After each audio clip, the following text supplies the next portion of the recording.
Leach moves in. Bowles came firmly behind it, pushing it back up the pitch, and there's no run.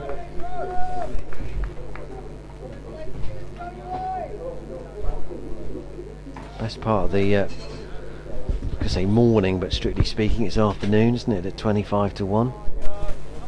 Plenty of bright sunshine, a lot more blue sky above us than there was for the first 45-50 minutes this morning. Semantics in it, morning, afternoon. Yeah. Really time. Yeah. It's morning, isn't it, till lunch? Yes. I think. I think so.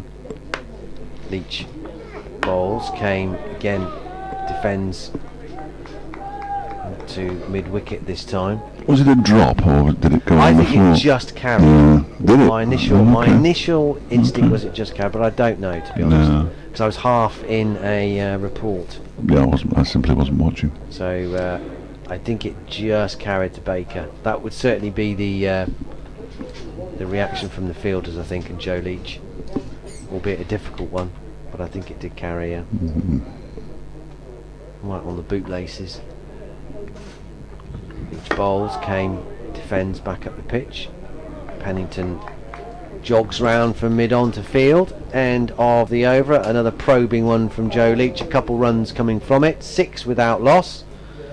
So the lead for Worcestershire is now down to 49. Came has 4, Rees has a couple. As a batsman, you need a bit of luck on this particular surface if you're going to survive a huge amount of time. We've seen one or two players look relatively comfortable. Jack Haynes, Kashif Ali, Lewis Deploy, Anuj Dal batted really nicely, and he's the top scorer in the game, up with 55. But otherwise, people have struggled. Pollock hit a 6 but was out next ball in the Worcestershire first innings. Here's Dylan Pennington around the wicket to Lewis Rees, who just turns that down a fine leg for a single. Derbyshire move up to 7 without loss. Rees, now to 6 without loss. Rees up to 2. Well, the leveller has kind of taken out that short boundary, hasn't it? The pitch has taken out that short boundary. It's really levelled the game out, because you'd think with that 55, 56 yard boundary that they're to have only 1-6 so far. You'd be expecting people just to flick it away, wouldn't you, and clear the boundary comfortably. Yeah. Especially not that far away from having played T20 cricket. No. So the spice in this pitch has just effectively made that boundary much longer than it is. It doesn't look as green today, certainly. Pennington is in the bowl. Harry Kane, who gets an edge down to the vacant third man area for 4, all the way along the floor. And Harry Kane gets the first boundary of the Derbyshire second innings. He moves on to 8. It's 11 without loss. And that means they trail by 44. That's my 11 times table knowledge coming into full use there.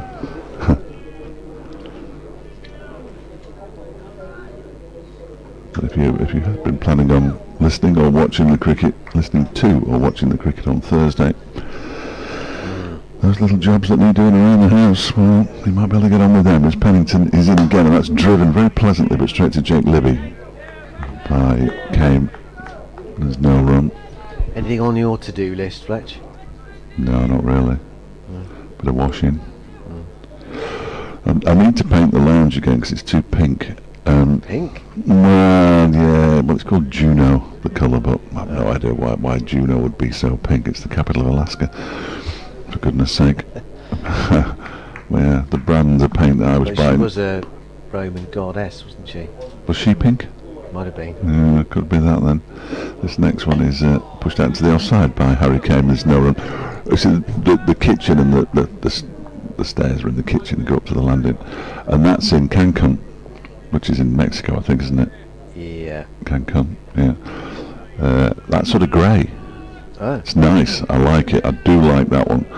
Juno's been slightly disappointing, but I've lived with it for 8 months, so I think, can't be that bad. As you do, yeah. Somebody came round on Saturday and said, "You've decorated." I said, "Well, yeah, a while ago." It's very pink, and it is very pink. Next delivery from Pennington is turned into the leg side by Harry Kane. So you didn't choose Juno initially, or did you? No, I did. You Yeah, did. Juno was all my fault. Right. They were white, the walls, before. When I moved into the house about a year last January, all the walls, everything had been painted white, which was great, but it was quite cheap paint, so every time you touched it, your hands went white. It was quite, powdery. So I wiped them all down and did it. If I say so myself, I'm quite good at painting. I love painting as well. I find it very therapeutic. But it's too pink. Right. It won't be pink come Christmas. I think that's fair to say. Paddington in again, and Bowles, that's a nasty delivery that Kane deals with really nicely. He both feet in the air when he played that shot, and he managed to get it straight back down to the ground, not far from where his feet landed. The ball landed. A terrific over though from Dylan Pennington. It's 11 without loss, Derbyshire. After 4 overs now, 8 to Kane, 3 to Rees, and they still trail after a maiden over. Was it a maiden over? No, nonsensical. It was 5 off it. Not a maiden over at all. They still trail by 44. Never been a maiden over. So it won't be pink by Christmas. It won't be pink by Christmas. It won't be pink by Friday, no? It'll be pink on Friday, I think. I can't imagine that. I'm going to do the whole thing. It's quite a big lounge. Very high ceilings as well. Oh, I hate ceilings. I don't do the ceilings. Do you? Whoever had it before me had papered the ceilings. Well, that looks like an awfully big Why job. did you do that? I have no idea. Probably because they're a bit wavy. I don't know. Right. Yeah, and that's sort of anaglypta. It was called anaglypta. No, not wood chip. That's a disaster, wood chip. And it's the sort of anaglypta stuff, which is all right. But it hadn't long been painted white, so I think it'll be all right for a while. Obviously, years ago. Leach round the wicket to Rees, wide of the off stump, no shot, no run. So that's a job for the winter, really. I quite enjoy it though. It's something to do, isn't it? I mean, you're right about seasons. I think that because if you can be outside, be outside. I haven't got much of an outside. You can do stuff indoors when it rains, obviously, but just outside. Killed all the weeds last week. Enjoy the weather, or enjoy the non-rain. Yeah. Probably is more accurate, isn't it? Leach bowling, Rees driving, doesn't get hold of that, but they will pick up a single out through mid-on, who's quite wide, Dylan Pennington. So there's a bit of chasing to do to cut that off before it reaches the boundary, and they're back for 2. 13 without loss now, the deficit 42. It's also the Bolton League T20 Finals, which is being held at my club at Blackrod. It's not Blackrod aren't in it. They're hopeless at T20 cricket, but they're hosting the. Lord. Something's happened there. What's going on? It's upstairs, I think. Leach. That's a cracking ball, angling in and just holding his line. Maybe a hint of away movement there off the pitch, and just outside the edge of Lewis Rees's bat through to Gareth Roderick. So I think we'll go and watch that. I'll go watch the T20 final on Friday night before a trip to Wickham on Saturday.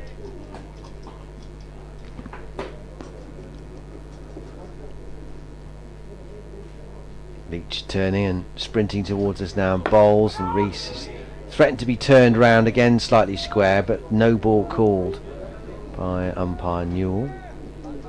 2 runs added to the total, 15. Deficit down to 40. So Blackrod you play for? No, gosh, no.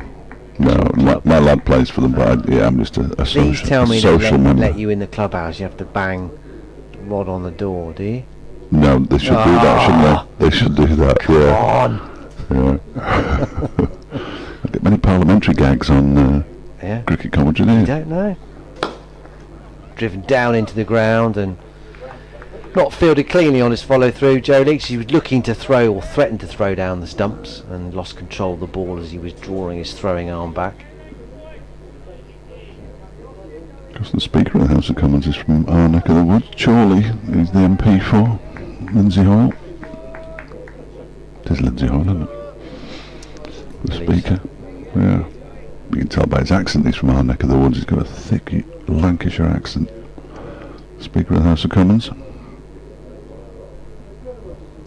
Leach in, bit leg side, turned nicely by Rees, but straight to square leg where Taylor Cornell fields. End of the over, 15 without loss. So the lead of Worcestershire is now down to 40. Kame has 8, Reese has 5. I was going to say with few alarms, but there was a dropped catch. Harry Kame edging Joe Leach to Josh Baker, who's caught brilliantly this summer in all formats, but very difficult low to his left, sort of the level of his toe really, is that low. It's me, isn't it? That one's left alone outside the off-step by Harry Kane to go through to the keeper. First ball of a new over from Dylan Pennington from the New Road end. Warming up now. It still says 70 degrees, 17, not 70, 17 degrees on my laptop, but I think it's warmer than that. The sun's out. Very pleasant. Not too many jackets on amongst the supporters. They have brought them with them wisely, but they're not wearing them at the moment. But the majority of the people in front of us are wearing hats or caps, which is essential at this time of year. Pennington is in again, left alone by Kame outside the off stump, swings down the leg side after it goes past the stumps, as the ball so often seems to. Nowhere near as much wind as there was yesterday either. It's quite still, isn't it? Look at those trees, they're barely moving. Leave your kites at home today. Yeah. But we're now 15 minutes away from some walking cricket. I should have put my name forward, shouldn't I? I think that would be right up my street. They do a lot of walking football. That's exceptionally popular. Isn't it? Yeah, absolutely. Yeah, among a certain age of men and women. But walking cricket, I'm fascinated to see how it pans out. Dylan Pennington's not walking. He's racing in as he bowls to Harry Kame, who defends back to the Worcestershire quick. Bowled really nicely in the first innings. Difficult to get a fast bowler in walking cricket, I suppose. It's all in the shoulder, and it must all be in the shoulder action. With a whippy action. Yeah. No quick. Plus you can, I mean it says walking, but you can sort of jog, Can can't you? you? I don't think know. with football, yeah. I don't know. I mean you do see some of the players sort of, it's definitely not a walk, You it might not be a you have to do it run. like road walking, where you have to keep one heel and one toe on the ground from each foot. No. Pennington in again, left alone once more by Harry Kame outside the off stump. Can you imagine? They should do that in the Olympics. Liven up the 50k walk. They have to dribble a football. Or do keepy uppy all the way around. You could do that, couldn't you? Yeah. Well, I couldn't, obviously. 50k is a long way to walk, isn't it? Yeah. That's a long way to walk. I should not be doing that at the Commonwealth, just up the road, starting in, a week or so's time now. I love a multi-sport games. I love the Commonwealths and the Olympics. Love them.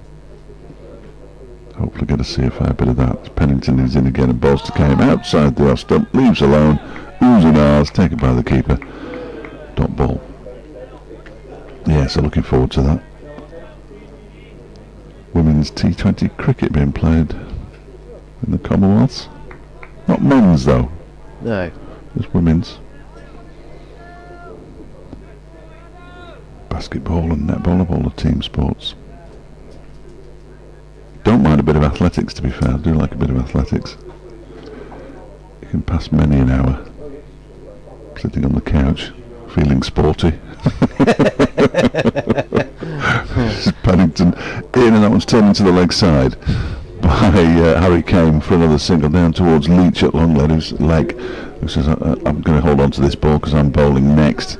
Ruined what would have been a maiden over this time from Dylan Pennington. 3 overs for 6 he's bowling, and Derbyshire 16 without loss with 12 minutes to go until lunch, so potentially 3 overs until lunch. And if these two can get there, Derbyshire's morning. They haven't run many sessions. Well, we haven't had many sessions, have we? It's only the 4th that we've had. Leach is ready, top of his mark. 4 slips go down. Here he comes, right arm over the wicket, bowling to Kame, who's beaten, coming forward. Kind of missed his outside edge by much. Through to Roderick. That was close. Lewis Reese comes for a bit of a wander and a chat from middle of the pitch. Approximately 11 yards.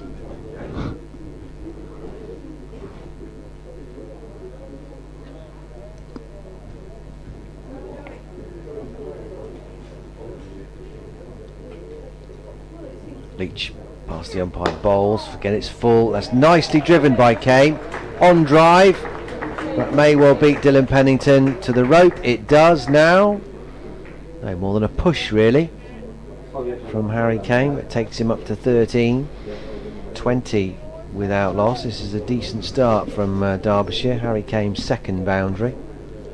He goes up to 13. Jonathan on Twitter has described the sound of the stream as a bit funky. Really? That was 9 minutes ago. Mick Wood has replied saying it's probably the first time that Fletch Sport's voice has been called funky. Says it's not as crisp as usual. Is that the voice of the stream? Probably both. Don't know why. We haven't changed anything, have we? No, exactly where it was from yesterday. Leach bowls, more runs here, out through mid-wicket for Kane. Just a single though. Pennington runs to his right to Field. Field switches round for the left-handed Reese. Trail by 34 now only Derbyshire. Well, they can wipe off this 55 without losing any wickets.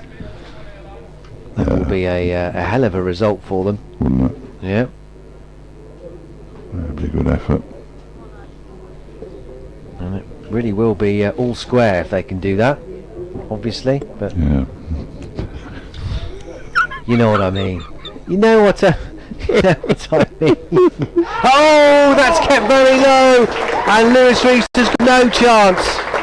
The grubber's done for him. So they haven't managed to wipe off the deficit damage free. Reese has gone to a scuttler from Joe Leach for 5, and Worcestershire take their first wicket. 21 for 1. Reese has been undone by the pitch there more than anything else. Absolutely nothing he could do about that one. Shot along the ground and has banged straight in front, pinned him straight in front. Yeah, no chance was there for poor old Lewis Reese. No. Got himself a big score in the previous match, second innings against Derbyshire, but not in either innings here at New Road. And here's a man who left the ball and got bowled barely 24 hours ago, a little bit more than that, because he was one of the 3 for 3. He was the second of them, played no shot to Dylan Pennington, was dismissed for 2 in the first innings. One of the success stories of 2022 as far as Derbyshire are concerned, with his 4 centuries and his wicket-keeping exploits as well. Big job here. Still trailing by 34, I think. And it is, yeah. But again, demonstrates that as a batter, the ball has your name on it at some stage. You never know, you really. If the ball's keeping low like that, you've got no chance. Got no chance.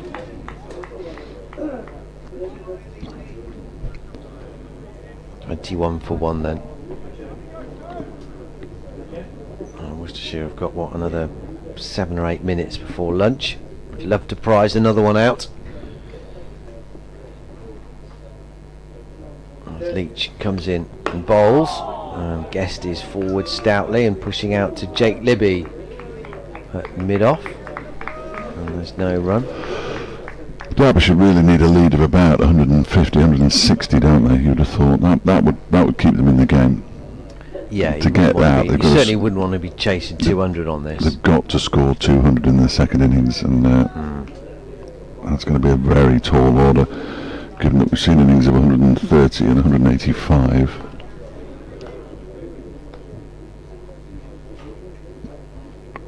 Here comes Leach. Bowls, and that strikes Guest. I think that was a bit high. Yes, I think height. And the umpire had one of those shuddering moments for the batter where the arm starts to appear from behind the back, and you think, oh no, here comes the finger, but no, just handing the ball, just saying over. Yeah, that was going well down the leg side on replay. And Leach's over passes.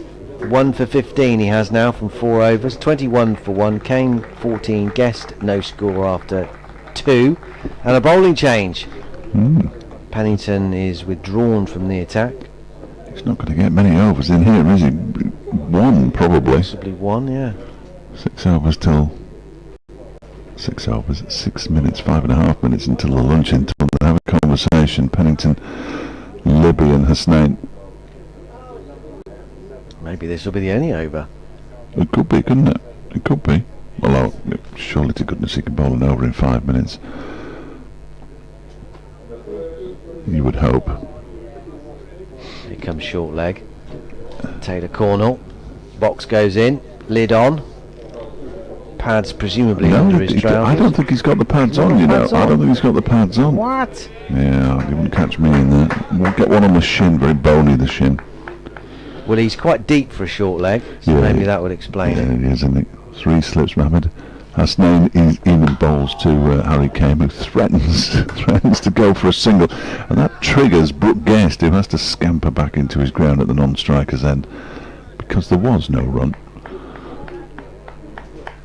Again, the lunch has arrived in the completely sealed white, but the cardboard boxes, I think they're the same, made out of the same material as bedpans that you get in hospital. That kind of like papier-mâché. I'm going lamb. It smells like lamb to me.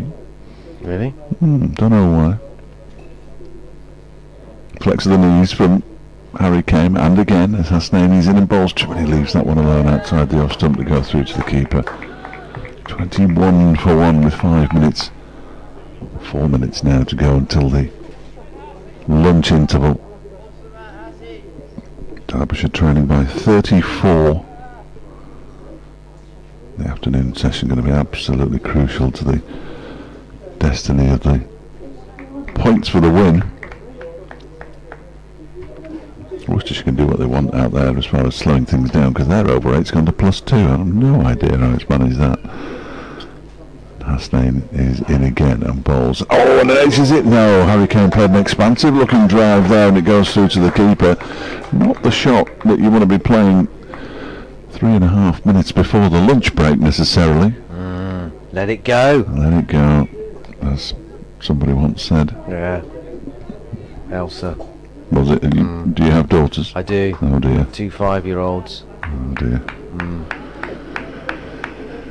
Yes. Mine's 24, so it's quite the same impact. Disney making... that was Frozen, wasn't it? Was, yeah.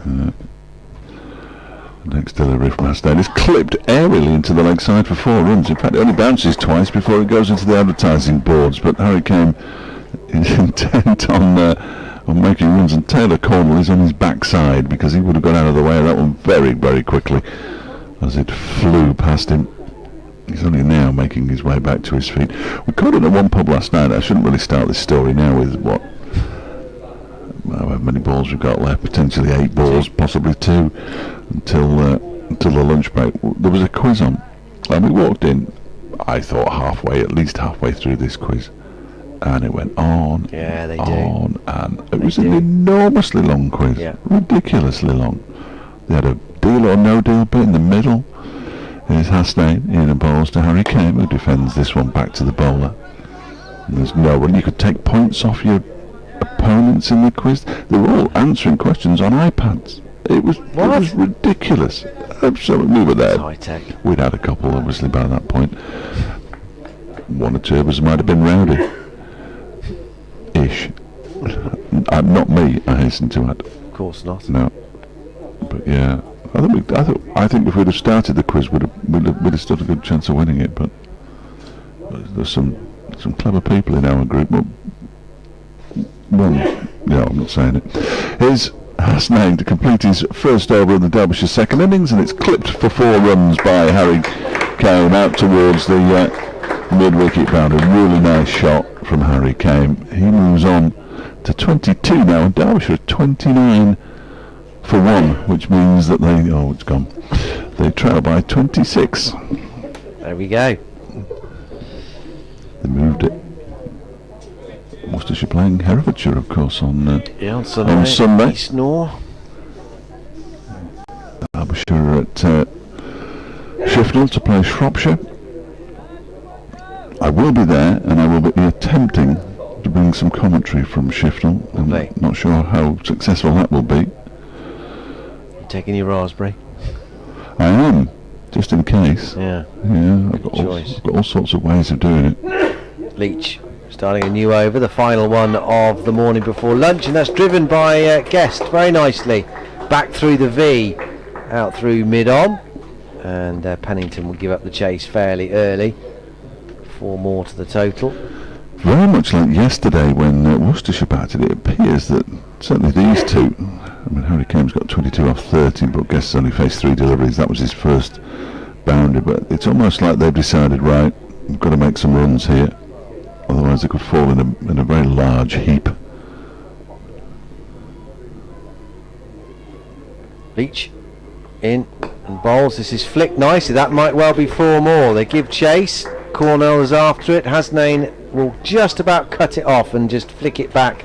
A relay effort from those two. The throw comes in from Taylor Cornell, but they are through for 3. So 5 off the first, 7 rather, off the first 2 deliveries. So Derbyshire cutting sway through this deficit. It's now down to 19. They've only lost the 1 wicket.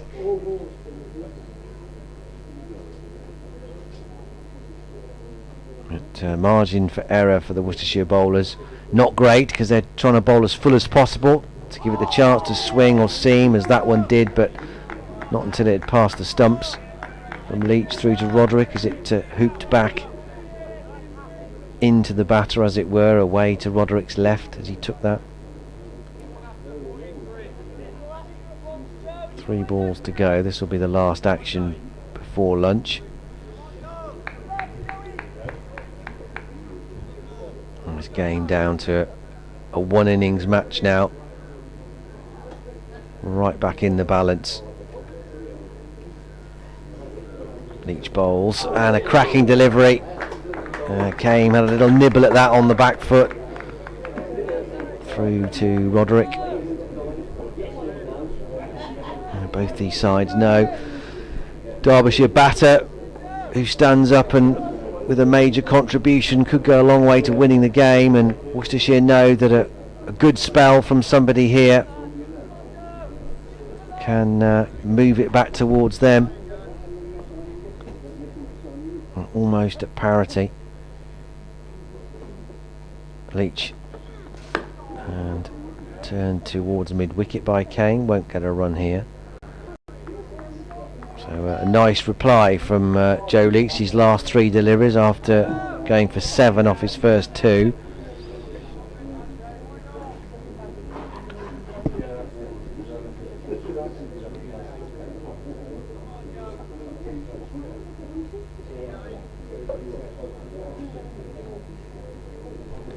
Last ball of the morning session then, as Joe Leach from the Diglis end bowls, and Kane will pick up a run here off the inside edge as he was looking to block that out to the offside. Mohammed Hasnain runs round from deep backward square to field, and that will be lunch. 37 for 1 Derbyshire, so they trail by 18. That's a very good morning's work from the visitors, mopping up the Worcestershire first innings for just the addition of 44 more runs, with Ben Aitchison picking up 3 of the 5 to fall this morning. Scrimshaw and Dahl getting the last one. Ed Barnard last batter out for 38.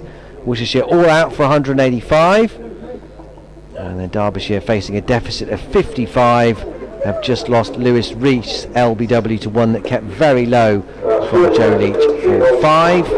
Kane has 23, Guest has 7, and they will resume after lunch in about 40 minutes time on 37 for 1. They're trailing by 18.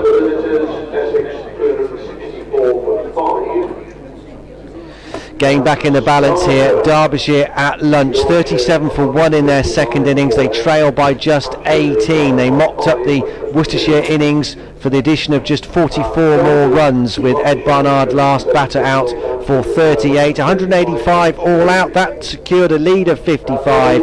And for the loss of just Lewis Rees, LBW to Joe Leach for 5. Derbyshire have reached lunch relatively intact. 37 for 1 at lunch. They trail by just 18. So that's it for now. Please join us for coverage of the Derbyshire second innings when it continues after lunch in just over 30 minutes time. Speak to you then.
His name.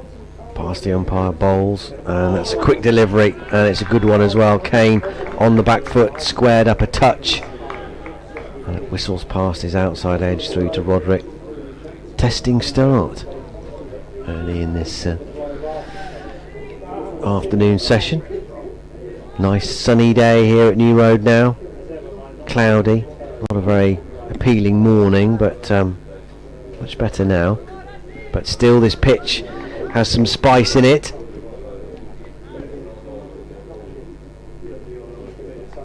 And as Lewis Rees found out to his cost, it's also balls knocking around that there's pretty much nothing you can do about. And it could clean you out, like his one that kept very low that caught him LBW. This one doesn't get up a great deal either towards Kane, but he can scamper through for a single as he touches it out to the offside. Jake Libby Fields. Through they come. Well done. Afternoon. I've been here the entire time, but there was no natural gap. There wasn't, no. Me sitting there like this didn't help. I enjoyed the walking cricket. Yes. More questions than answers, though. Yes. When you go from one set of stumps to the other, is it a run or is it a walk? I don't think we ever got to the bottom of it. We never did. No. If the ball's thrown at the stumps and it knocks them over, you walked out. I think you probably are. Hasnain in short. This one is a genuine bouncer, but well played by Guest. Goes down onto his knees pretty much. Out of the road through to Roderick. That was good. All ages, men and women. Some big hits. One hit the press box window. One almost hit one of our colleagues outside and knocked his hat off. So walking cricket then is not age dependent then? There's just stipulates you cannot run. Oh, okay. That's what it looked like. You could have a full county championship, couldn't you? That would be great. We could play it now. They could switch into walking mode. Although that might negate Mohammad Hasnain's potency a touch. And he comes, long run up, in and bowls. And away by Guest into the covers, but no run. End of the first over after lunch, 38 for 1, just the one single coming from it. 24 to Kane, 7 to Guest. My website app thing that said there might be rain at half-1 was absolutely woefully inaccurate. What does it now say? Only joking. Yeah, there's no rain in the forecast at all now, so that's good news. What's it like for mould now? That's a good question, actually. Let alone for outdoor entertaining, it must be outstanding. I mean, it was great when it was pretty cloudy and horrible. Let's have a look. Ragweed pollen's low. It's good news for people who have an allergy to that, I suppose. Tree pollen. I thought I said true pollen for a minute. High still for mould. Right. And grass pollen. Magnificent. 38 for 1. Joe Leach begins a new over from the Diglis end, and it's turned into the leg side by Harry Kane, and there is no run. What would be helpful on that as well is helping you get dressed in terms of if the weather's a bit iffy and you're not sure whether it's shorts or trousers or polo shirt or jumper, no jumper. Yeah. It should tell you, shouldn't it? It should be jumper category. Ooh. Low. Once we've got ready, it's low for dust and dander. I don't know what dander is. Dander. That's like fluff, isn't it? Is it? That's what the Americans call it. Well, it's very much an American website, to be fair. Ah, there you go then. Yeah. Great for the beach and the pool, it says here. There's Leach bowls. And pushed out to the offside by Harry Kane. Oh, hello. Fair for stargazing. Well, I would suggest it's hopeless for stargazing for two reasons. Yeah. One, it's the middle of the day, and two, it is uniformly cloudy up above. I always think that's poor for stargazing, but ideal for hiking and driving and lawn mowing, which is good news. And still ideal for outdoor entertaining. Drop down the good for composting, so get on with it. Here's Leach in and ball. This one's pushed out into the offside. And there is no run. Harry Kane, the batsman. 24 from 41, him. Brooke Guest has 7 from 6. Derbyshire 38 for 1. I mean, I'm all for, green things and helping the environment. Okay. But composting is a lark, isn't it? I mean, who's got 1,000 years to set aside until you get some soil at the end of it? and then you've got to Doesn't put take that long. it does. You've got to put it. You've got to put stuff on and then water it and then leave it for 7 years. It's very and then hot. come back. Very hot compost. Leach bowls and beats came outside the off stump. Have you got a composter? No, I haven't got a garden. Oh. I'd have nothing to put in it apart from tea bags. That's very good, though, isn't it? Tea apparently. bags, coffee. Yeah. No. Backyard with a bin in it. that's my outdoor space. Occasional whiff of something unpleasant. Leach in again and bowls to Kemp, who goes back into his crease and forces it out into the offside where it's fielded by Kashif Ali. Made 52 yesterday. Harry Kane's 24 is very favourable in terms of runs scored in this match, I would suggest. He'll have gone past 100 runs for the season in his 4th innings, I'm sure. Yeah, 116. High score of 70 and his average is up to 39. In comes this next delivery from Leach, just left alone outside the off stump by Harry Kane. Goes through to the keeper. That's the end of the over, the second after lunch in Derbyshire. You got lunch for 37 for 1 and now 38 for 1. Kane has 24. Guest has 7. Brooke Guest is on his way to 1,000 runs season and will get there at some point, we'd expect, with 3 more matches to be played in September. He's over 800 now for the season, which is a terrific effort for a man who has kept wicket in every single match. He's rarely off the field. 4 centuries this season. Wayne Madsen second in that list with 3. Has named to start a new over. Bowls, and Guest will pick up a run here. Just pushed out into the covers. Jake Libby trots round to field. Through they come. Guest up to 8 from 7 deliveries. Came 24 from 44. The run rate in this Derbyshire second innings is just a shade under 3.5. It's alright, isn't it? That'll do. Yeah. That'll alright, do. that. Still 16 runs behind.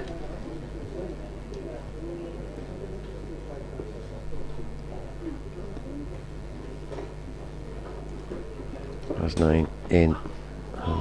Whistles one past the off stump. It's a good line and length from him again. But Kane showing the right amount of patience.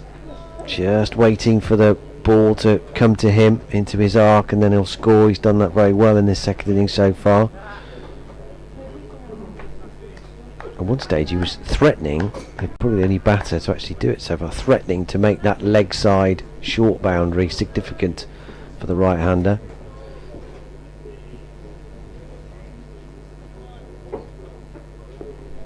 With a couple of boundaries in quick succession through that area. Nine bowls to him and up onto his toes he goes and plays it to Libby at mid-off. No run.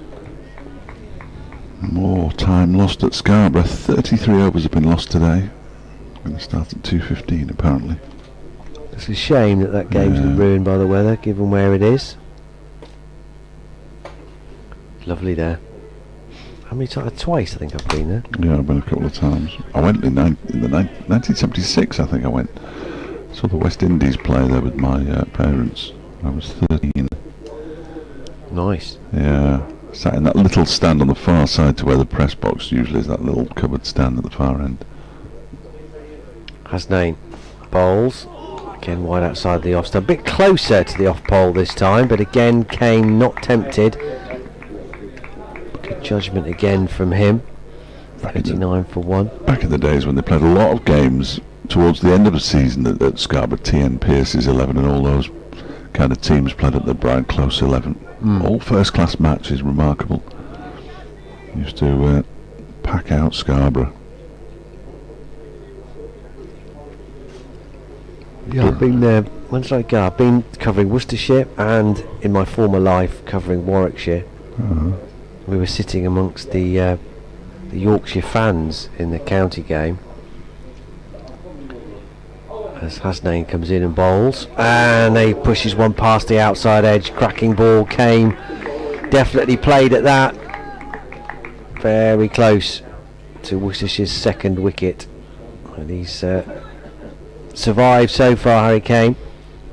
And there was one glorious moment where they were playing bowls behind us, and we were sitting we're broadcasting on our laps because we couldn't get in the radio box then, and it was in the early days of ball by ball county championship coverage, and we could only go on the back terrace, and we were in between the press box, the written box and the radio box as Hasnain comes in, bowls and pushes down to the offside. Libby turns and throws at the stumps at the non-striker's end, but came comfortably home for the single. And the speaker, oh, no ball, thank you. I was going to say, what's over there? Yes, ladies pavilion, yes, bunting, yes. How many syllables? So we had the loudspeaker of the bowling club announcing the scores. Oh, excellent. We were trying to broadcast, which is quite funny. Yeah. You see that park at the back where they do the battle reenactments, don't they? Hasnain, last ball of the over, in he comes, and that's driven beautifully by Brooke Guest. That'll be 4. Lovely on drive, back past the bowler to the rope. 46 for 1 is the total now. Guest goes into double figures with that sweetly struck 4. He goes up to 12, and the deficit is now almost into it is just into single figures. 9. That flashed up just in time, Fletch. Just in time. I actually had a look just before, and I was hoping just to leap in and tell you what it was, but you got there. You got there. Just. Yeah. So soon there'll be 0 for 1, and they'll get on with the rest of our lives.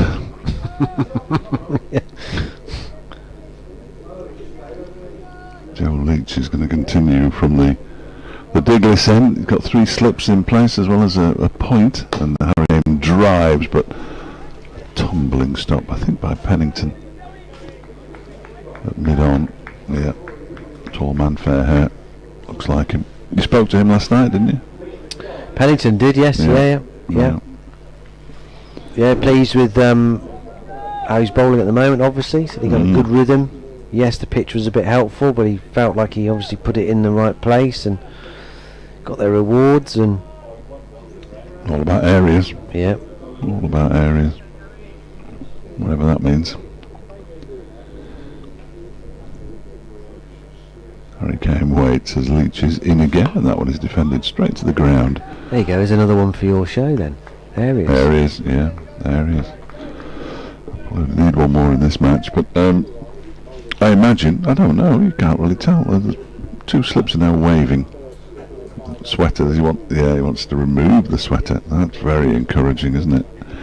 Ed Pollock, is it not Ed Pollock at all? It's Jack Haynes wants to remove his sweater. I think Pollock might as well, but I did get the wrong person. They're standing next to each other. Are we on? Yeah. Excellent. Wasted our time. Leach bowls is driven for 4. No, that's a good stop. A really, really good stop by Kashif Ali in the covers. He had a bit of ground to make up, just stuck out a left hand. I thought that was going to go all the way to the short boundary, but you almost passed him, wasn't it? Yeah, excellent work. Yeah, I thought that was 4. Kashif. Excellent work. These 2 batsmen looking to score pretty quickly.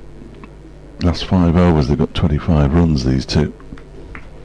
We all know what kind of run rate that is. Even I can work that out. Well, for some reason my computer says it's 4.84. I don't think it is. That one is defended by Harry Kane up towards mid-on. They've scored 25 runs in the last 5 overs. It's 5 runs and over, not 4.84. Yeah. What's going on there? Now it's gone to it. I know it hasn't. How strange. 46 for 1, trailing by 9. After Worcestershire got themselves a 55-run first innings lead this morning when they were bowled out for 185. Excellent work by Ed Barnard before he was dismissed for 39. Got good support from Dylan Pennington as Leach bowls, and it's chopped into the offside, backward as square. To the aforementioned Ed Barnard by Harry Kamen. There's no run. He batted nicely, so did Pennington. Nobody else batted particularly well, I think it's fair to say. Weren't that many runs, and Brooke Guest finishing with 6 dismissals behind the stumps. So he needs 5 in the second innings to equal the club record for dismissals in a match, which I think belongs to Harvey Hussain. His immediate predecessor as Leach is in and bowls off the back foot. That's forced away, and he stopped another one. Kashif Ali again, that looked like he was going to get all the way through, but he's dived away to his left hand side, stuck out a hand, and kept him down to a single. Excellent work. Harry Kane moves on to 26 and pinches the strike. Guest has 12. Derbyshire 47 for 1 in their second innings and trail by 8. Yeah, it might have saved 7 runs there. They'd be in front by now. Gosh, yeah. No, not quite. They'd be level. Work. Parity. I'll be using the word parity in the 2 o'clock, I think. Yeah, I would. Yeah. Either close to parity or just achieved parity.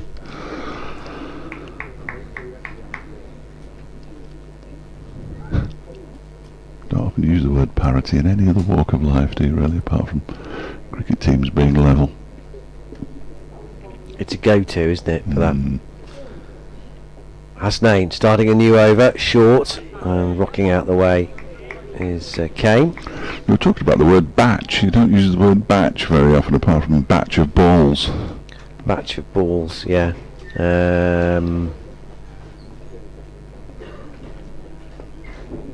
Yeah, I can't think of there aren't many. I think the scones or that kind of thing are in batches as well. Yeah. But nothing else was forthcoming. The current batch of balls are a disgrace was, I think, the context it was used in. Of that article. Hasnain bowls down into the gully region from Kane, and no run. Batch. Well, the balls in this match haven't really been changed that much. Have the Derbyshire changed the ball yesterday in the Worcestershire innings? I'm not sure that Worcestershire changed. Well, they weren't out there for very long, whether they were a 51 over innings and a 45 over innings. If the balls can't last that long, you really have got problems. Yeah, I don't remember them changing it. No. It's just the one change we've had, isn't it? Quite often make a note. Martin was making a note of at Durham, but he was taking most of his time. Hasnain bowls wide of the off stump. Started wide and getting wider here, Hasnain, in this over. Needs to just readjust, bowl a bit straighter and make the batsman play a bit more, I reckon. It's too easy to leave right now.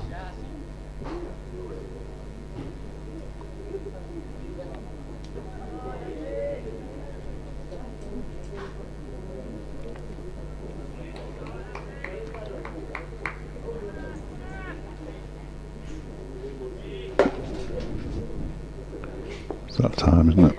Updates coming at 2 o'clock. Fletch will disappear.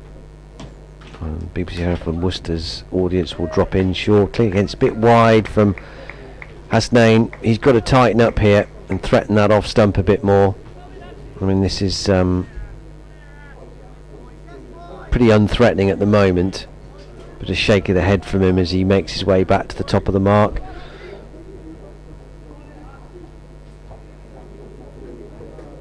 Took 2 late wickets in the Derbyshire first innings to get himself on the board on his debut for Worcestershire. But at the moment, in his 4th over, none for 17.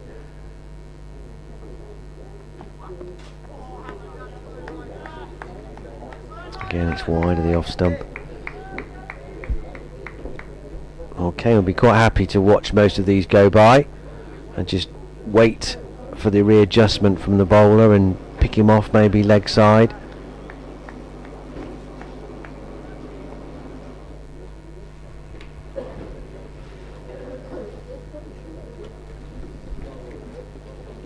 But throughout this whole match the batters have been very good at waiting for the bad ball and putting it away.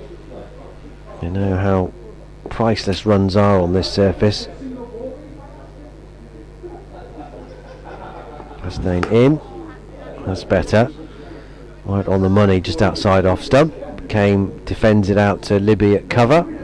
End of the over. 47 for 1. Derbyshire in their second innings. They trail by 8. We have 69 overs scheduled remaining in the day.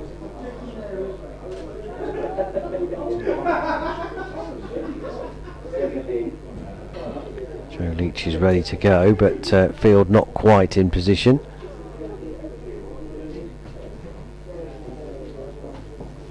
Now he's ready, here he comes. In and wide outside the off stump. Here comes BBC Hereford and Worcester to join us. Derbyshire 47 for 1 in their second innings, so they trailed by just 8 runs now. Harry Kane going well on 26, showing excellent judgment outside his off stump, leaving well, and Brooke Guest is on 12. The only man out, Lewis Rees, LBW to 1, that kept very low from Joe Leach just before lunch for 5. Earlier Worcestershire bowled out for 185 this morning, securing a first innings lead of 55, but that now has nearly gone. Derbyshire 47 for 1, trail by just 8. Beautiful. Yeah. I didn't use the word parity either. Didn't you? Shame on I you. was thinking about it, but then I completely went out of my head. I need to write things down, really. Just about spat out what the deficit was now. It is 8, isn't it? Yeah, I almost said, and they trail by 9 wickets. I just saw the 8 hovering above the 9 wickets. Numbers everywhere. Yeah, it's too many. Yeah, I think so. Too many. This me. There's Joe Leach in from the Douglas end, bowls to Harry Kane, to Brooke Guest rather, who drives up towards Jake Libby at mid-off, and there's no, it's definitely warming up now. It still says 19 degrees, but I don't believe it on my computer. I think it's warmer than that. In fact, I think it's warming up very nicely indeed. It was very pleasant out there at lunchtime when the walking cricketers were walking and playing cricket. I'm sure I saw the odd one just break into a bit of a jog. I'm not sure that might invoke a penalty or 2. A penalty, 5 walks. Yeah, I think so. Leach in again and bowls. Oh, strikes the pad. Now then, there's a decision for the umpire to make, and he makes it by saying not out. Might just have brushed the front pad before it hit the back pad, and the front pad might have been outside the line. That would be my guess. I think that's a good guess. Here comes the replay. Yeah, that was the impression I got. Decent delivery from Leach there. No idea. Yeah, I mean, I think it's angling, it's going on to hit the stump. Yeah. But I think, Yeah. I think it's struck him outside the line, and he is playing a shot as well. If it hits the front leg, I don't think he could have been out from that delivery. As good as it was. But if it just hit his back leg, it could have been a bit of strife. As this next delivery from Leach is pushed out into the offside by Guest. And up to Jake Libby once again. Another sweater being removed now. Kashif Ali's removing his. I mean, they really are warming up out there. I've already seen Jack Haynes remove his. It's a swap. Oh, he's gone sleeveless. Even thinner. Yeah, he's gone sleeveless. Not sure. I think both batsmen are just there in their Derbyshire tops. Games is much better fitting than his sweaters as Leach bowls to Brooke Guest, who pushes this out into the offside. There is Kashif to do the fielding. And Derbyshire, after another maiden over, back-to-back maiden overs from Worcestershire, remain on 47 for 1. I think it's with sleeveless sweaters. If you're warm but not that warm, I mean, Because your arms are still going to get cold, Keeps aren't your they? back warm, the lower back. I don't know. Well, anywhere else in life they'd be called tank tops, wouldn't they? Nobody would touch them. True, yeah. Nobody would touch them. But they're called sleeveless sweaters in cricket, and everybody's got one. Yeah. So you pay your money and you take your choice. I think you wear long sleeve jumper, and if it's warm enough to take it off, you play in a short sleeve shirt. I like a long sleeve shirt. Or a long sleeve shirt. Yeah, I like a whichever. long sleeve shirt. Sleeveless Or you thing, do what that's Matty really McKinnon good. does, wear your long sleeve shirt underneath your short sleeve shirt, Yes. negating the need for a jumper completely. Just ask him one day why he does that. Hasnain to continue into his 5th over now, none for 17. In he comes. Again, it's wide outside the off stump. And Kane watches it, not for the first time, has to be said. Just sail harmlessly past through to Roderick. I wonder how much kit you could wear before it started to get a bit silly. Not just I mean, yours, it's you could wear cold. other people's Well, as if well. it's cold, you could wear easily 2 jumpers, couldn't you? Oh yeah, well, And you might have the pads on if you've been fielding short leg. a skin as well underneath the shirt. Beanie. Yeah, all like that. Hasnain bowls. Driven a little in the air, but had there been a gully, I don't think it wouldn't have carried. As it is, it's gone racing down to deep third. Kashif's gone down there actually from his position at square leg. He's almost wasted down there, isn't he? Such a Yeah. good fielder in the covers. I suppose there's anywhere else for him really, unless he went to square leg. The square leg and the long leg are both out on the boundary. Going through some stretches, might even see him bowl maybe. Hasnain in, and that one rises. That's a bit more like it from him. Sharply rising delivery from around about a good length, but Guest rides the bounce well. Yeah, it was nasty that one. Sort of spat from nowhere almost. But that's the nature of the pitch. You get some that are going to leap, and as we've seen for poor old Lewis Rees, you can get some that are going to shoot along the floor pretty much. Dylan Pennington's just called for a banana. Rather splendidly. You should have seen the mime he did. Spectacular. Did he do the He's old doing it. He's thing? doing peeling a banana. Look, he's doing it again. He wants a banana. Fair enough. Just had his dinner.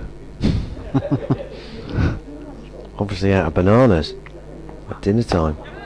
Flicked off his hip nicely by Guest down to square leg. Taylor Cornell is there. Go on, do it. Only wants a drink as well. Drink and a banana. Or does he want a banana drink? Milkshake, yeah. Yeah. Yeah, he wants Powder. 2 scoops. 2 scoops. 2 scoops of something in his drink. Yep. Fantastic. If the 12th man's got that, I think he has, because he's been given the thumbs up. It's because the 12th man stood behind a bar. He's got optics behind him. Yeah. He's got a napkin over his forearm. Large one. Yeah, just a dash of Coke. Or cola, They as should we bring like it to out call on a it. silver platter, shouldn't they? Yeah. Milkshake. Hasnain bowls.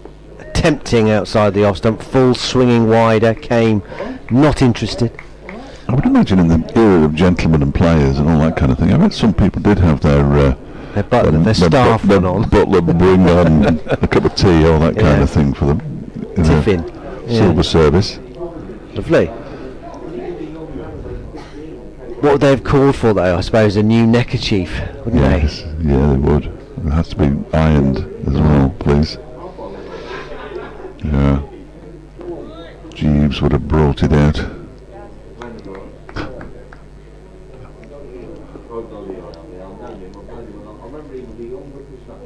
Young whippersnapper. they? Known him a long time. Absolutely. Yes. Hasnain bowls. Fuller, and this is steered. No real foot movement from Kane, but he just jabbed the bat down on it and into the ground. Trickles out to Josh Baker at third slip. End over. 49 for 1, 16 gone. The lead of Worcestershire has been whittled away, almost run by run, rather than through 2s, 3s and 4s. It's now down to 6. Dylan Pennington's got his banana. There it is. frustrated because he's like takes one bite, or is he taking it out of the skin and run off with he's it? not wasted. No. Oh, he could have done, I suppose. I hope he's not wasted. Has he thrown a bit to Ed Barnard? He has. Yeah, he did. He's sharing his banana. Well, sharing is caring, isn't Yeah. it? He's brought a bunch out, hasn't he? I think Ben Gibbon. That's what teammates are for. Here's Joe Leach bowling to Brooke Guest, who drives him gloriously out to the extra cover boundary for 4. That was a nice shot. The ball's raced away and over the advertising boards and into the car park. And Derbyshire move up to 53. Is that right? Yeah, 53. The half century's up for Derbyshire, and they trail by 2. Not a ripple for the 50. I don't think people spotted it. Well, they did a fair play to the New World crowd. They are applauding all the good shots that the Derbyshire batsmen are playing as much as they applaud the good shots that the Worcestershire batsmen play. Bradders and John Curtis don't actually realise they're right underneath the microphone outside the broadcast box as Leach is in again. Oh, he's bowled him! Has he played on? I think he has. He's got the off stump and Leach strikes before Derbyshire get parity. They're 2 behind still at 53 for 2 now. Brooke Guest goes for 17. Playing on after that glorious cover drive, 19 deliveries. And that is a real blow for Derbyshire. 53 for 2 now, trailing by 2. Yeah, another slightly peculiar dismissal. A good length delivery, and he just came forward and got too far across maybe, or maybe the ball just came back into him a little bit off the seam, took his inside edge, seemingly had it covered, Brooke Guest, but no, heard that awful sound behind him of the ball clattering into his leg stump, and he's gone. So they haven't managed to wipe off the 55 without further loss. They've lost 2 wickets. Now Wayne Madsen, He needed 32 to get to 1,000 runs in the Championship this season when he started his first innings, and now needs 32 runs to get to his 1,000 after it was a 3-ball duck, I think it was. What number have they given Madsen? they've given him 41. Where's that come from? That threw me earlier actually. Where's that come from? Only Bradders had to race back into the announcing booth next door to announce the departure of Brooke Guest. I've never seen him move so quickly. Not for about 53 years. He's back again. 2-ball duck. 2 was it? Yeah, I knew it didn't last very long.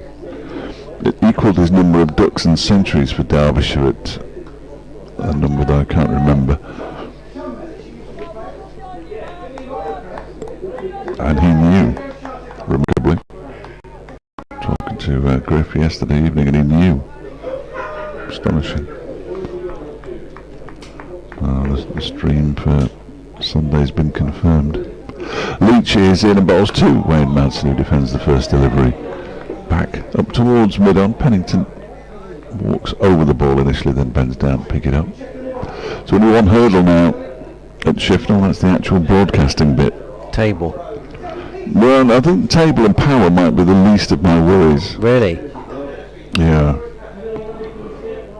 I've got a number of different ways I can try to broadcast.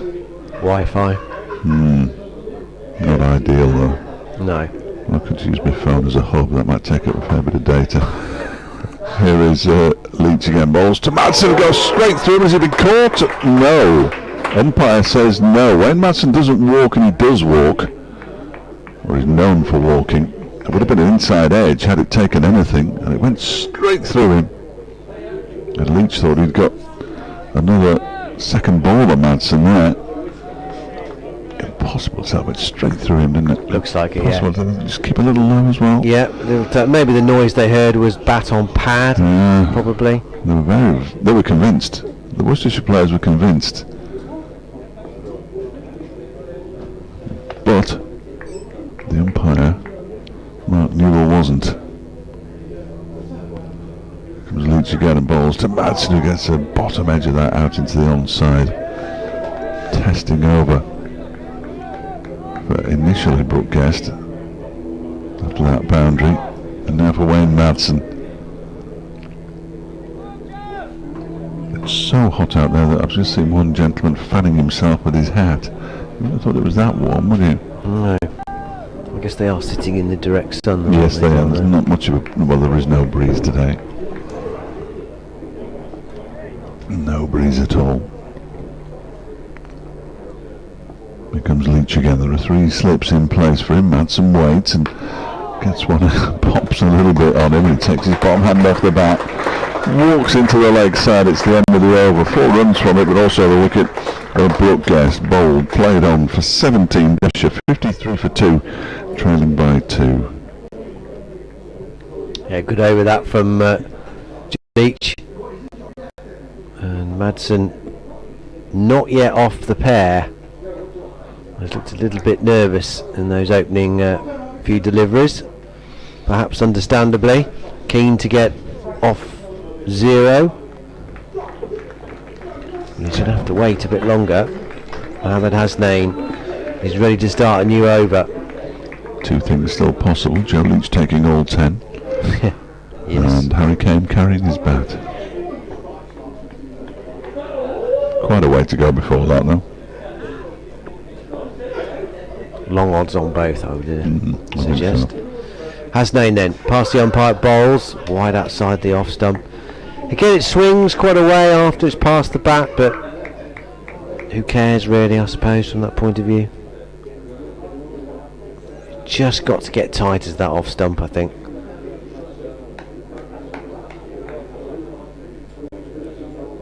Kane has left well, to be fair to him. His judgment in that area has been spot on. They've just got to find a way here. Hasnain trying to make him play a bit more. He's in once again, and this is played. The weight is in the back foot really from Kane. It's a full delivery again, quite wide, steered calmly in the end down to Kashif Ali at deep third. Through they come for a single. Now then, Wayne Madsen. 4 balls he's faced, still on a pair. Has a quick prod of the pitch and a chat with his partner at the other end. Derbyshire now just 1 behind.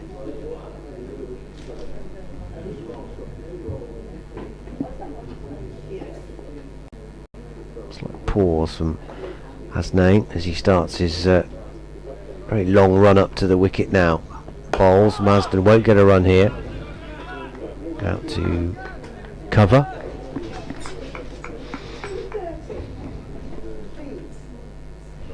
That's when the ladies' pavilion's opening, 2:30. A little bit of an exclusive there for 13 minutes time. Round listeners. 4:30 the excess cakes will be brought round and we'll be in all sorts of trouble again. With tea at 3:50. Red, white and blue, I think it's red, white and blue bunting on the rails around the ladies' pavilion. Was that there yesterday? I don't remember seeing it yesterday. I don't remember seeing it yesterday. Hasnain in, and that's flicked nicely, and Madsen is away. He is off a pair down to Joe Leach at fine leg, and scores are level. Excellent. I'll make a note of that. Too many parrots have been achieved. You're a fan of I'm sorry, I haven't a clue. The Uxbridge English Dictionary. So parity would be too many parrots, wouldn't it? Or very bit like a parrot. Parity. Perhaps if you're wearing a brightly coloured coat, multicoloured coat. Hasnain in, down the leg side, looking to strangle Madsen, but Kane rather, but no tickle. That was so little tickling. Although you got one earlier, didn't you? Quite early on this morning. I did. What was that? I can't remember what it was now. Just before an update. Got a tickle? I think you got a tickle, didn't you? Said you did. Little tickle. Which is good. I didn't even see them come into the press box. Very sly. 55 for 2.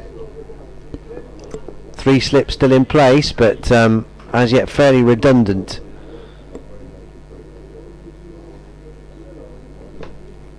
because Kame has been able to leave a lot to Mohammed Hasnain. In he comes again, bowls, and this is turned off middle stump, down to Joe Leach again. It rattles down to fine leg, and they come through for a single to end the over. 56-4-2. Derbyshire are in front. These runs will rattle up now. I think that's the end of Mohammed Hasnain. He's bowled 5 overs for 13 since lunch, bowled 1 over before as well. He's been had a partner back from Jake Livy, and Gareth Roderick came and gave him a high 10. Well, it was a high-ish 10. And Dylan Pennington is warming up at mid-on as Leach continues from the Diglis end, bowling to Harry Kane, who drives it straight down the ground for 4 runs. Great shot. Really nice shot from Harry Kane. He moves into the 30s, 33 to him. 60 for 2 now, Derbyshire. We'll be thinking about a declaration. I don't think anybody's going to declare one. There is only one team who can declare now, but I don't think Derbyshire would ever contemplate declaring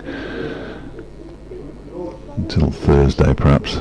It would be typically bonkers of cricket now. Yeah. If it was a draw with both these sides scoring 300 or 400. It wouldn't do either of them any good, though, would it? That's the thing. Somebody's really. got to win. One of these two sides has to win. Yeah. Game just pushes that next delivery from Leach out into the offside, where it's fielded by Kashif Ali, and there's no run. But you're right. You wouldn't be surprised. No. This game does do very odd things. If we were here at 4 o'clock on Thursday, wondering where on earth this game's going. Yeah.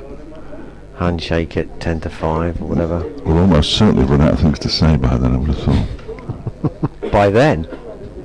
Well, yeah, good point. Good point.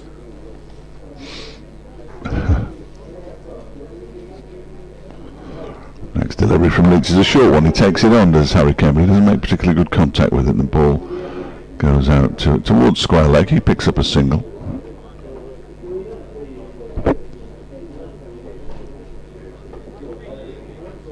Halifax Town appear to be playing a friendly now. Now? Yeah, I don't know why and against whom. See if I can find out. Not that anybody who's listening is interested in the slightest, but I am. Against whom? Whom Town? Who? Whom Town? Against whom, yeah. Fleet they're playing. Ah. Must be behind, well, they'll clearly be behind closed doors at this time of the day, won't it? That one is defended by Wayne Madsen. Back towards the bowler. Don't know, summer holes.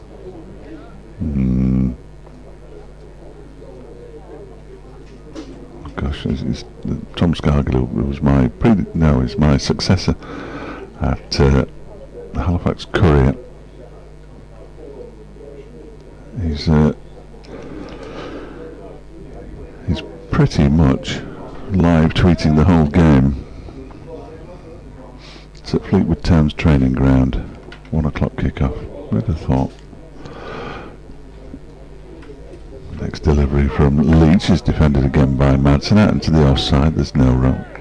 I noticed that Northamptonshire second team were playing a very strange game on NV Play. Really? Yeah, they were playing. Double up near the top of it was on mine. Middlesex second. They're playing Grenada. That's a game, isn't it? Oh, you'd rather be in Grenada than Wantage Road, yeah. With the greatest of respect to Wantage Road, where everybody's really lovely. I think I'd rather be in Grenada. Madsen waits as Leach is in, and he's just guided that out into the offside and immediately shouts no as Ed Barnard comes racing in to do the fielding. As the Henry players also got Middlesex second 11 are playing the Middlesex County Cricket League, who've made 262 for 9 in 50 overs. That's a decent effort. I imagine there'll be a fair few of the Northampton. Well, no, there won't be, will there? Because they're playing a championship match as well. Notts 127 for 5 against Sussex. That'll teach Dave Bracegirdle to take the mickey out of Derbyshire on day one. Day one's a bit early. It's a bit early to go big, isn't it? I think it is, and he went quite large. Yeah, got a lot of traction as well. They won't be listening to us anymore, of course, but ha! Here it's 61 for 2, a lead of 6. Dylan Pennington's back, the destroyer-in-chief of the top order. It was the top order, wasn't it? The Derbyshire first innings. Well, early he managed to get Brooke Guest, Wayne Manson, Lewis Rees and Hilton Cartwright, so that's a pretty good effort. Some good batsmen there. Here he is. It's you, isn't it? Coming in from the new red end where we did all the damage yesterday, wide outside the off stump. I couldn't remember who it was then, probably. Doesn't matter. No one's taking notes, are they? Well, I'm not, clearly. I've got no idea what's going on.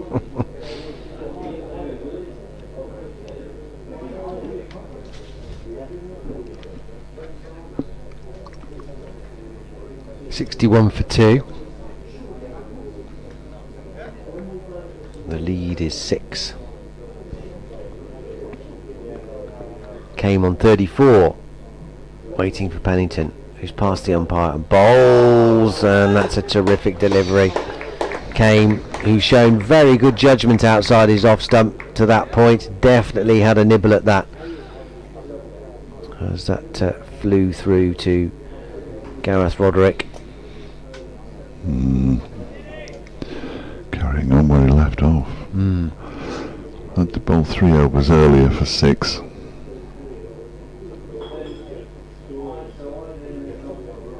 Up to 25 wickets for the season now. He's bowling just outside the off stump. That's kept low through to Roderick. I say he's the leading wicket taker for Worcestershire, but I don't think this is updated with Joe Leach's 2 wickets so far. So I reckon Leach has got 26, Pennington's got 25. That's what I think anyway. Well, we'll go with that then. Yeah. Yeah, I would. If you wouldn't mind. Yeah. Just work it out. Make it your first note of the day. Yes. Pennington in. Played out to the offside and there's no run. They do update them quite quickly though, that one on the... Well, have you got a problem? Well, I heard my headphones go a bit funny and I thought if I leant on something. Turns out I have. Is it alright now? I think it is, yeah. It's not a brilliant connection. It's a very strange looking setup you've got there, really. It is, yeah. They're the wrong kind of headphones, aren't they? Well, I have, yes, an adapter that takes it from a mini jack into a bigger one. Without wishing to get too technical, folks. No, I think we got there. Yeah. Pennington past the umpire. Oh, cracking ball. Really, really good. Crikey, how's he not edged that? Well, Kane somehow has found a way of not touching that through to Roderick. Well, that was a brilliant ball. Followed him, seamed away on the back foot. Oh, it can't have been too far from that outside edge. Right. Oh, gosh. Derbyshire 61 for 2, so they have managed to rub out the first innings deficit that Worcestershire managed to establish of 55 when they were bowled out for 185 this morning, and they've picked up 2 wickets in the Derbyshire reply. One before lunch, Lewis Rees LBW to Joe Leach for 5 with one that kept very low, and Brooke Guest has just played on to Joe Leach for for 17, but that's the only success so far for Worcestershire. This game now brilliantly poised. Harry Kane going well on 36. Wayne Masden has just avoided a pair. He's got a single to his name, and now they are 63 for 2 Derbyshire in their second innings. They lead by just 8, so effectively 8 for 2.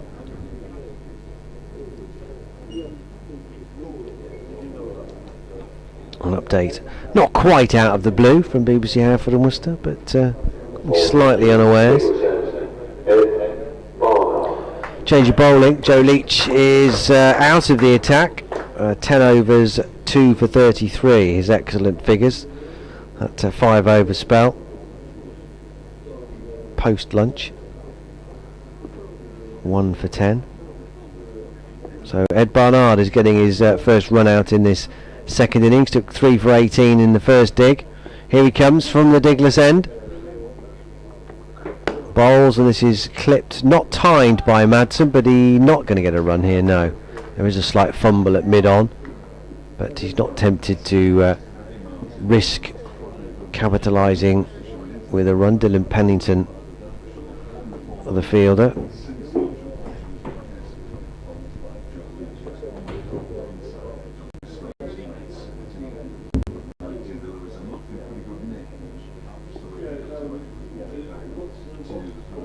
Barnard in, and this again is a testing delivery on off stump. Madsen just about covering up in time, playing it out to the covers, and there's no run.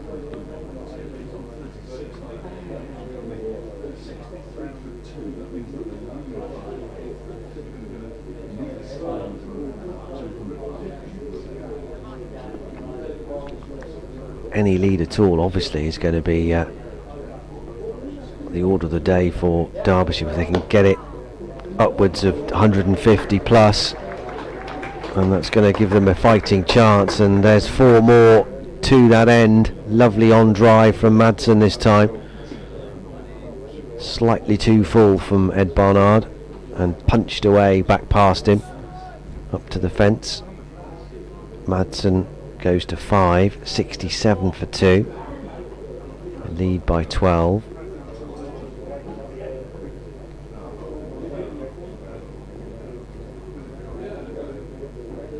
Two slips now for Madsen. Barnard bowls, drives out through mid wicket. They'll get a single as Pennington goes round to his right at mid on to field.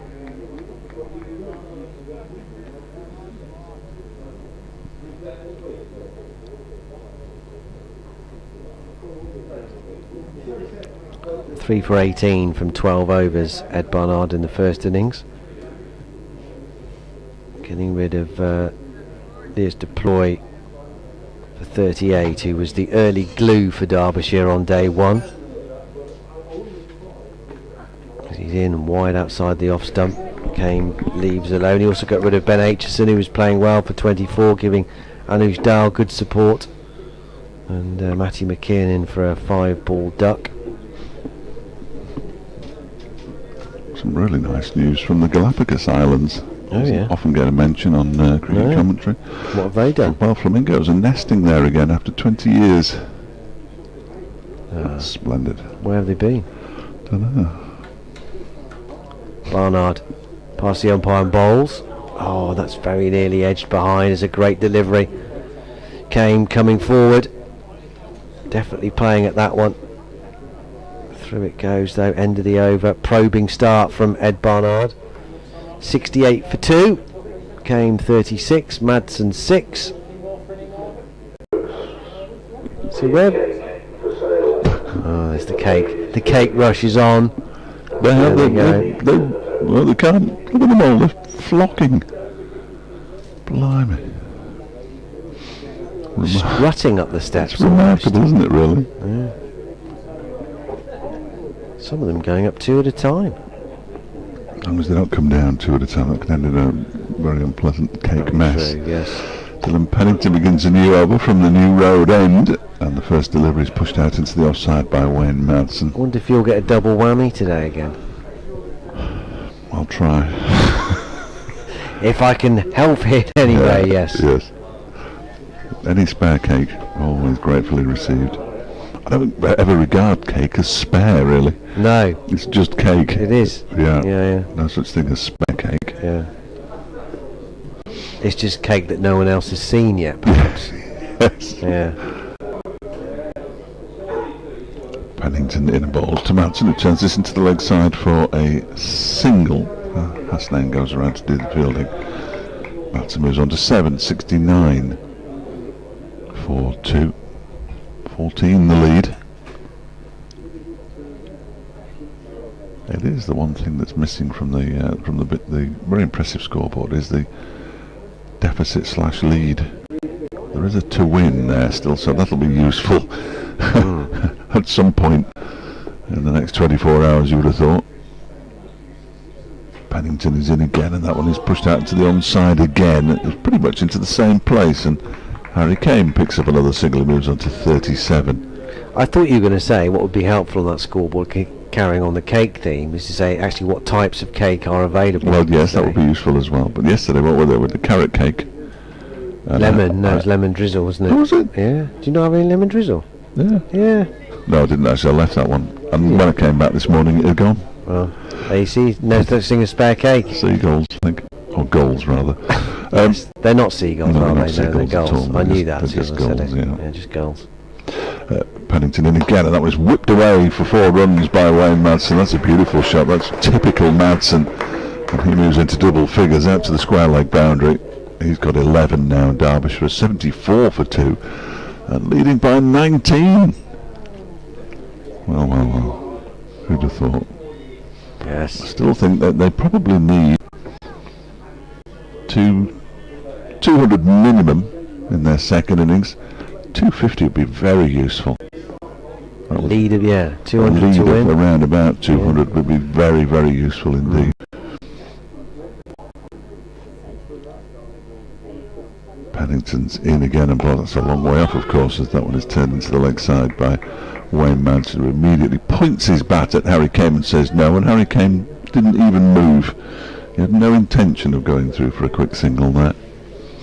I may have mentioned this morning that you might be able to hear from Tom Wood this evening. At the moment, there's little evidence that Tom Wood's in the running order for this evening, which is slightly disappointing. Whether they're going to keep it for tomorrow or not, I'm not sure. Mind you, having said that, I'm not in there either. So I'm sure that'll all be sorted out in due course. Here comes Pennington again, and Madsen defends it up to Libby at mid-off. No run, end of the over. Derbyshire in the second innings are 74 for 2. They have a lead which moved. They have a lead of 19 runs when Madsen has 11. And Harry Kane, who's been out there since the very beginning of this second innings, has 37. Got his maiden first-class half-century last week. Harry Kane made 70 in the second innings against Notts. Batted nicely. Barnard to continue from the Diglis end. Bowls driven by Kane, not really timed, and straight at Pennington at mid-on. Hampshire 5 for 2 early in their first innings, replying to Yorkshire's 159 at Scarborough. Oh, worse than that now. 12 for 3. Just seen the update. Gubbins just gone to bend code. Barnard bowls. Big appeal for LBW, but the umpire says no. Again, whether there was a hint of inside edge, or possibly a bit leggy again.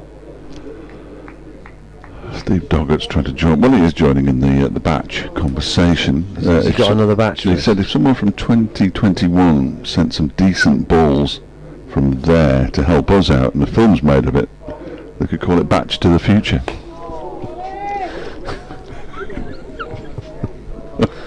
Very good. Thank you, Steve. Thank you, Steve. And thank you for the compliment at the bottom of your email, which I won't read out, but you're absolutely right. Who's the Burke you're with, Fleck? It doesn't say that at all. Look at that. It's very complimentary. Oh, lovely. But I don't read stuff like that out because it's just lazy radio, isn't it, really? Reading nothing but good things about you, about yourself. Dot ball, by the way, previous to that dot ball, which has been left by Kane. And that splendid pun. Yeah, good effort.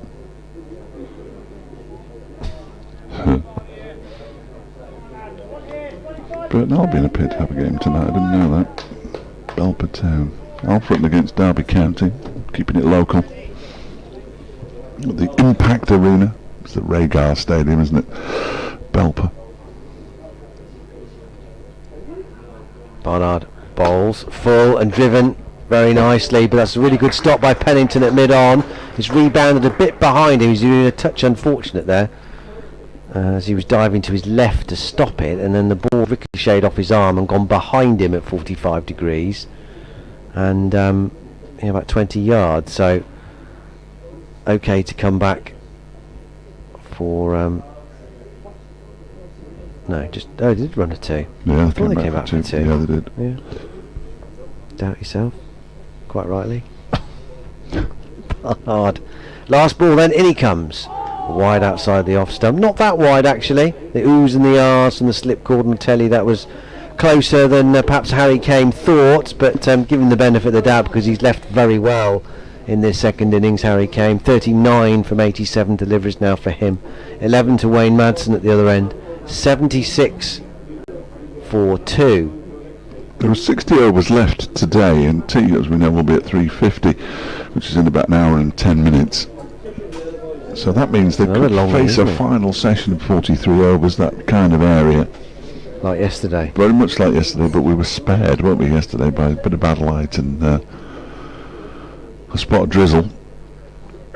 So I wonder what'll happen. It might be the light this evening, who knows. Pennington begins a new over, and it's turned into the leg side. The first delivery is, at least by Wayne Madsen, for a single out towards Mohammed Hasnain. He does the fielding. Madsen moves on to 12 and Derbyshire to 77 for 2. That's a lead of 22. 11 times table again. Was that your favourite table? I like the 11. I do like the 11. Yeah. I like the fact that it just goes up, and once it gets over 100 it gets horribly complicated, I think, but 11, 22, 33, that's dead easy, isn't it? Yeah, nice. I like the 11. So you had to stop and think about 11 11s. 121. Yeah, and then 12 11s. No idea. Crazy, yeah. No idea. Pennington bowls left alone outside the off stump by Harry Kane. He has left well. He has. Harry Kane, which is always the sign of an opener. In a little bit of form, and he got selected last week ahead of Billy Godleman, the Derbyshire skipper, mainly because of his form in a game the previous week when he scored a century and an 80-odd against Yorkshire for the Twos. And Mickey Arthur was saying, it's all about picking players on form, and the batsman's currency is his runs. Yeah. They're going to show, Jake Libby's going to show the ball to the umpire here, unsurprisingly, because it is 23 overs old.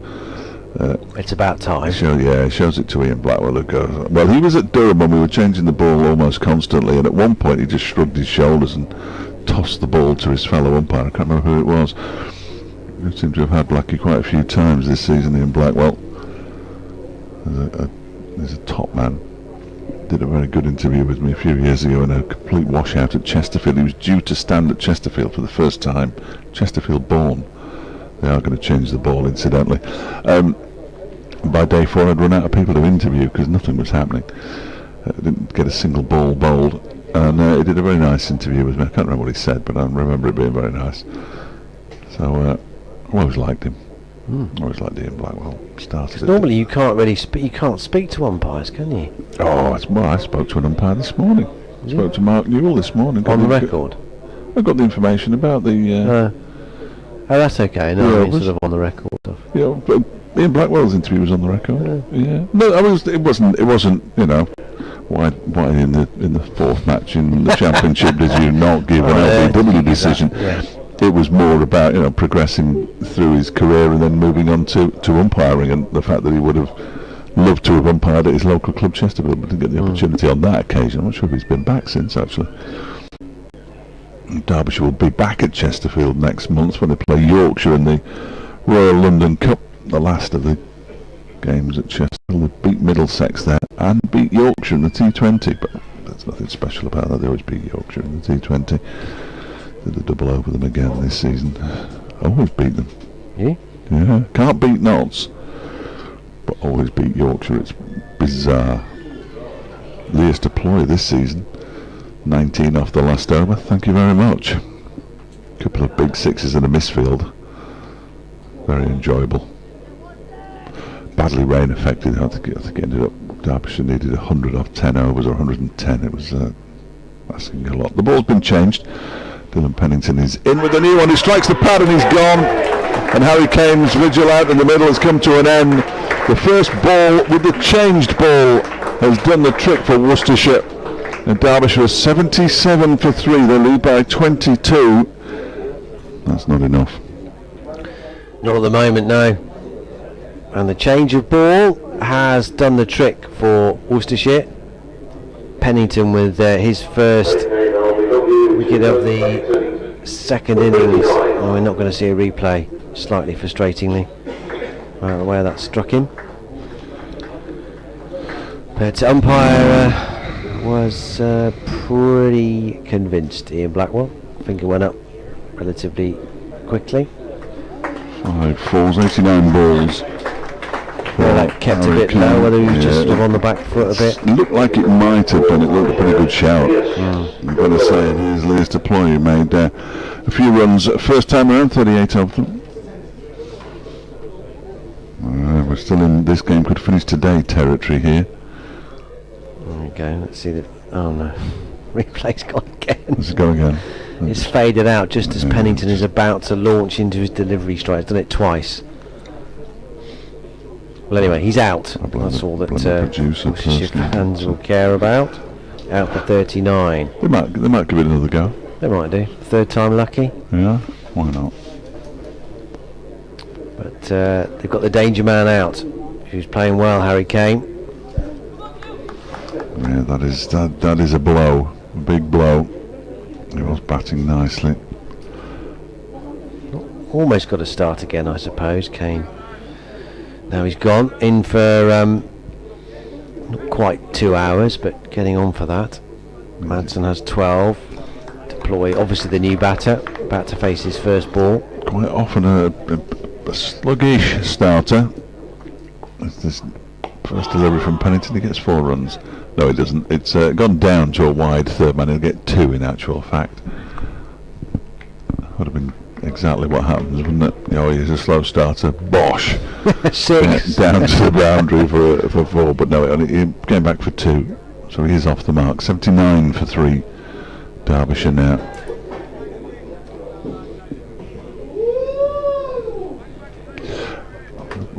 Excuse you. Frankie Howard's in the press box. Frankie Howard lives. Up Pompey.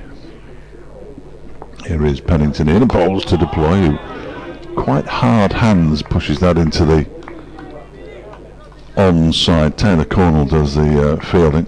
I seem to have mentioned him as many times as we did in the first innings. He had the fielding pads on for most of yesterday until Derbyshire were dismissed, of course. Say for most of yesterday, for 51 overs effectively.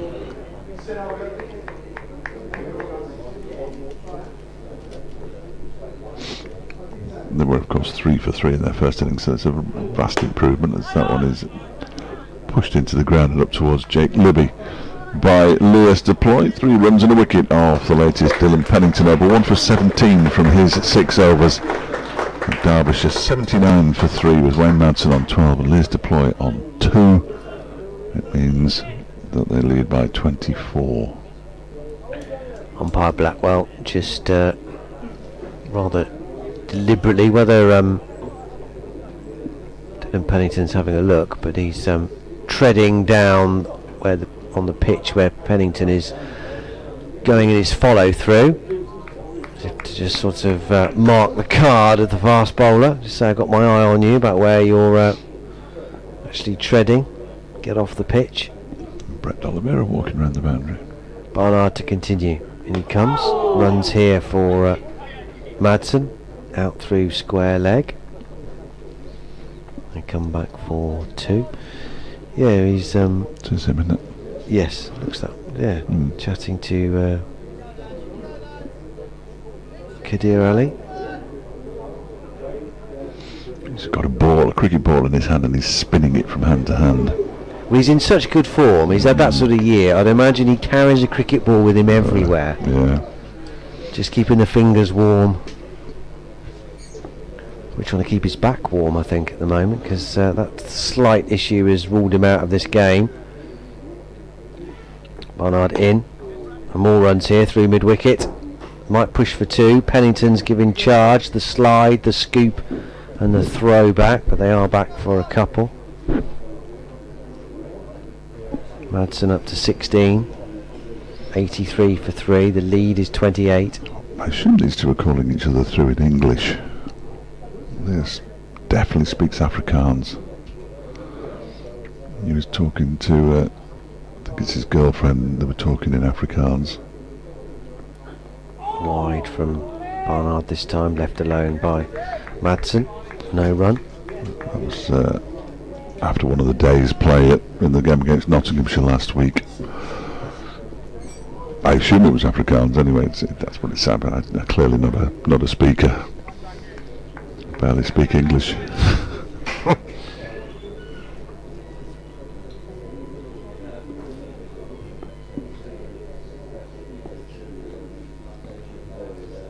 Barnard past the umpire. In and forward comes Madsen. Takes the flap of his leading pad as that cannons off the inside edge. Dribbling out to mid-wicket, Taylor Cornell Fields. And there's no run.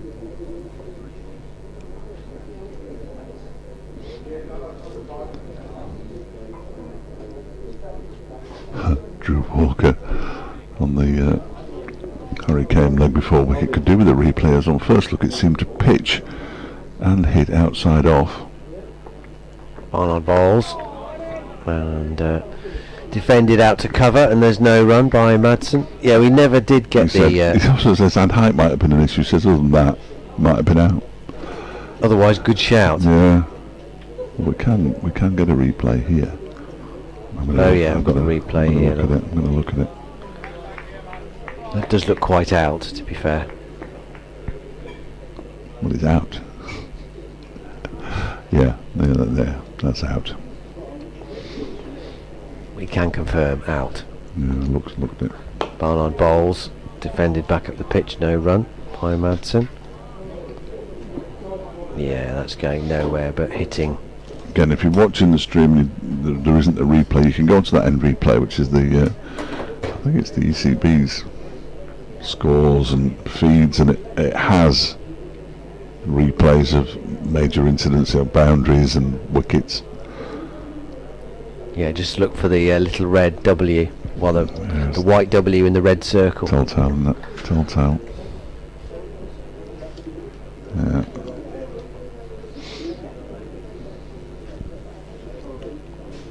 That's the end of the over, by the way. 83 for 3, 25 gone, 28 in front.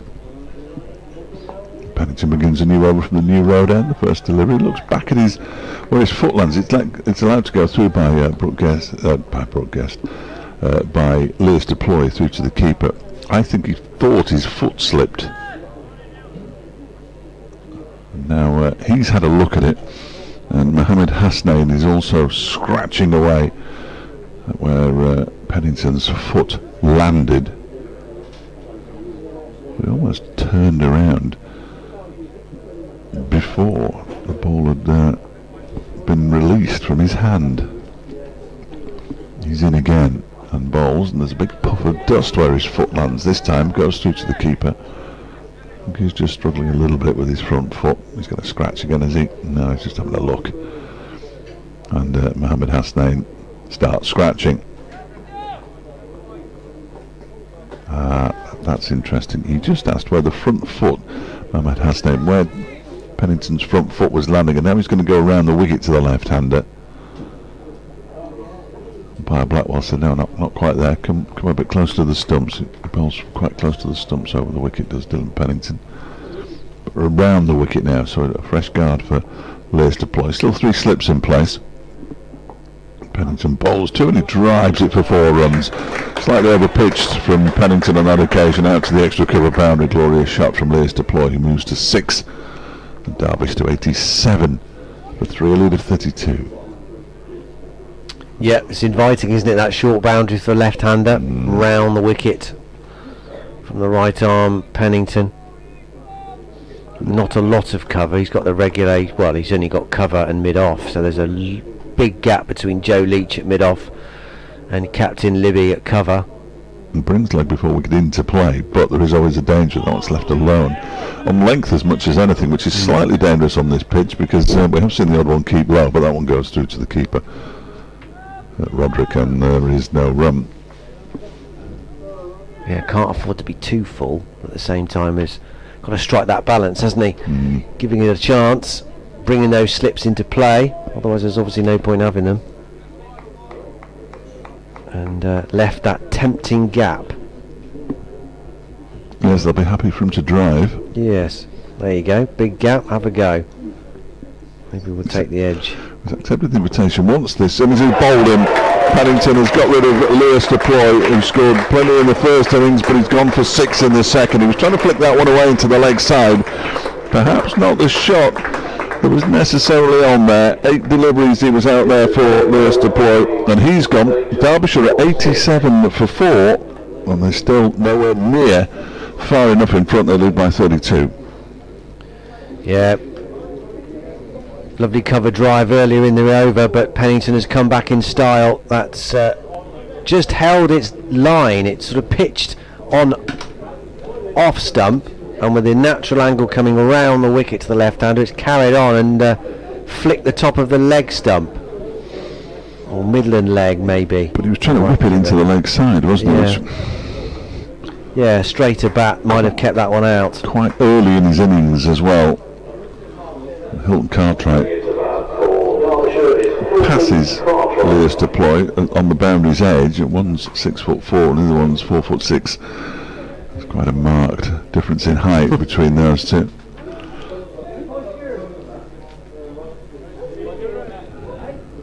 It's like a royal procession there. Ali and D'Oliveira waving to the crowd as they walk around the boundary's edge.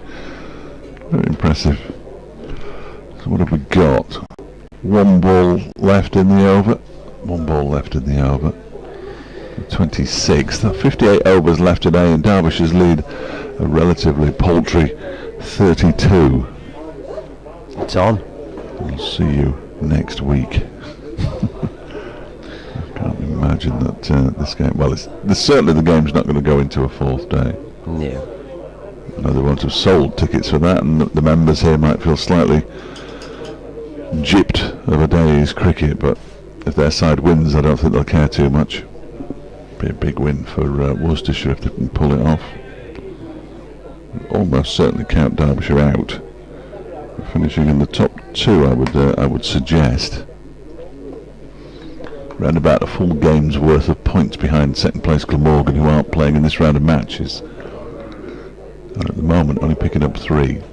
Hilton Cartwright's the new batsman. Final ball of the Pennington over. He bowls to him and he guides this out into the offside, and they scamper through for a quick single. Cartwright off the mark, and Derbyshire 88 for 4, leading by 33. Wayne Madsen on 16. Hilton Cartwright with that single. Still to come Anna's Dahl, Matty McKeon, Aitchison, Connors and Scrimshaw. A lot depends on these two and Anna's Dahl, I would suggest. Pennington now up to 97 first-class wickets in his career. So be nice for him if he could find another 3 in this second innings. Career best match figures, took 9 for against Derbyshire here last year, including career best 5 for in the first innings. Barnard to continue, 88 for 4, so effectively 33 for 4, because that's the lead. 2 slips, Haynes at second, Pollock at first. Ring on the offside as Barnard bowls. Forward comes Cartwright, who's off a pair. Barnard got him in the first innings, playing on, trying to leave.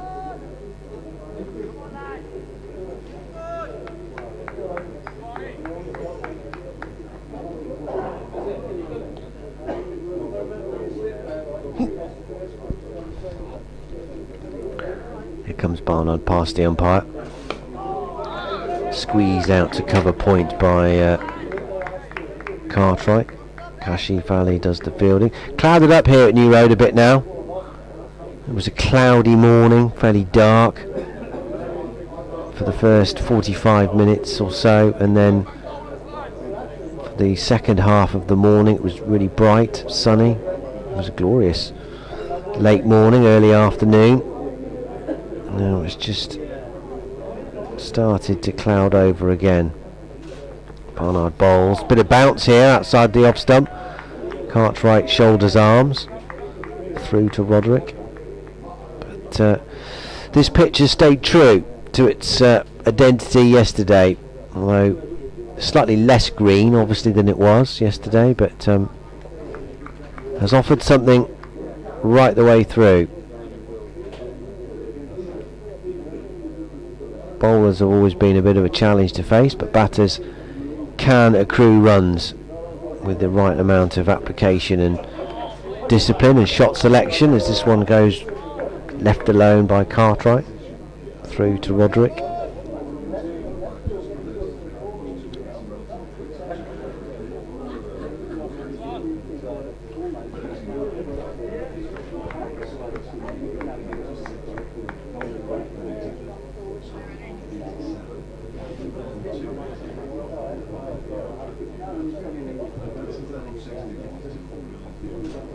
Barnard in, and that's a terrific delivery. Cartwright nibbling at that on the back foot.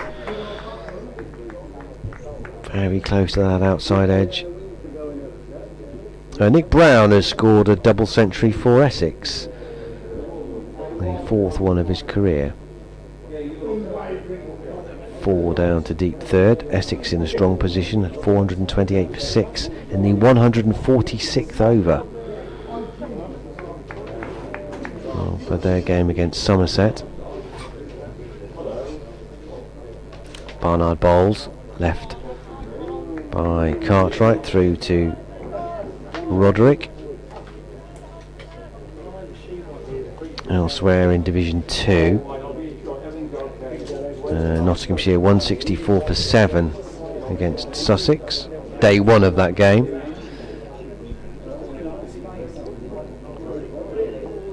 Going back on a knife edge here, Worcestershire have struck a key blow, removing Harry Kane, LBW for 39, and Liers Deploy bowled by Dylan Pennington for 6. It's reduced Derbyshire to 88 for 4. They lead by just 33.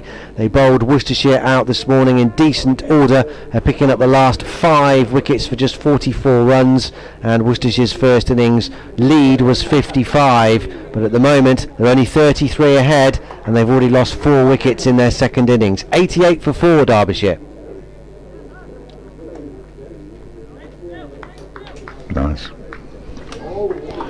Smooth. Inaccurate, but smooth. Oh, don't worry about accuracy. No, I think it was pretty accurate. Yeah. Just got 3 off that last delivery though, so the 91 for 4, the lead's rocketing up now, isn't it? Well, do they? Don't know. Well, only the people who are watching the stream. Well, listening to the update, they might think, well, they're not aware that's the 3 while I was speaking. No, the last ball. Not, no.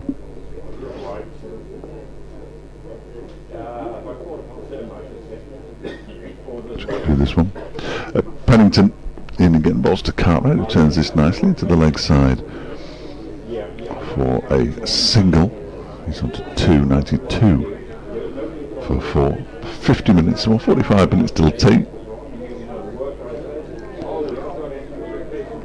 Pale blue Derbyshire cap has just bobbed along in front of the wall down below us. I assume that's the one-day cup cap. The pale blue shirt with the Derbyshire colours flashed across the front. Very nice too. Pennington on his way in again and bowls. That one is turned into the leg side by Mads. A little surprised by the bounce there. Dealt with it comfortably enough in the end. Bit of knitting going on in there. There is, isn't there? White wool. White wool, no, it is. Bit of scarf, well, it's always a scarf. You reckon? Yeah, always a scarf. I have no idea what it is. Blanket? Could be. It's quite chunky wool. Yeah, it is, isn't it? Could be a cricket jumper. Well, that'd be good. Yeah. That would be good. Yeah. The lady's knitting without even looking at the needles as Pennington bowls. I'm commentating without looking at the cricket. Bowls to Wayne Mads, who pushes this one out into the offside square, and there's no room. Yeah, a bit of knitting, bit of reading, some general hubbub. Lots of catching up with old friends. It's the joy of the county championship. So much going on, and yet at the same time not much going on. That's what I like about county championship cricket. Yeah. It's there. We all know it's there, and we're all watching it. Some people think it's funny. Pennington bowls left alone outside the off stump by Wayne Mads. Tumbling stop, moving to his left-hand side by Gareth Roderick. Well, it's lovely wallpaper, isn't it? Or soundtrack, however you want to sort of describe it in the background. Dip in and out. Or not. Some people come, obviously, and are glued to every single ball. People score. Yeah. Don't want to talk to anybody. For others, it's a social. I've got to. Yeah, we're contractually obliged to converse. Joe Leach is going to go off in a moment, I fancy, as Madsen just guides this into the backward point region when it's fielded. Well, I was going to say by Ed Barnard, but I'm not sure that it is. It is. Ed Barnard's bowled 4 overs for 11. I think we're going to get a change here. Who's going to come on? Joe Leach isn't going to come on because he's gone off. Is it Adam Finch? It looks like Adam Finch. I recognise that slightly stalking walk. Yes, I think that's Adam Finch, isn't it? Well, he's not playing. No, he'd be 12th man, wouldn't he? Or the sub-fielder. So we're going to see some spin. For the first time in the second innings. Is that him out there, Finch, then, on the boundary? Yeah, number 61. Is he? Oh, right. Oh, no. I'm looking at the wrong one. He's quite big, though, isn't he? Yeah. Quite tall. That must be Pennington. Yeah, it's Pennington out on the boundary in front of the ladies' pavilion. Looks huge out there. Well, him and Pennington are pretty similar. Yeah. It's only a small pavilion, though, isn't it? So, I shouldn't. The ladies' pavilion used to be the pavilion, did it? Yes. Yeah. Well, actually, no. There was before they. There's the main one by the, which obviously is now the Graham Hick. Yeah. There was something else there. Yeah. Yeah. The pavilion. Oh, it was the original old pavilion. Yeah. Excellent. I don't know what the original. Oh, gone. Josh Baker struck first ball, stumped by Gareth Roderick, and Madsen. It's Cartwright has gone, isn't it? Madsen at the other end. Cartwright has got to go. He's gone for 2, stumped by Gareth Roderick off the first delivery sent down by the left arm spin of Josh Baker down the leg side, and he got in a bit of a tangle, in all honesty, and that's alert work from Gareth Roderick. Can we just call it a poor shot? First ball. Looking to turn it off his legs, missed it, and then kind of overbalanced, weight going in forward when he needed to get back, and Roderick did the rest, and umpire Ian Blackwell agreed at square leg. It almost looked out from here. It was a fairly straightforward decision, I think, and the lead of 37. Well, Darl and Madsen have got to do something here if Derbyshire aren't going to subside to a 2-day defeat at 92 for 5. That wasn't good from Hilton Cartwright. That's his last innings for Derbyshire. Yes, sort of a may well have been anyway. dismissal that you slink off to, isn't it, really? Yes, you go and sit at the back of the changing room and don't talk to anybody. Eye contact, no. For fear that they might tell you what they thought of it. 4 wickets since lunch. Guest for 17, Kane for 39, Deploy for 6, and now Cartwright for 2. And they can't keep relying on Anuj Dal. There's still 55 overs left today. They'll be on the M6 tonight. Baker bowling to Dahl, throws this one up, and Dahl is solidly forward. Yeah, Derbyshire need another knock from him. He was very good in the first innings, making 55, looking pretty untroubled in that 112 ball innings. He's got to do it all again here for his team. We're right up against it now. Just 37 ahead, effectively 37 for 5. Bit like the first innings. Baker bowls. Dahl presents immaculate forward defensive stroke. Out to Jack Haynes at short extra cover. There was 7 down by this stage in the first innings, so not a problem really. Well in hand. Yeah. Driven back to Baker. All under control. Don't panic anybody.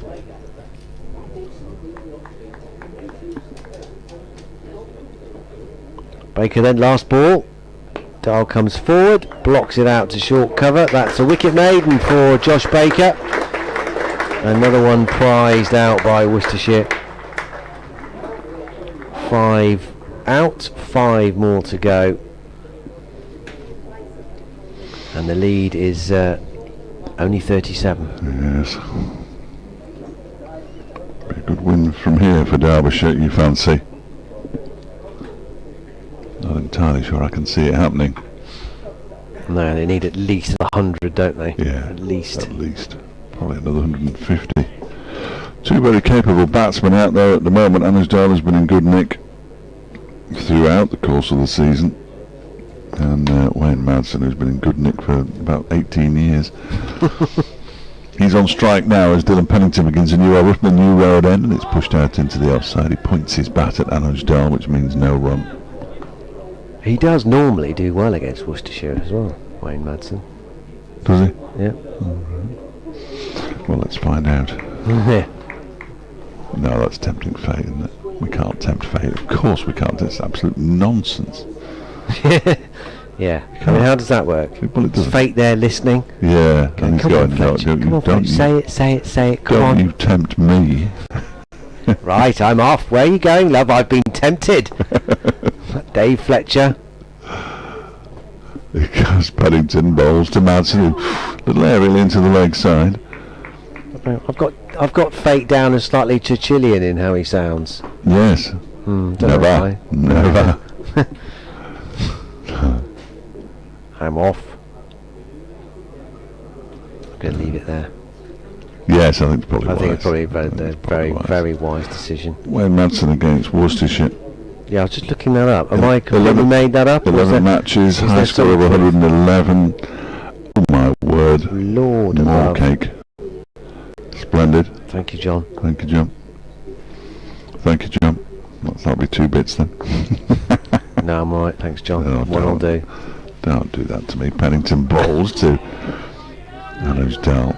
Oh, there was this Defends sneaky it. bit of black or slice on there, wasn't there? Was it? I think so. I missed that. Been a bit hasty, perhaps. 19 innings, 928 runs, high score of 111, an average of 51. Yes, so I was right then. Three I'm centuries. pretty sure it was him. We were talking upstairs with the stream during the 2020, which we do from the posh seats upstairs. Well, I say seats, we stand on the balcony. But it's a good view. And we had Joe Leach for one of the games. Don't ask me which one. Pennington bowls left alone by Anuj Dahl outside the off stump. Well, of course it would have been Derbyshire, wouldn't it? Because we were talking about Wayne Because we were Madsen. Wayne Madsen. Well, we were talking generally about players and plans, and then he mentioned Wayne Madsen, and he said how he's one of the names that when they sit down and talk about each team and who they're going to play and what plans they've got, they mention Wayne Madsen, and everyone kind of rolls their eyes a bit and goes, "Oh, must we go through this every year? Uh-oh. It doesn't really work." Here's our plan. Yeah. Pennington in and bowls to Dahl, who pushes this one out towards mid-off, where it's fielded by Jake Libby. So an average of over 50 against Yeah, Worcester. average of over 50 There you against go. Worcester. That's not bad, is it? That's pretty decent. Yeah. Which how many times Nudge has played against Worcestershire, but I can find out.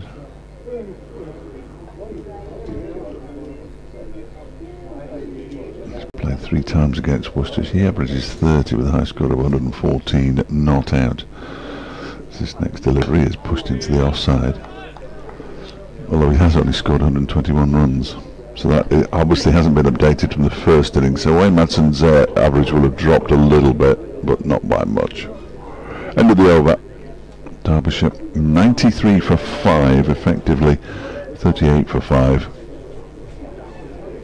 in a little bit of a hole.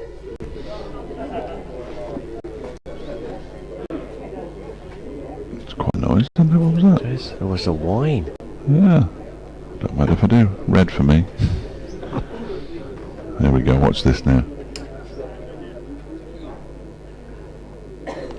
Dave Fletcher's left us, everyone, not to update listeners to BBC Radio Derby, I hasten to add.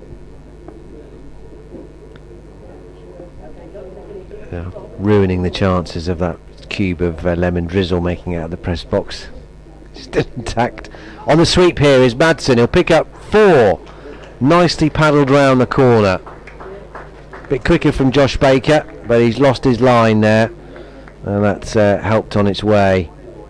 No chance of Ed Barnard trying to cut that off gamely from slip as he turned and gave chase.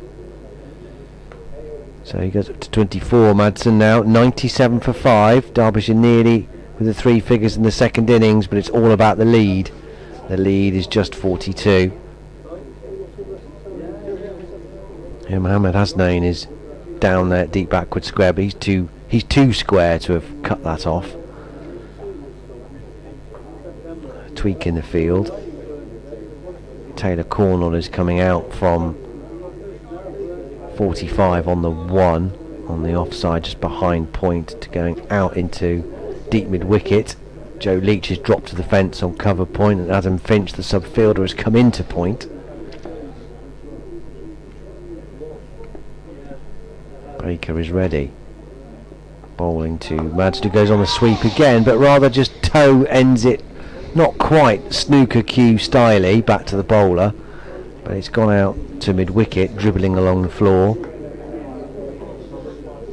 Didn't quite execute that as planned. Baker bowls again, bit more air. This one's better, swept squarer than the first one that went to the boundary. Hasnain comes in from deep backward square and fields. Just a single.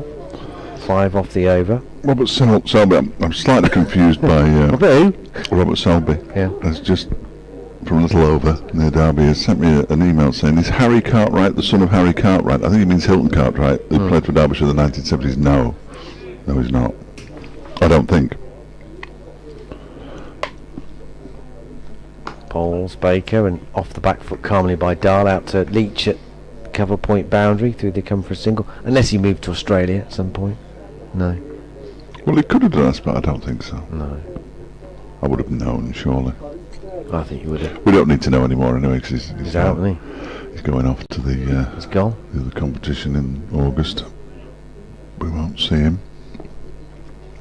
Baker, 2 balls to go.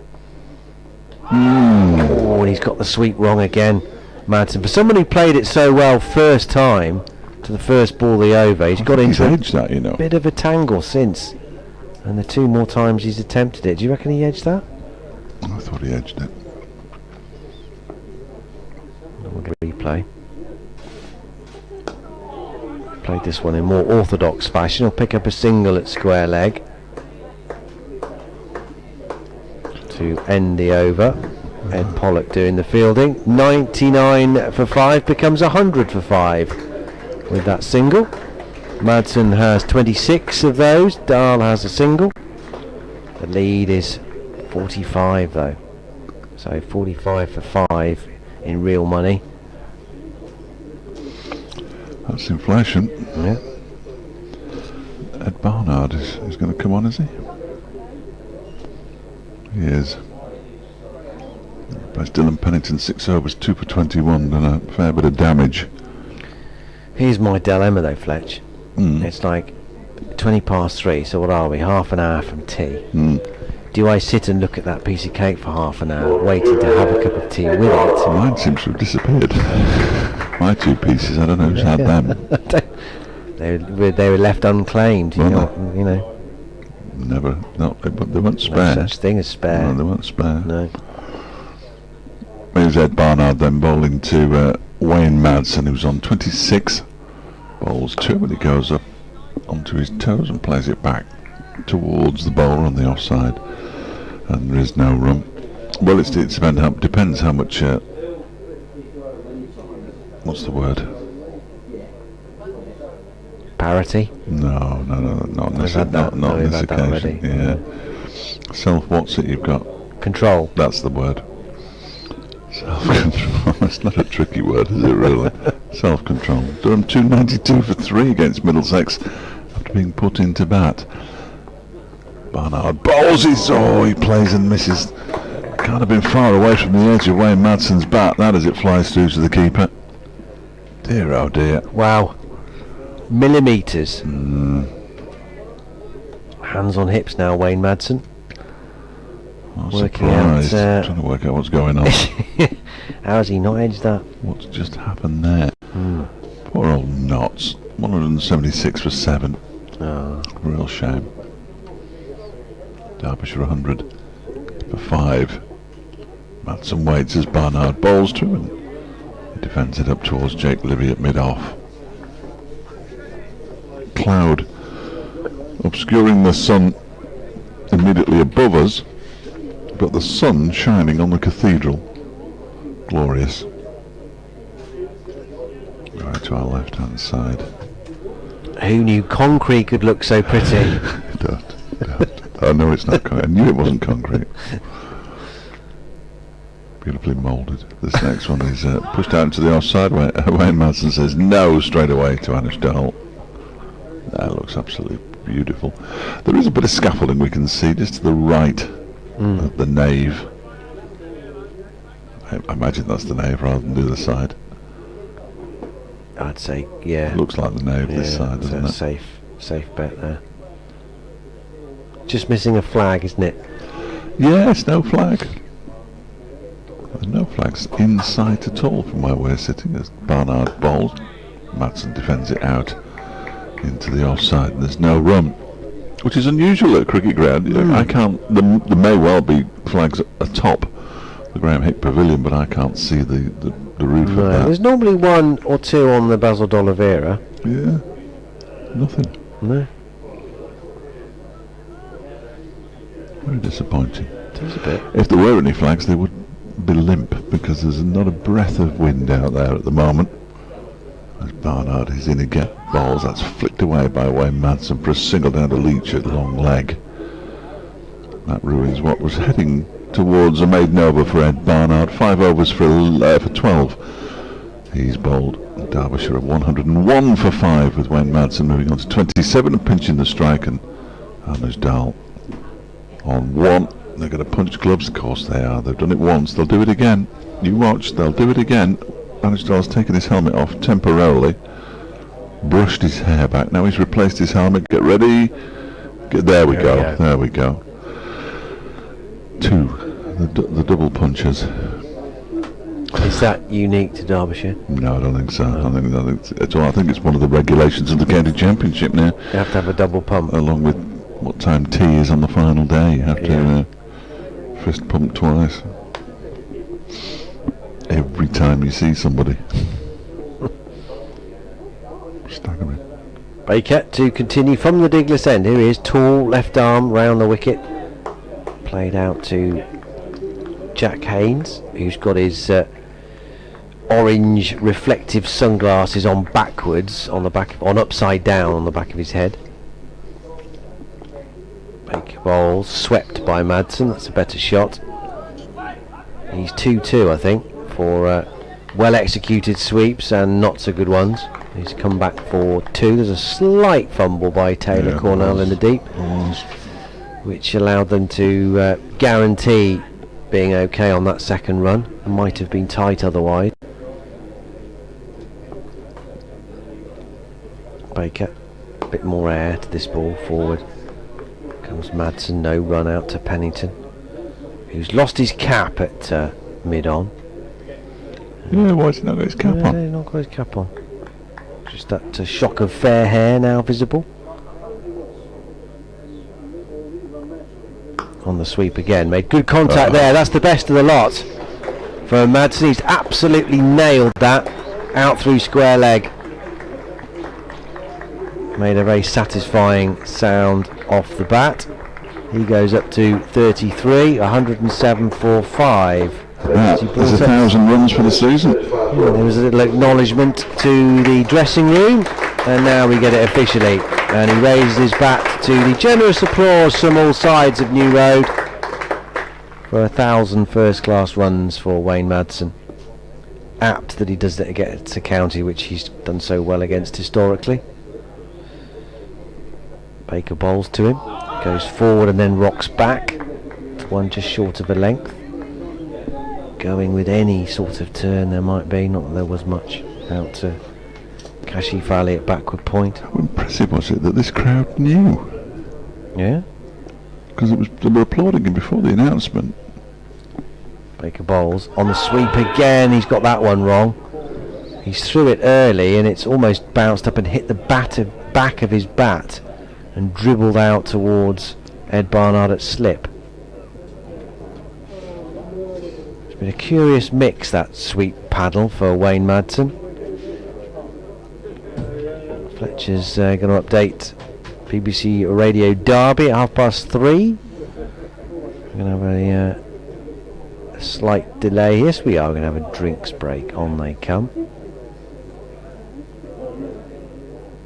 2 crates, black wire crates with bright yellow sports drinks in them. Derbyshire physio is coming on as well, and drinks being scuttled out to the batters.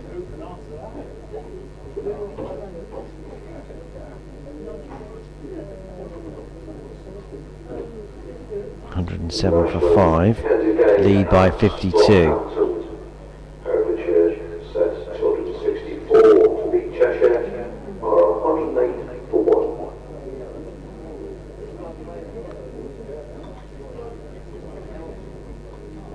Almost ready to go. The batters are refreshed. Worcestershire are having an impromptu little huddle here as they swig on their drinks bottles.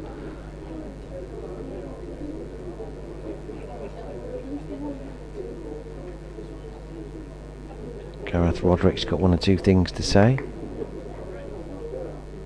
gesticulating and having a chat with Taylor Cornell, and we're ready to go. Ed Pollock comes back onto the field. Maybe took that opportunity for a quick comfort break. He's back. And almost ready to go. Ed Barnard has ball in hand. Well, now he does. Jake Libby lobs it to him. 2 slips. Here he goes. Runs away from us now. Bowling to Anuj Dal. It's a bouncer. Dal not tempted to play at that. Doesn't have to duck very far. He's not a tall man, Anuj Dal. So didn't have to do much to get out of the road. Just a little flinch. A little bob down. 107 for 5. The lead is 52. You'd think Derbyshire need another 100 at least on top of that.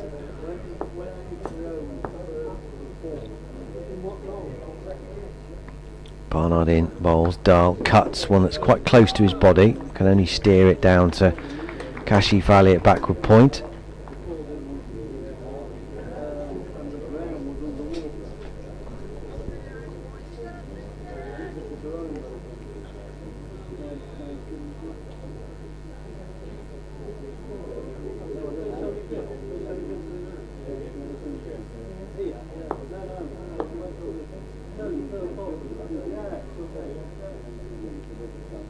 Barnard in. Oh, that's a good leave from Dahl. And that has cut back a long way. Even the umpire, Ian Blackwell, has rocked his head back and looked to the sky. And Wayne Madsden comes down and has a quick chat with his partner, who's still standing legs akimbo where were planted before not offering a shot. Trying to work out how that ball came back into him by such a degree. Bounced over the top of the stumps.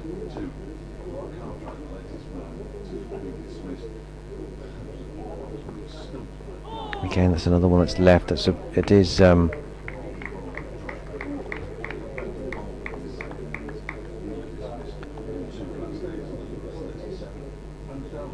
umpire Blackwell just going and drawing on the line with his left boot, just as if to remind Ed Barnard, he's getting close. Update for Hereford and Worcester on the way. Derbyshire 107 for 5 in their second innings, so they lead by 52. There was a deficit of 55 on first innings when they bowled Worcestershire out for 185 this morning, picking up the last 5 wickets for the addition of just 44 runs. But Worcestershire have pegged them back. A couple of wickets for Joe Leach, 2 for Dylan Pennington as well, and the left arm spin of Josh Baker's just got in onto the act as well. A stumping for Gareth Roderick. But Wayne Madsen, who always seems to do well against Worcestershire, looks like he's going to hold the key again, unbeaten on 33. Anuj Dal, a half centurion from the first innings, also an important batter to prize out for Worcestershire here. Derbyshire's hopes, you'd think, rest with these two. They lead by 52. They need at least another 100 on top of that, you would reckon, to have a chance. 107 for 5 in their second innings, 52 ahead.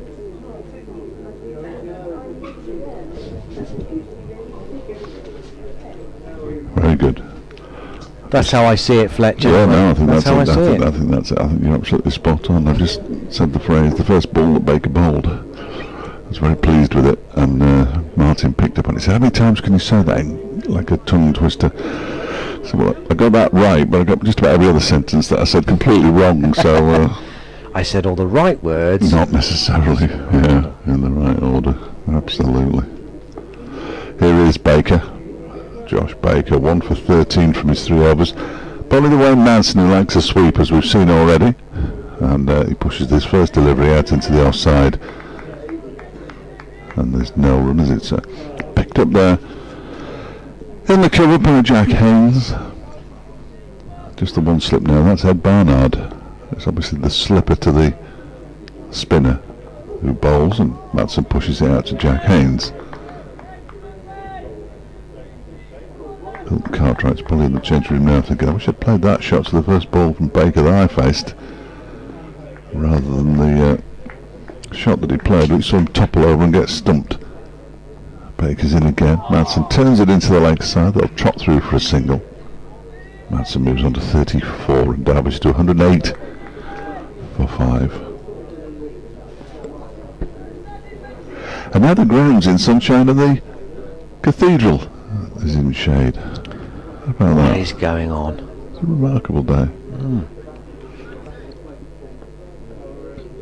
We saw 15 wickets yesterday, we've seen 10 today. Next delivery is pushed out into the offside by Anuj Dal, and Haynes once again does the fielding.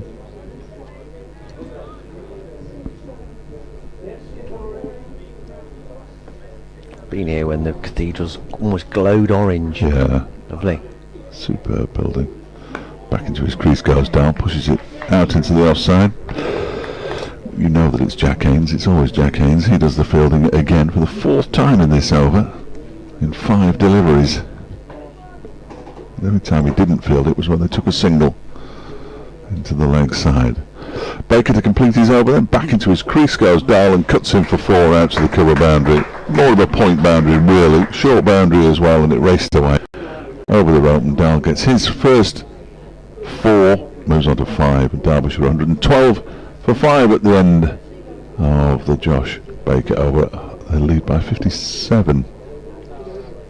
Time that absolutely raced away. Wasn't a huge amount of pace on the ball from Baker, but that left the bat at a rapid speed. Yeah, it was a nice shot, wasn't it? Yeah, very nice. Well, Worcestershire have had good warning in the first innings about Anuj Dal, and they will want to prize him out ASAP. 112 for 5.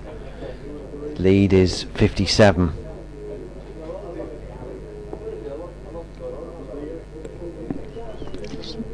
Barnard, new over, in he comes, and that's punched off the back foot. Kashif Ali's fielded it eventually on the bounce. It was hammered down into the ground by Madsen, and he reached up to his right, grabbed it. It was a bit like trying to grab a wet bar of soap initially. Had a couple of grabs at it, and then eventually, after it ran away from him a bit, managed to regain his ground and make sure they couldn't pinch a single, so no harm done. 6th time that Wayne Madsen's got to 1,000 runs in a season for Derbyshire. to Kashif again. Off the back foot from Madsen. Well, he's a good pro, isn't he? Very good. Signed a contract for next season already. 37 at the moment, I think. Will be 38 come the start of next season. Just a kid, really. Barnard past the umpire. Bowls to Madsen. Will get a run on the onside this time. Just glanced towards mid-wicket. Mohammed Hasnain does the fielding. Going through some limbering up exercises, touching his toes. So he may well come into the attack soon. Bowled 1 over before lunch and then 5 after it. 6 overs, none for 22 so far.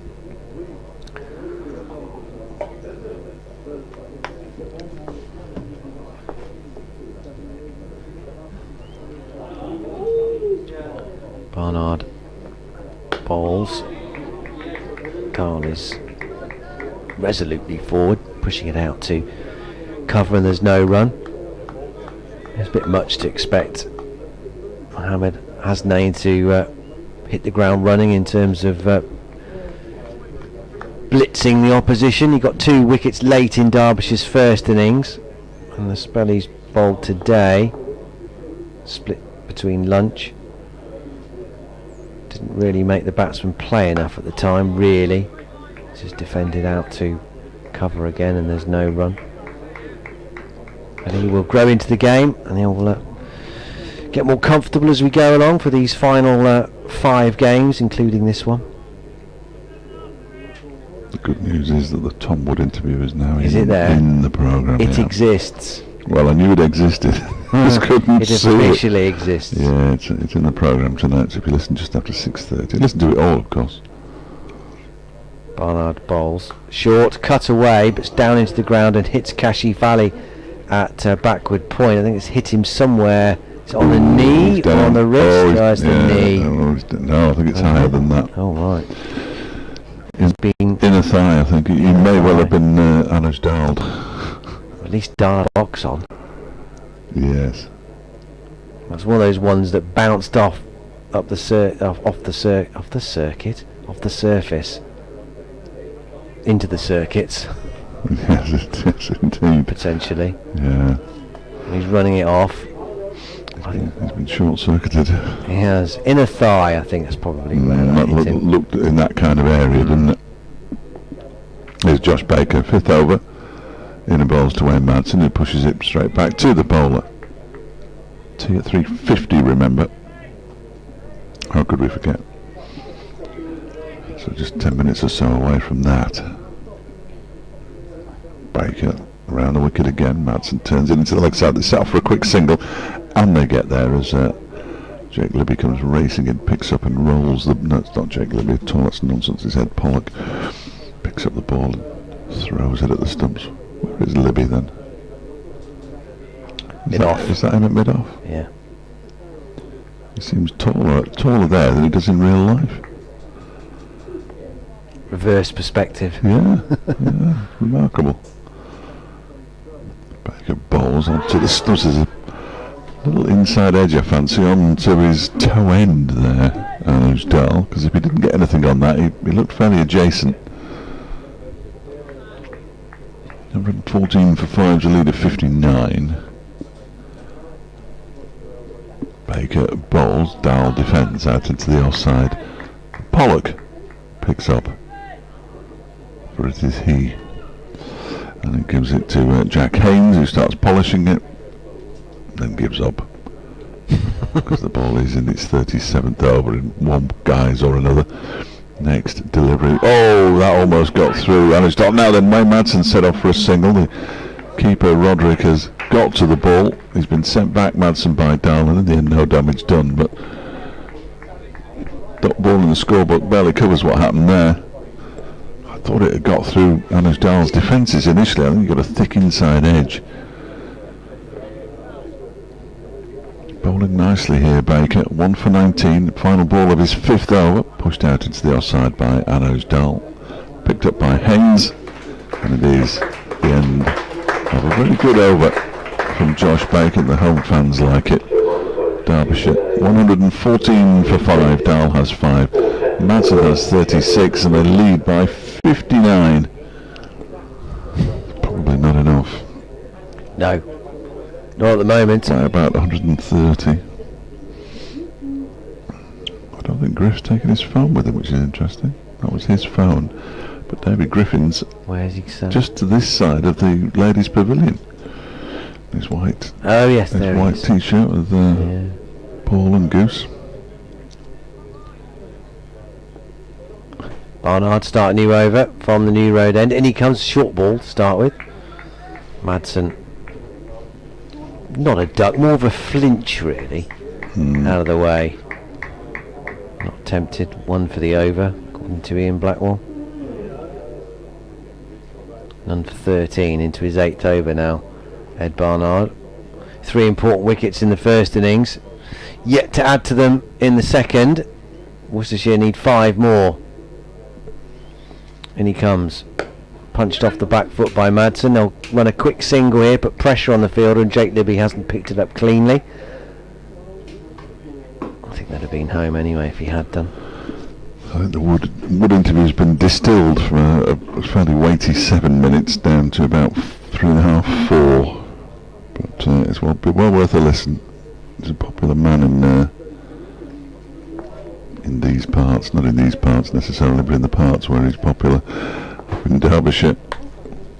I assume he's popular. I like him. Barnard bowls, defended back up to him and no run. So hopefully we'll see him at Shifnal on Sunday.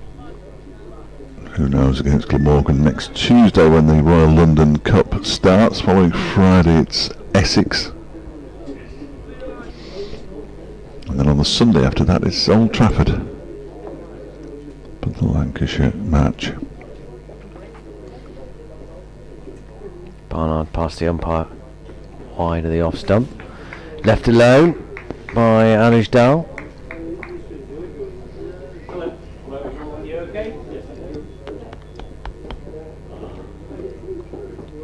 Yeah, Worcestershire have a warm-up game against Herefordshire on Sunday. Lovely grounds of Eastnall Castle. And they start the Royal London campaign on Tuesday following week against Essex here. Say Essex, let me double check that. Well, we're back here Or is it Kent? on the 14th. My memory. It's Kent. Excellent. Yeah, it's Kent. I knew it was either Essex or Kent. I think Derbyshire got away with it in the Royal London One Day Cup because they're at home to Kent, Hampshire, Glamorgan and Yorkshire. Furthest they have to travel is Chelmsford. Barnard bowls. He's covering up outside the off-stump Dahl. And there's no run. The home game with Yorkshire at Chesterfield, of course. Trips here, Chelmsford, Old Trafford. Must be another, mustn't there? No, I'm in trouble. Northampton. Worcestershire all over the place. Hampshire, Yorkshire and Lancashire. One after the other. I'm going to Northants as well.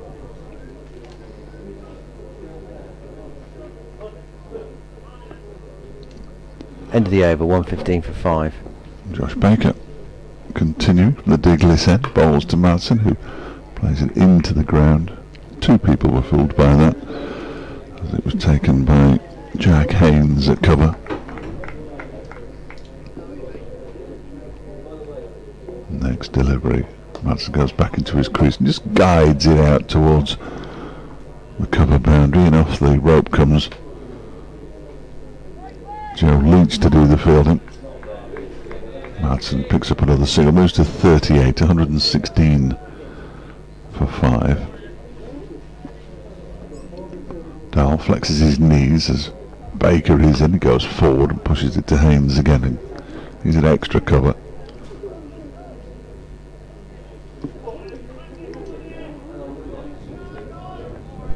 What's that clock saying? So we're about 4 minutes until tea. That one's pushed out to the offside by Dahl. He sets up for a quick single. It was perfectly placed because Pollock couldn't get to it quick enough, nor could Haynes, and as a result the batsman get through for another run. Dahl moves to 617 for 5.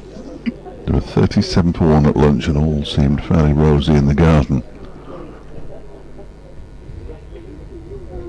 We're not in a garden. I don't know where that phrase comes from either. Around the wicket comes Baker again. Back into his stumps goes Mads and then pushes it up to mid-on. Wherever it comes from. Perfectly sums up what was happening at lunchtime. Not so much now for Derbyshire. Madsen waits, Baker bowls, Truman drives it out to Haynes, who stops it with his right knee. And that's the end of the over, just 2 runs from it. 117 for 5 with Wayne Madsen on 38 and Dahl on 6. And they lead by 62. So we'll get one more in before tea. Ed Barnard cap is already off, handing it to Ian Blackwell. Dylan Pennington's going through some fairly flexible, let's say, He's got his stretching got exercises. His cap back, He's sort of, cap back on. And that he's had a badge sewn into the front of his hair.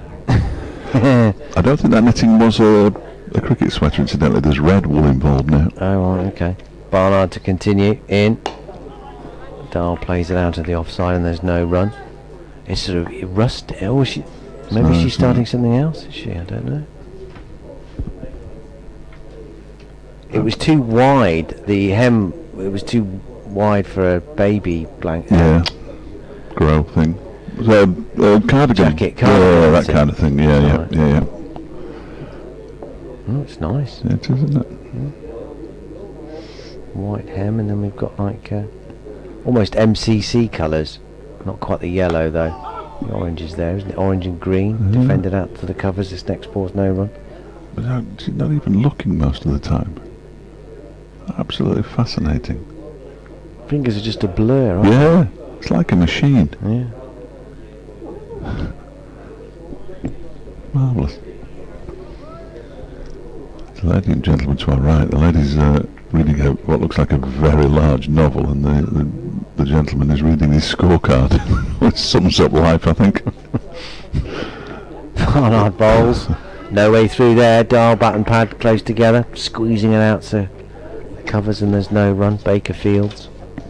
Scoreboard always includes an interview on the back, which is usually done by John Curtis. So I should just skip that and just go straight to the other side. Whereas you straight to the pictures. Throwing it away now. Back. Barnard up to the wicket, bowls, and that's a cracking ball. Really good. Dahl has come forward playing at that, no question. Oh, that's gone past the outside edge, missed it by a whisker. Through to Dahl. 62 the lead, that's all it is. And I've still got 43 overs to go after this one. So a long final session beckoning. Get these 5 wickets quickly though. Finish it today. Might even see the conclusion of the match, who knows. Barnard bowls, no run here. Again out to Baker at cover. Remarkable. I'm not sure I've seen, Griff will correct me, I'm sure, but I can't remember seeing a 2-day game. I've seen plenty of 2-day and 1-session games. I'm wondering whether I have. Probably. 2 days is very quick for a game to finish.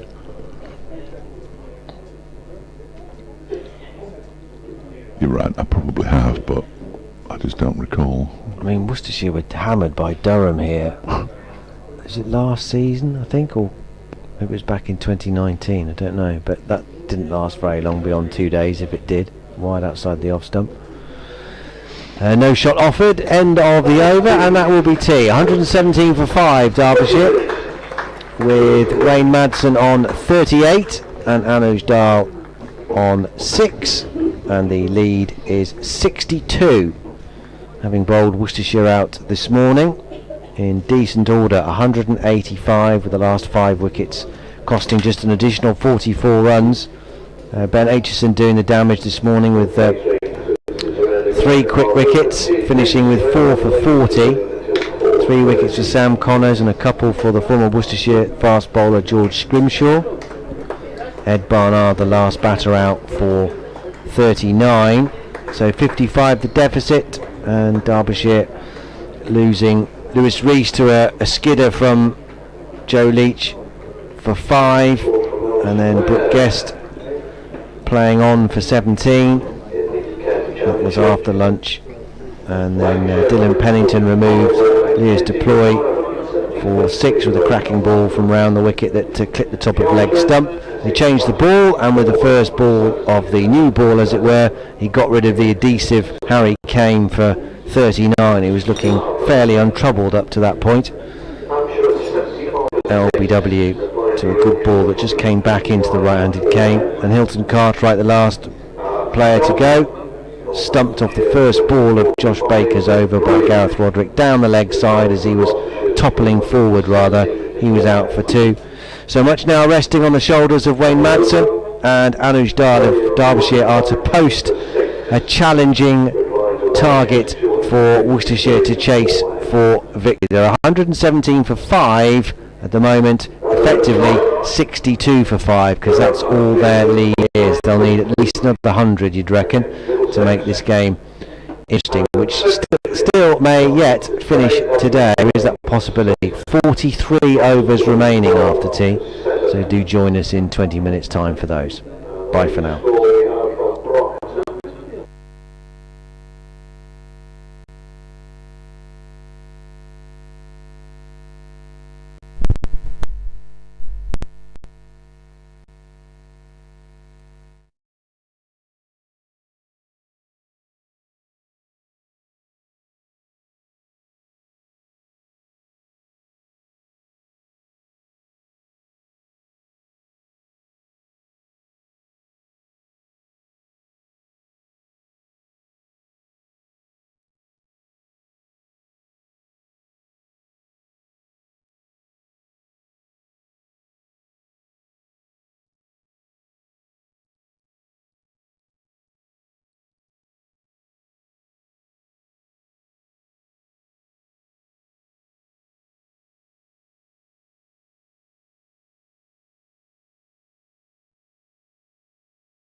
Hello again everybody, welcome back to the third and final session, and a long one as well by the looks of it, here in Prospect at New Road on day 2 of this match between Worcestershire and Derbyshire, which has ebbed and flowed nicely, and unless Derbyshire can make a significant addition to their second innings total here, and it looks like it's going to go decisively the way of Worcestershire this match. 117 for 5, so the lead is 62, which is not enough.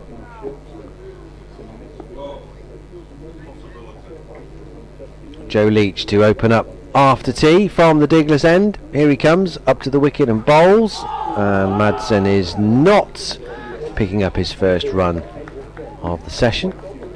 Kashi Fali at cover sweeps into field to make sure he doesn't pinch a single. Madsen has 38, Dahl has 6. 2 slips in place at the start of this third and final session, which is scheduled to last 43 overs. Hope your chair's comfy, Fletch.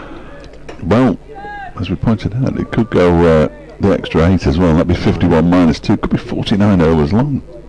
Leach bowls. Won't get a run here. Madsen out to Kashi Fali again at cover, and there's no run. Yeah, should it get to that far where there's a possibility of us getting a result tonight in this game, then yeah, in theory, you could claim the extra half hour. All depends how quickly, obviously, Worcestershire can take these 5 wickets. Absolute madness. Crazy, isn't it? Well, another 40 runs, and I think we're almost definitely coming back tomorrow. Leach moving in smoothly, bowls, no run here, turned onto the leg side, fielded by Taylor Cornell, who sweeps in very keenly at mid-wicket to field. Almost definitely, possibly, maybe. Almost certainly. Yeah, perhaps. Who really wouldn't want to predict this game when your 25 wickets have fallen? 5 of them have been genuine dismissals, the rest the batsmen have, well... It feels like there could yet still be a twist in this too. Yeah, it does. That's how I feel. Derbyshire will claim the extra half hour. And then lose. Leach bowls, and Madsen defends up to mid-on. No run. Yes, you still very much want to be in Worcestershire's position here, but you know, absolutely no question about that. As we know, stranger things can happen and have happened, but yeah, Stranger Things, that's that programme, isn't it? That's one to watch on Netflix. Is it? It's good. Don't know. Everyone else seems to think it is. Yeah, I can't. Unfortunately, it's the one with the Kate Bush song in it, isn't it? It's everywhere at the moment, running up that hill. Although I'm told. Leach bowls. Punching it off the back foot is Madsen up to mid-on. Pennington Fields, no run. But local radio has played it to death, certainly. The next song that's going to be used in a series, whether it's that series or another series, is a song by Metallica. I can't imagine for a moment the local radio is going to play the Metallica track to death. Not sure. Is that what it's called, to death? It may well be. Yeah, it probably is, actually, yeah.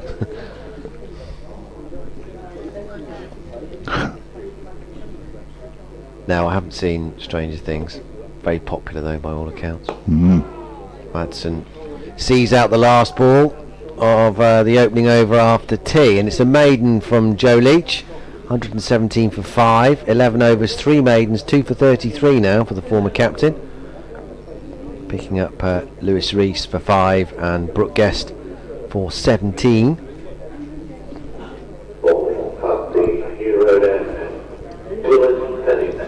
Pennington, who's got rid of Harry Kane and Leas Deploy in fairly short order. Kane for 39 and Deploy for 6. He's going to come back on from the new road end. I'm surprised he needed to do his practice run though. He's bowled from this end consistently. I also know you love baseball. I Does do. that include basketball, your love of American sports? No, that's a bit you score, we score for me. Because the other thing that's excellent on Netflix is The Last Dance. I've heard of that, yes. Very good. Yeah, that's Even if you're not a massive Chicago basketball, Bulls. which I'm not, but it's fabulous, yeah. Yeah. I'll watch something on Wednesday and Thursday. Here is Dylan Pennington. We're getting the first over from the new road end after 2. That's left alone by Anish Dal to go through to the keeper. Because I had a passing interest, a sort of passing interest, I suppose. I knew how good. Well, I knew that he was good, Michael Jordan. I Yeah. knew he was like this, one of the greats. But I never really knew how great he was until I watched that. Was he really great? Oh, yeah, unbelievable. I thought that whole team was exceptional, but him in particular, I never really grasped his genius, really. So yeah, I definitely He recommend tried that. to play baseball professionally yeah. after he'd finished his basketball career. As Dahl clips this one for 4 runs. No, he hasn't. I don't think he's quite got hold of it. It looked like he was going to clip it for 4 runs and he's going to get 2. That's the second or third time that's happened to me today. It was a nice piece of fielding in the end before the ball got to the boundary from Taylor Cornell. Don't tell me. I knew who it was. We retired, I think. Well, he's retired more times than Sinatra did, I think. And he actually took up baseball in between one of his retirements. Actually went back to basketball, and I think still won the not the World Series. That is baseball, isn't it? It is. Next delivery is left alone by Dahl to go through to the keeper. And then he owned the Washington Wizards. I don't know if he still does, but he owned the Washington Wizards for a while. Basketball team. Then he was involved in something else. I mean, he probably got enough money now. Yeah. I would have thought. I'd imagine that his deal with Nike would have been worth enough, more money than most people will. Can count. Yeah, more than I can count, certainly. 119 for 5. Pennington in again and bowls to Dahl, who turns this into the leg side for just a single this time. Down towards Joe Leach at long leg. Dahl moves on to 9. And Derbyshire to 120 for 5, leading by 65.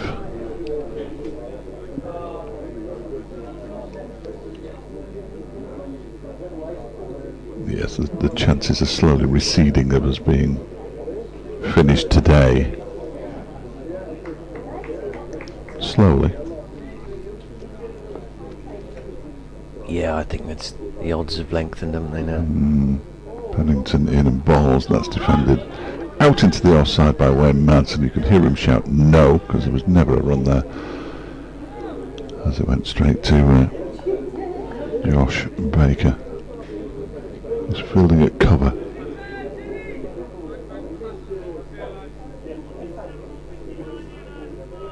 I mean, how many batsmen have got themselves out today? Today? Best chopped on a little bit, didn't he? Got a good ball, but it came back inside edge, and then I suppose Cartwright toppling over a bit. Yeah, Cartwright did. Next delivery is driven, but not quite timed by Wayne Madsen, fielded by Jake Lee. But Leas Deploy did for me, because he tried to play across the line, turning the ball into the leg side, and got bowled by Dylan Pennington, who's just bowled an over for 3 runs. Madsen 38, Dahl 9, 120 for 5, the lead 65. That was one of the best shots I've ever seen for no runs, that last ball over. Absolutely smacked it. Lovely shot. Straight to mid-off.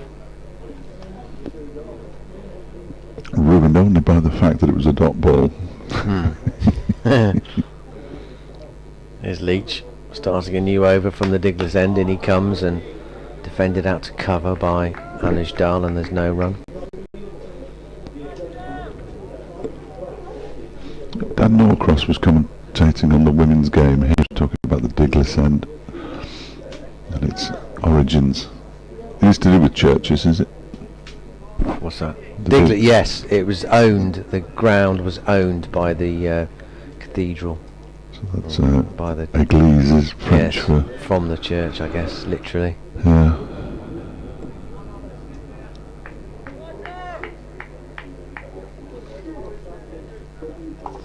We had a ball in this, haven't we? Yeah, we have. It seems a long time ago now. Leach in. There's a short. Well, he's gone slightly closer in there. It's not Jack Haynes anymore fielding in that short cover position. It's Josh Baker. Haynes is back in at slip. So there's a short cover on the check drive. Mid off, the captain, Jake Libby. Cashy Valley at cover point. Ed Barnard just behind square at backward point. 2 slips. Mid wicket and mid on. And I guess someone at wideish square leg, can't see them, I guess it's Hasnain. Obscured by the sight sheet rather than screen, driven by Dahl up to Libby at mid off. Lead is 65. Trying to think any standout Netflix series. There's loads. I mean, I'm the wrong person to ask, Fletch, really. I didn't ask you. I'm the wrong person to offer unsolicited I don't remember asking you at all. What to watch. Oh dear.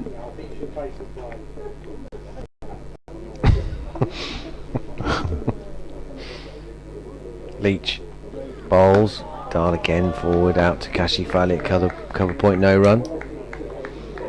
Mark Beck saying, just wondering if Ano's played in the Taunton debacle. He didn't play any T20 cricket this season, rather bizarrely.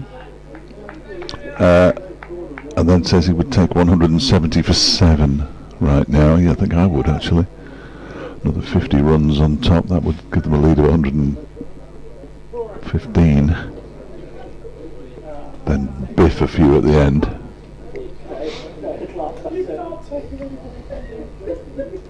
Oh, Paul's out of shape. Right, it's about time. I'm getting fed up with this. Completely fed up. Did you make a note of the last ball? I did, yeah. Well, it was changed. The ball before Harry came was trap leg before wicket by Dylan. The very ball before. This one hasn't been changed because it's gone through umpire Newell's caliper. But it will be. Yeah, it's approaching 20 overs old, this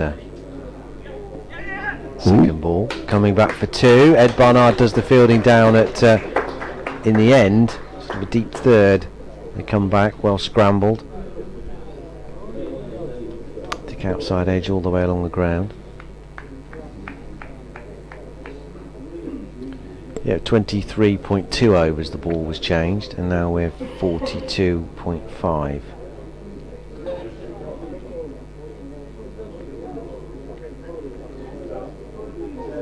Leach, last ball of his over, and he comes. Dahl covers up on off stump on the back foot, and out to Josh Baker at short extra, and no run to end the over. 122 for 5.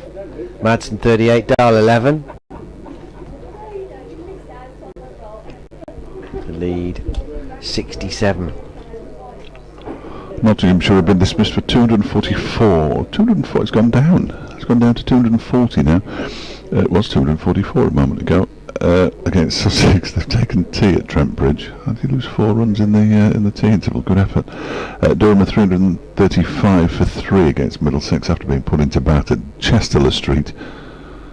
As Dylan Pennington begins a new over from the new road end. It's flicked into the leg side, backward of square, and it's a fine tumbling stop out there in the distance. It keeps them down to just a single. That's terrific work from the chap down there in the distance. Who is that? Is it Josh? Is it Josh Baker? No, it's Cornwall again. Is it Cornwall again? That's excellent work. I think it is. Excellent work. It's not Finch. Yes, no, it is. You're right. Finch is gone now. Cornwall. Apologies to Taylor Cornwall. I still don't recognise him. If that makes sense. Sometimes you get to recognise players. Hasn't happened with him. Especially now that he hasn't got his pads on. Next delivery is defended by Dahl out into the offside. no other game, you'd be surprised to know, is quite as advanced as this at the test match in Gaul, where Sri Lanka lead by 323. So Pakistan heading for defeat in that one. No representation from this match in that match, sadly. Some very experienced drinks carriers in Sri Lanka, Pakistan. In comes Pennington again, and that one almost gets through. Dahl had no idea where that ball was. It bounced into the ground, could have gone anywhere, and ends up about a yard to the offside of the stumps. Oh, Grip's got a... hang on, you just...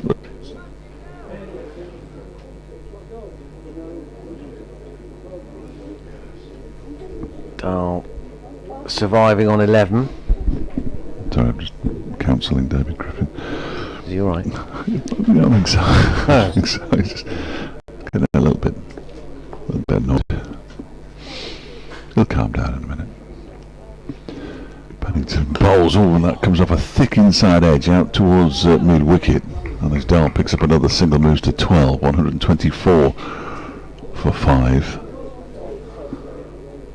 Entirely in control of that shot, and Dahl. This partnership already worth 32 very valuable runs, well, not just valuable but crucial. I haven't come at any particular rate, but there was a maiden before tea and one straight after tea, which sort of explains why the run rate has dropped for the time being. That and the parlour state of the Derbyshire innings at 124 for 5. In comes Pennington again, and Madsen leaves that alone outside the off stump, goes through to the keeper.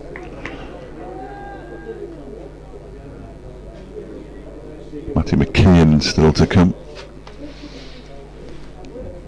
and then it's Sam Connors, well, Ben Aitchison, Sam Connors and George Scrimshaw. Aitchison batted nicely in the first innings with Anuj Dahl.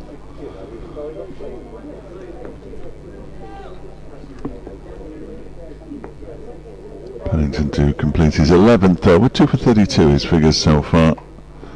He's on his way in now. Past the umpire, and Madsen cuts but straight into the ground. There's no run. Ed Barnard does the fielding. No run to end the over. 124 for 5. Dahl 12. Madsen 39. The lead is 69.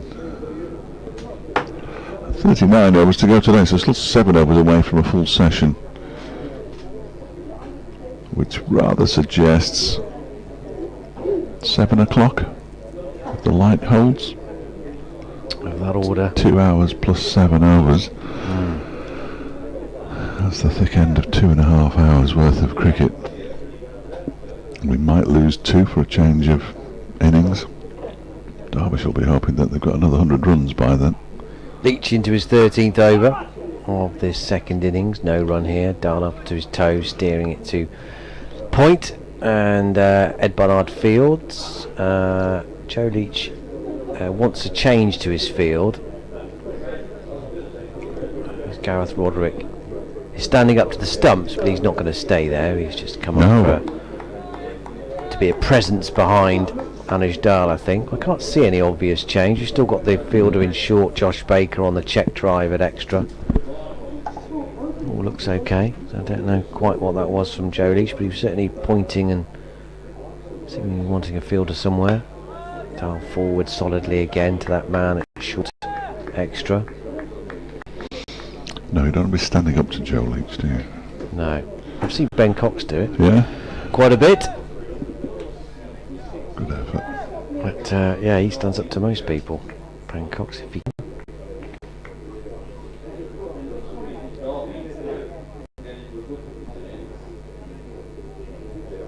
At the time. Nearly 4:30. It's unbelievable, isn't it? It's absolutely flying by. Here's Leach. 2 slips go down. Leach up to the wicket, bowls. He'll get a single here, running it just beyond the left hand of Ed Barnard, who slides, gathers the ball, and just hesitates before throwing in to make sure they're not coming back for a second, which they're not.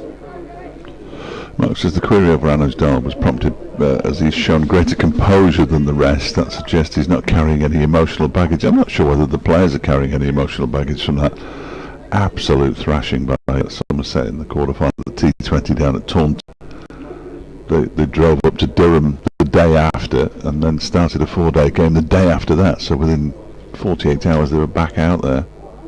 Leach bowls on the drive, Madsen. That's 4. Nicely through extra cover. Down into the ground and in between Kashifali and Jake Libby. And away it runs to the fence. 129 for 5. Madston up to 43 with that punchy drive. That's his 5th boundary of his innings. Yeah, I think the nature of T20 is so disposable, isn't it? I mean, it's here 1 minute and not the next. So, yeah, I think players get it out of their systems pretty sharpish. Leach in. Forward comes Madsen. Squeezes it out to mid-wicket and no run. Why Madsen got to 1,000 runs, it's his 19th innings. Shan Masood earlier this season got to 1,000 in 12, which is quite good. Yeah. That's the quickest. 16 after that. Peter Kirst, then Peter Bowler, and Chris Rogers in 17.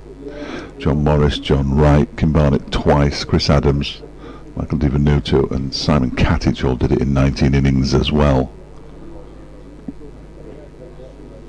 Thank you to David Griffin, as ever.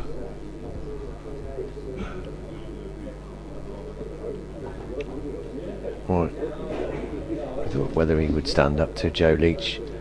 Gareth Roderick, and he has. He's donned the lid. And for this final ball, he's up to the stumps, and that's driven by Madsen, but he's found Kashifali at cover.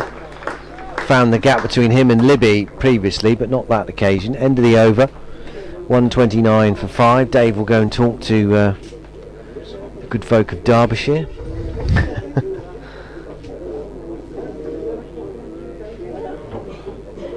BBC Hereford and Worcester will be joining us around about 4:30 as well into the afternoon show.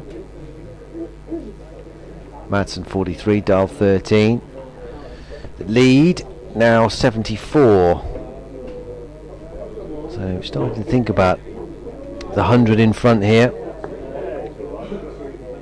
which would be a good starting point for Derbyshire. Pennington to continue bowling to Dahl. He drops it down into the leg side and they scamper through for a quick single. Mohammed Hasnain sprints in from mid-on but can't stop them coming through.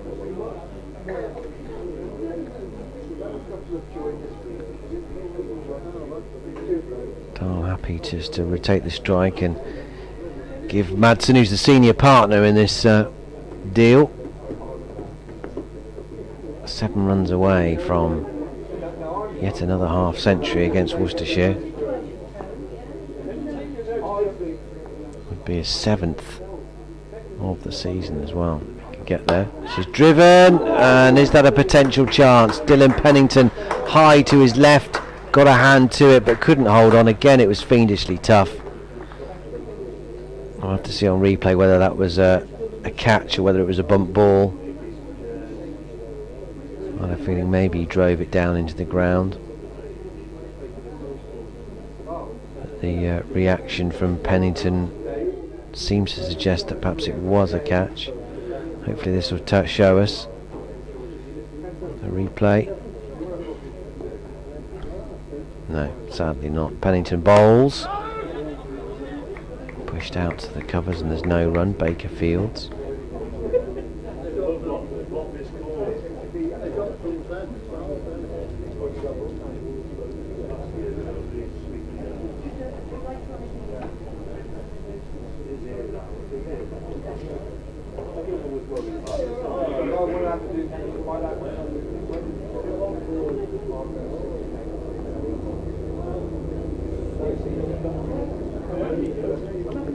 Pennington bowls and tucked up a little bit here. Madsen, he steered it out to Hasnain at mid-wicket, at mid-on rather, and there's no run.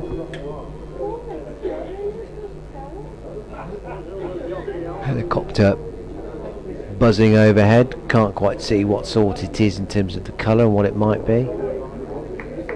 Disappears behind the white fluffy clouds. There's quite a few punctured holes of light blue now with the clouds. Looking very nice the afternoon now. Pretty dreary and dank morning. But it's been pretty lovely ever since the first hour of play. The pitch hasn't really changed. The overhead conditions have, but the pitch has stayed pretty consistent in its challenge to the batters.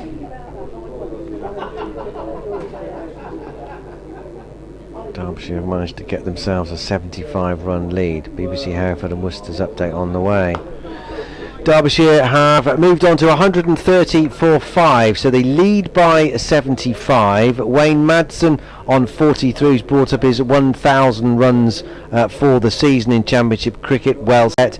Anuj Dal, half century in the first innings, he's got 14. These two now you fancy really do hold the key to Derbyshire's hopes of setting Worcestershire a testing target for victory. You would fancy that would need to be in excess, probably comfortably so, of 150. So they're round about halfway there, but they have lost half their team. 130 for 5. There are 2 wickets apiece for Dylan Pennington and Joe Leach. A wicket 2 for the left arm spin of Josh Baker. Earlier on this morning, Worcestershire were bowled out for 185, adding only 44 to their overnight total for the loss of 5 wickets. Ed Barnard, the last batter out, for 39. But a potential finish inside 2 days is still in play in theory, unlikely though. But Derbyshire just need to grind on here and hope they can set Worcestershire a target. Worcestershire need these 5 wickets ASAP. Derbyshire 130 for 5 in their second innings. They lead by 75.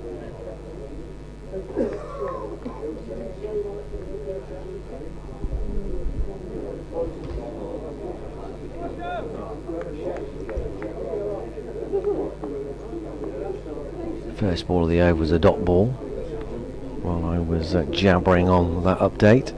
130 for 5. Leach bowls wide outside the off stump.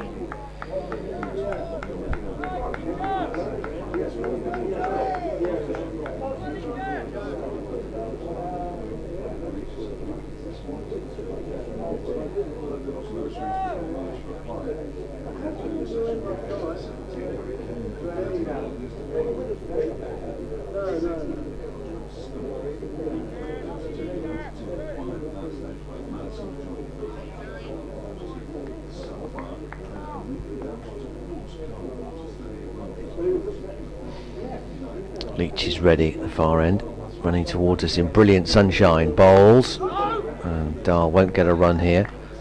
Turning it to mid-wicket, straight to Taylor Cornell. 14 from 58 balls. Anuj Dahl. Madsen at the other end, 7 away from a half century.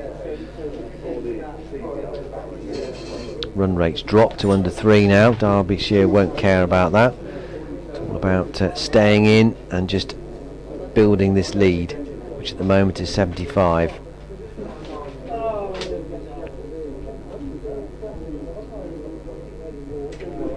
Fletcher's back. I'm back. Greetings. Leach bowls, steered straight on the bounce to Ed Barnard at point. And there's no run. Poor old Martin doing the sports news. The presenter reads the sports news now. Conor Hurahan's name foxed him. Foxed him completely foxed him. It's not funny. There are many radio stations now where the sports reporter reads the sports news. Not many other. No, I don't think there's many. Yeah, it has. Large source of revenue. Disappeared. Leach bowls. Turned nicely by Anuj Dahl down to fine leg. Hasnain sprints in and fields, but not quickly enough to stop them coming back for 2. That's all he could do, really, in fairness to him. Always looked like 2. Dahl up to 16. Last ball coming up. Lead is 77. 36 overs still remaining. after this delivery from Joe Leach. Set for a long one. The light's good at the moment. It is.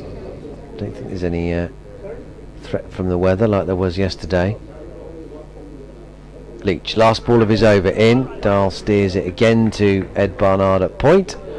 No run, end of the over. Dahl will stay on 16. 132 for 5. 77 runs in front. Did they change the ball? No, I don't think so. No, Grish just tweeted something. David Grish just tweeted saying, with no data to support this whatsoever, which is my favourite kind of stat. Yes. He still reckons that Derbyshire have lost more time to ball changes this summer than they have to rain. He's accompanied it with a photograph of the two umpires checking the ball. I know it's tongue-in-cheek, but it won't be far wrong. So the bowling change here for Worcestershire as Mohammed Hasnain returns from the New Road End, and as Dahl and Wayne Madsen having a chat. They've now put on 40 so far for the 6th wicket.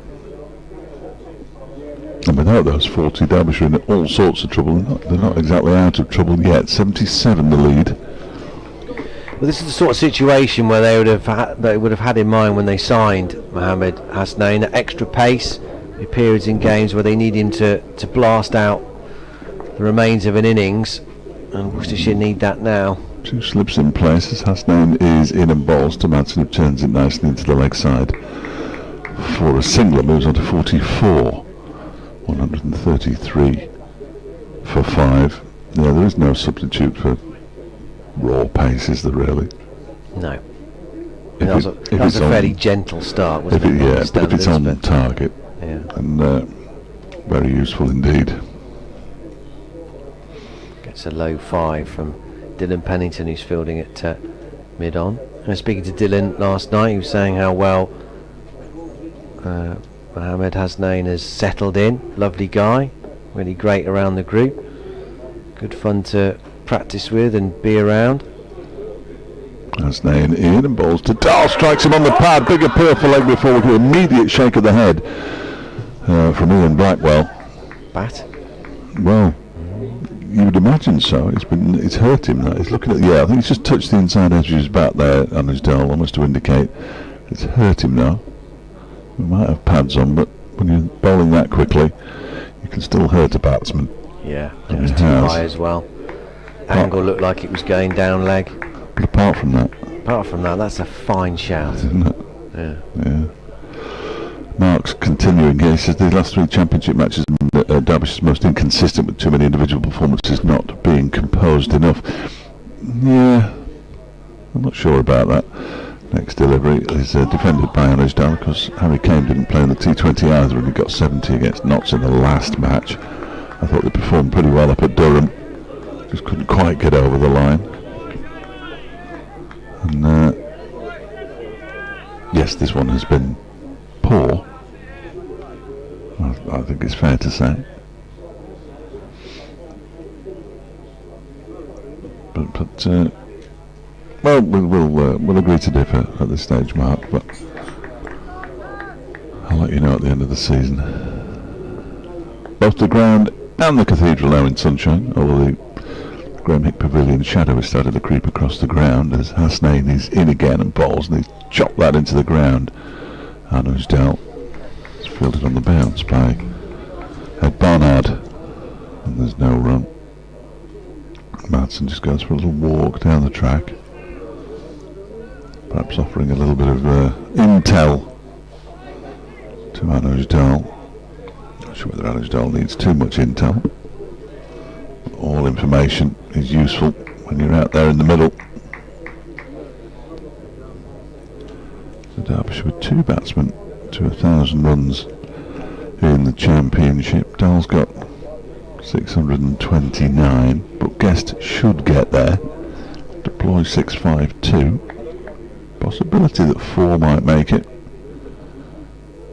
Have to bat well though, as Dahl waits for this next delivery from Hasnain and defends it straight into the ground. And Mohammed Hasnain has to bend down and pick the ball up himself. Barnard warming up at backward point. 133 for 5 it remains.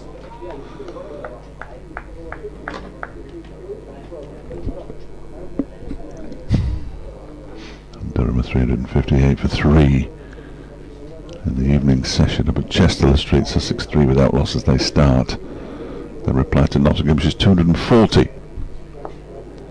In the second division, no games this week for Worcestershire and Glamorgan. Has he got a double ton yet? Who? Jones, Michael Jones. Oh, I don't know. I didn't realise he was close. As Hasnain bowls, and that's driven nicely. Stopped in his follow through by Hasnain. No, 190. There've been a lot of doubles, haven't there? This is high score in first class cricket. It's only his 20th match. Middlesex, of course, won the toss and put Durham into bat in that one. That was a slightly questionable decision, it would appear. It's going to be Ed Barnard. That was the final ball of the Mohammed Hasnain over. 7 overs, 1 maiden, 0 for 23. Derbyshire 133 for 5. Madsen 44. Dahl 16. The lead 78. He'll get there. He'll get there, Jennings. Not Jennings. What's he called? Jones. Tim. Who's Jennings? Keaton. That was a batting for Lancashire, doesn't it? Because he does.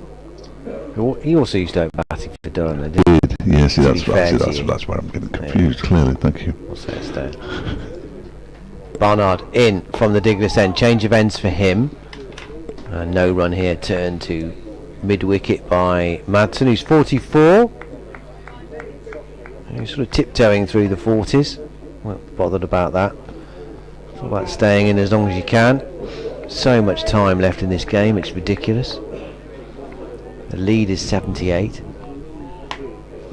Just got an all stations email from a radio station down south asking if anybody can do Brighton against Espanyol. La-di-da. Barnard bowls, defended back up the pitch, and there's no run. If it wasn't 3,000 miles away from my house and I wasn't already working, I might have been interested.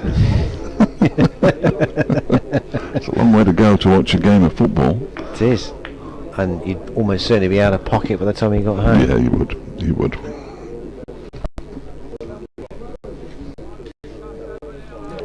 Good place there, the Amex Stadium. I've never been. Yeah, it's lovely. No, I've never been. Yeah. Staff are very friendly and helpful. Barnard bowls, driven by Madsen. Won't get a run here because the slightly deeper of the men around about the point region, Josh Baker. The running track they used to play at? Oh yeah, the Goldson ground? No. When they came back to Brighton, they played it. What was it called? Bear with. Oh dear.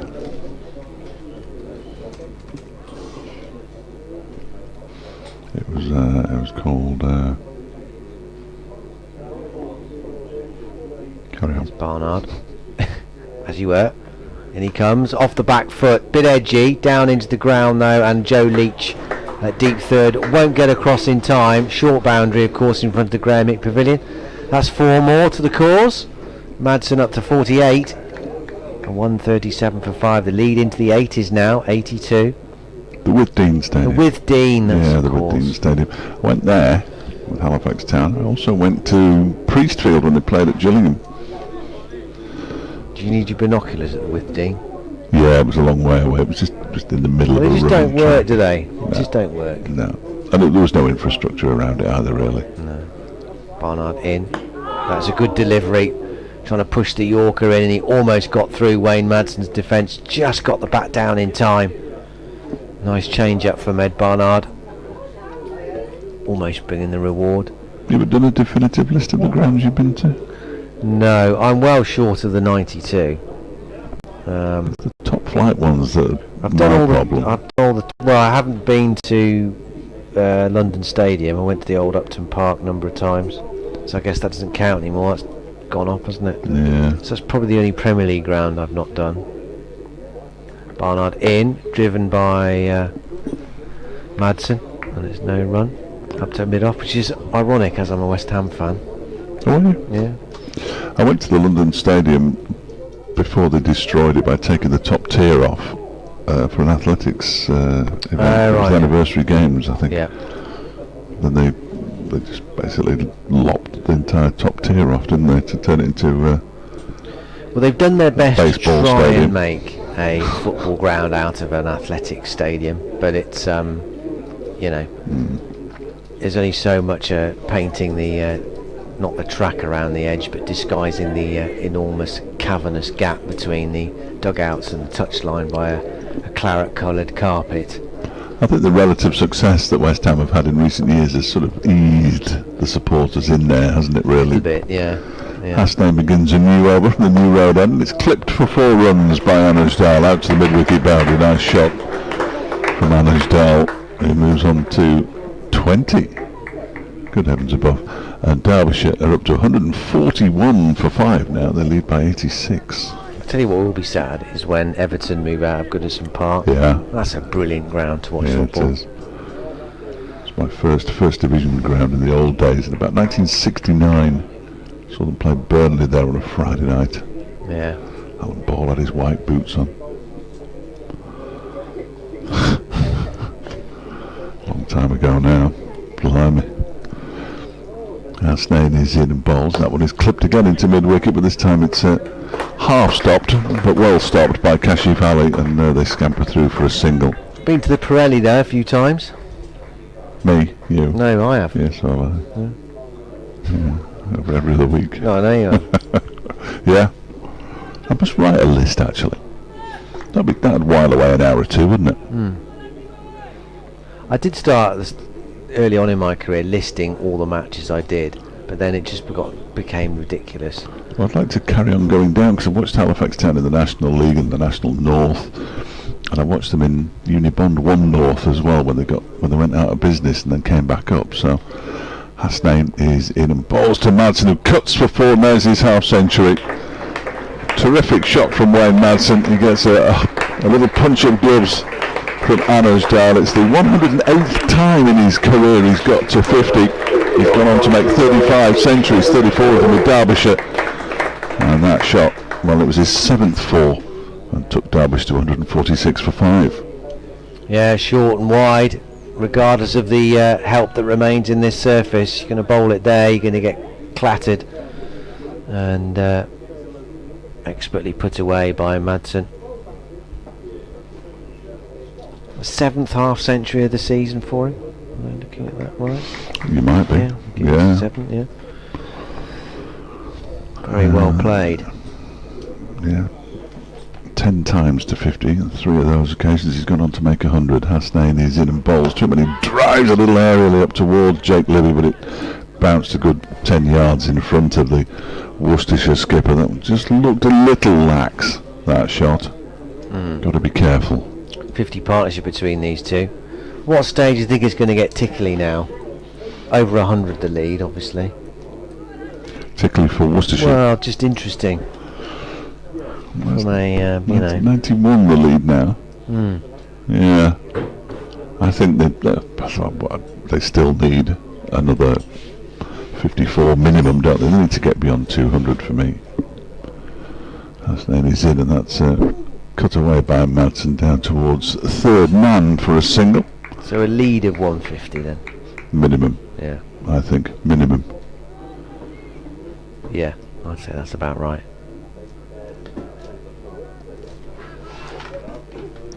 But even though there's so much time, they don't take any risks, do they? No. This is the thing you've got to try and remember, isn't it? Which is probably easier said than done. Just think, what is the rush, guys? I mean, you could, But sometimes you've got 5 sessions to get 400. They go, well, you can easily do that. You break it down, and then teams fall in a big heap, don't they? Invariably, yeah. It just struck me as being slightly strange. Hasnain bowls a shot. It's almost a no ball, entirely unhittable bouncer from Hasnain. Didn't want Dale to hit him anywhere, and put the ball where he couldn't be hit anywhere. Through to the keeper. Final ball of the over, 10 off it. Madsen 53, Dale 21. 55 runs the partnership, 147 for 5. Derbyshire leading by 92 now. Crucial partnership for Derbyshire between these two. Yeah, still 33 overs left in the day as well. So it's only an hour. It's only an hour and 5 minutes, isn't it? You can afford to sort of plod along here as long as they keep the wickets intact. That's all that matters for Derbyshire. as they look to set Worcestershire a real test in the fourth innings to win this game. They'll still be batting at tea time tomorrow, these two. Yeah. And then we'll talk about the draw again. Yeah.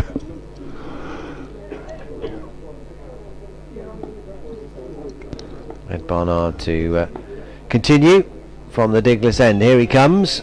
Now just the one slip in place. That's a symptom of how well Derbyshire have negotiated these overs since tea. No wicket since the resumption for Worcestershire. Went into tea at 117 for 5. So okay, only 30 runs added, but in the context of this game where runs are so vital on this tricky surface. Barnard bowls, left alone by Madsen. If these two are still there at the close, Derbyshire's lead would be nearly 200 at 3 and over, which is what they're just under 3 and over for the course of the innings, but slightly more than that in the last 5 overs, and 33 overs to go, so they'll get potentially 100 runs there. The bowlers will tire, the fielders will tire, because it's a very long session.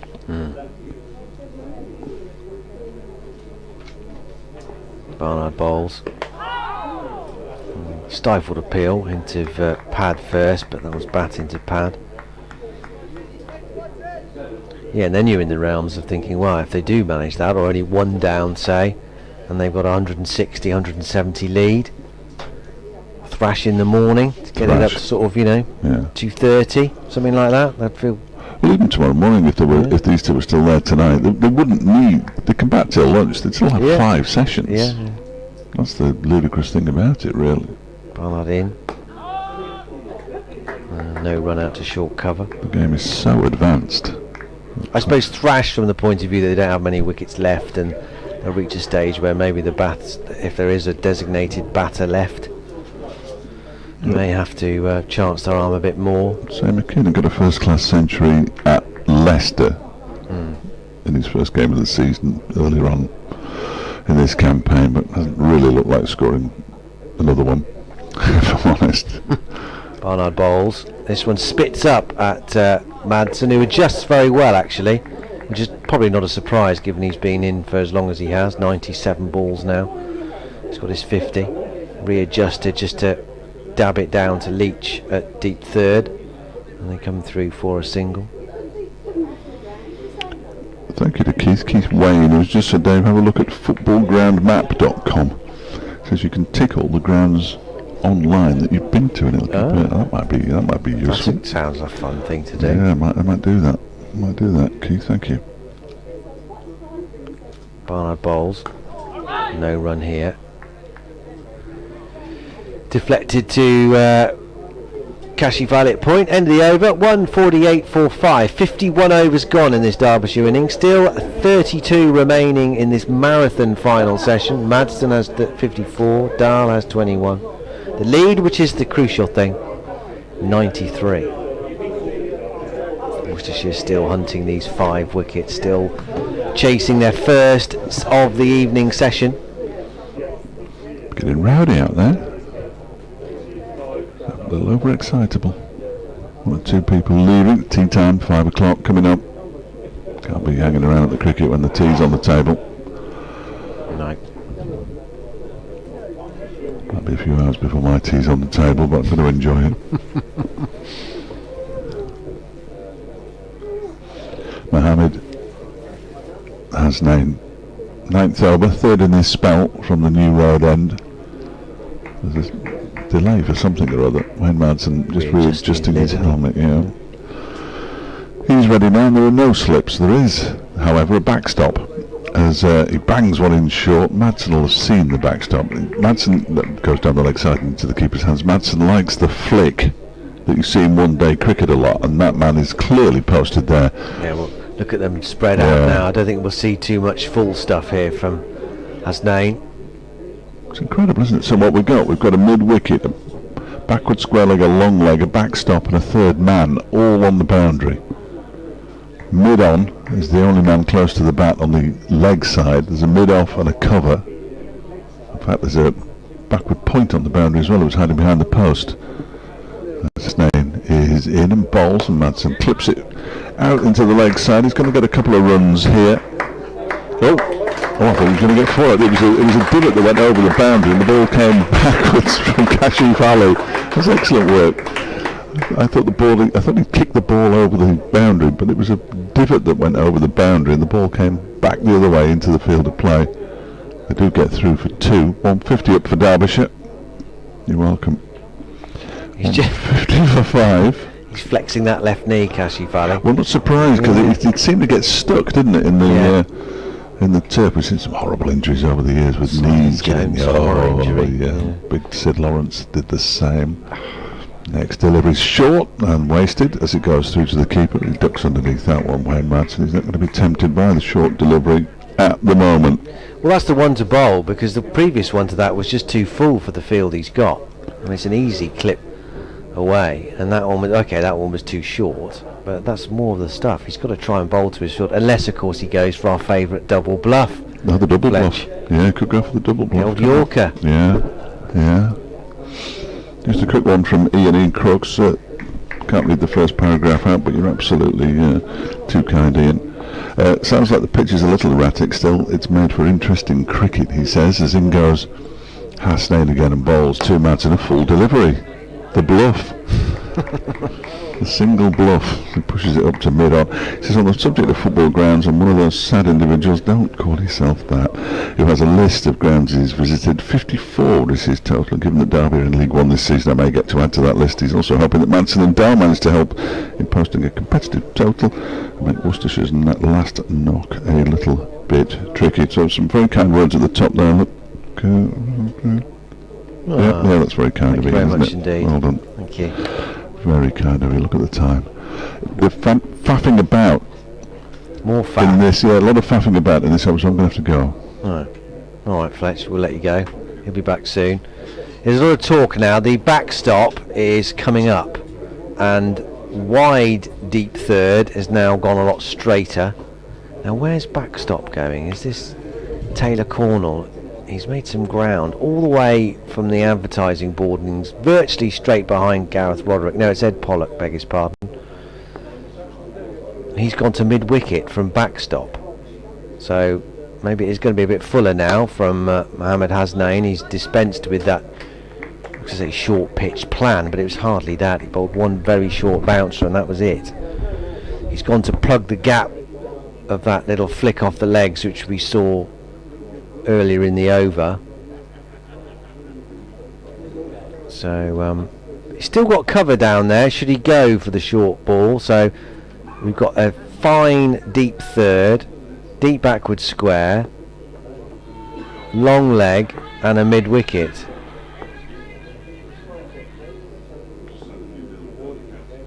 All on the patrolling the short boundary on the leg side. Hasnain sprinting in, and then he's stopped. He's just lost his rhythm in that run up. Redraws the line on the bowling crease. It's got a dark brown line it's become now with all that scratching. The umpires had a go. Dylan Pennington's had a go when he was bowling, and now Mohamed Hasnain's added his bit to it, his studs.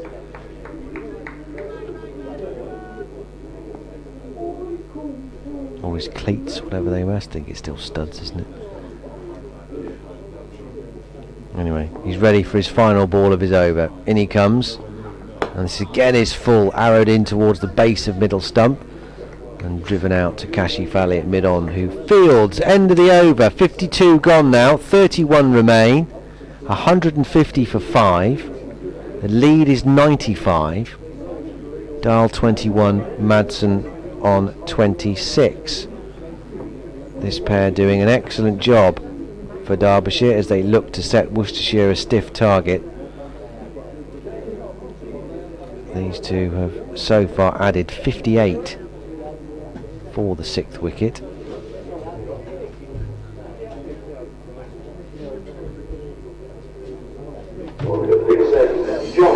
We're going to see spin into the attack, or back into the attack probably. probably is more accurate. Baker having already got through just the 6 overs, 1 for 21. Bother with all accuracy nonsense. Yeah. Fletcher's back. That was my best. That was my best one. Yeah, not really, even on yet. Really good. I enjoyed that one. I'll let you. Should I go on? Well, I might as well, because they'll come to me, won't they? they? I'll get the as my final cue.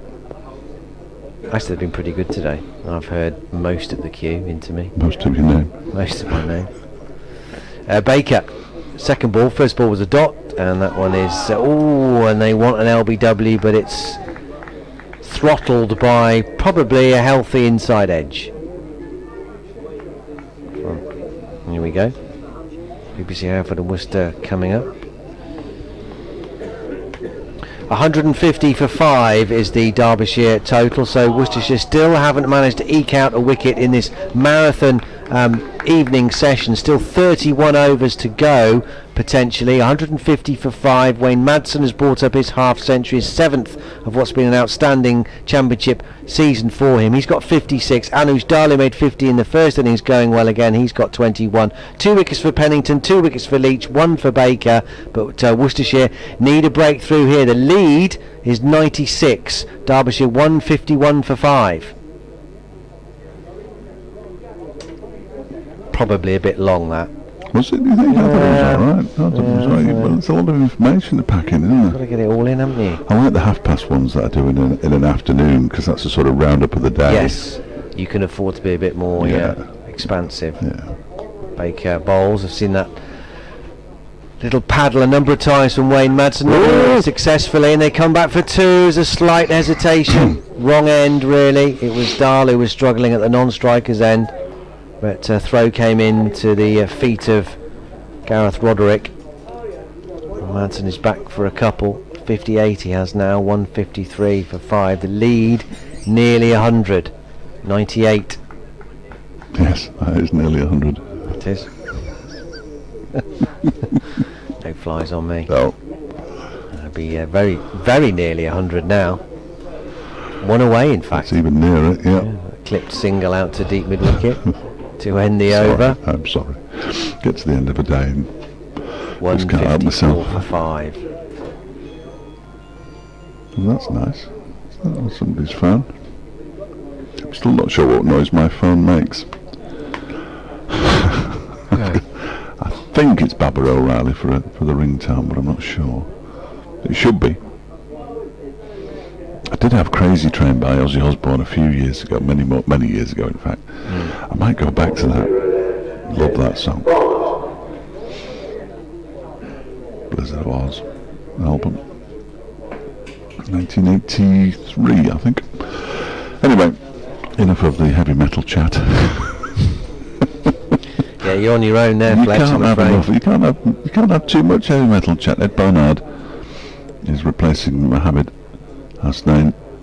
He's bowled 11 overs, 3 maidens, 0 for 19 so far. Bowled a 2-over spell not too long ago, and now he's back. Jake Libby ringing the changes in an attempt to find the breakthrough that might just blow this game wide open for Worcestershire. You rather fancy it will. 92 for 5, the lead 99. And Barnard bowls to Madsen, who turns it into the leg side, and the lead is 100. They've gone 1, they're going to come back for a second as Leach reaches the ball now. And Derbyshire move to 156 for 5. As I say, the lead 101. Thank you. Madsen moves on to 61. Do enjoy it when we get emails and tweets and stuff. You had another one? No, I don't think so. Just fishing for some more, and that one is pushed into the leg side by Madsen. There is no run. Never know, might be a tweet. I haven't looked for a while. There isn't, but Mark Beck, yes, thank you, not Fred, who said with Dean, as did Mark Beck. Sorry, I should have looked there rather than trawling through the internet.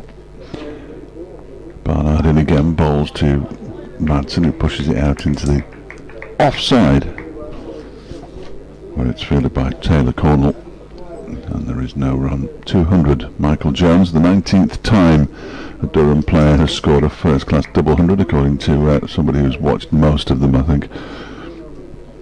373 balls, 28 fours and 2 sixes. He put on 100 with David Beddingham, who's got 48, and Durham 381 for 3. Alden Martin tweeting while commentating. How does he do it? That one is cut away by Wayne Madsen in the air, and it just goes past the left hand, really, of Josh Baker. And they're going to come back, and it's Darley's going to come back for a third, very comfortably indeed. Darley's quick. Madsen moves on to 64, 159 for 5 now. That wasn't too far away from Baker.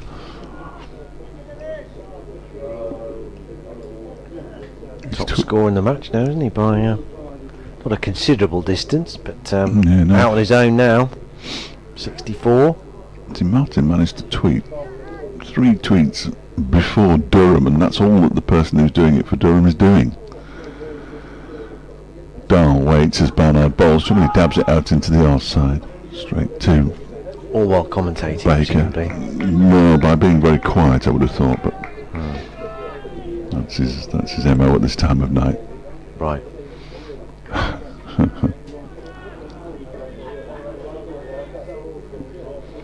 There's one moment in the last game that we did up at Chester Street when he was tapping away, as he is prone to do.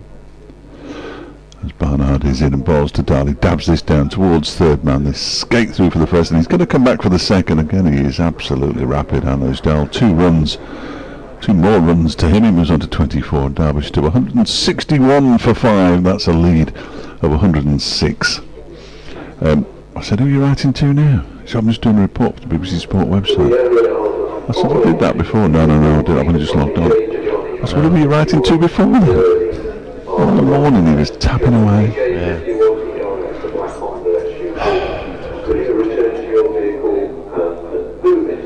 Move that Honda. It's not yours, is it? Honda's parked where it should be. It's not, no. No. Mine's in the car park of the hotel. It's not I haven't got a Honda either, so. Well, we've got Kawasaki, Harley. See you on a Harley, Dave? I've got a Fiat. Have you? Yeah. Bronze it is. Baker, bit of air, and his first delivery is cut into the ground, straight to Kashif Ali, no run. It's officially described as beige, but I prefer bronze. Yeah. It looked bronze when I bought it. When I got the logbook, it said beige. No way. Not having that. No, driven up to mid-off, no run. Should have taken it back, really. Why, Madsen? Might be too late now.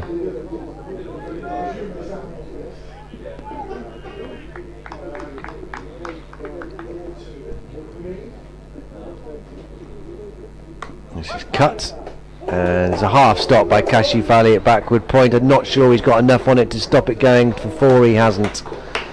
No, fingertip, and it's not enough to prevent another boundary. Madsen going along very nicely now. 68 he has. The lead is 110. Starting to edge towards a fascinating period in this match.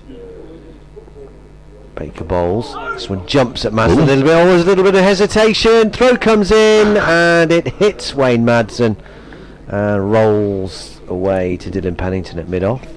That run was taken after you distinctly heard Wayne Madsen shout no. No. Oh, okay. Oh, go on then. And then he put the dive in and cleverly put himself, which is where he was running. He didn't. Yeah, he sort of didn't divert away. There's no skullduggery. No. Put himself between the ball and the stumps, which is the place to be. Yep. Getting a bit gloomier. Baker, left arm round the wicket. Forward comes Dahl. Won't get a run.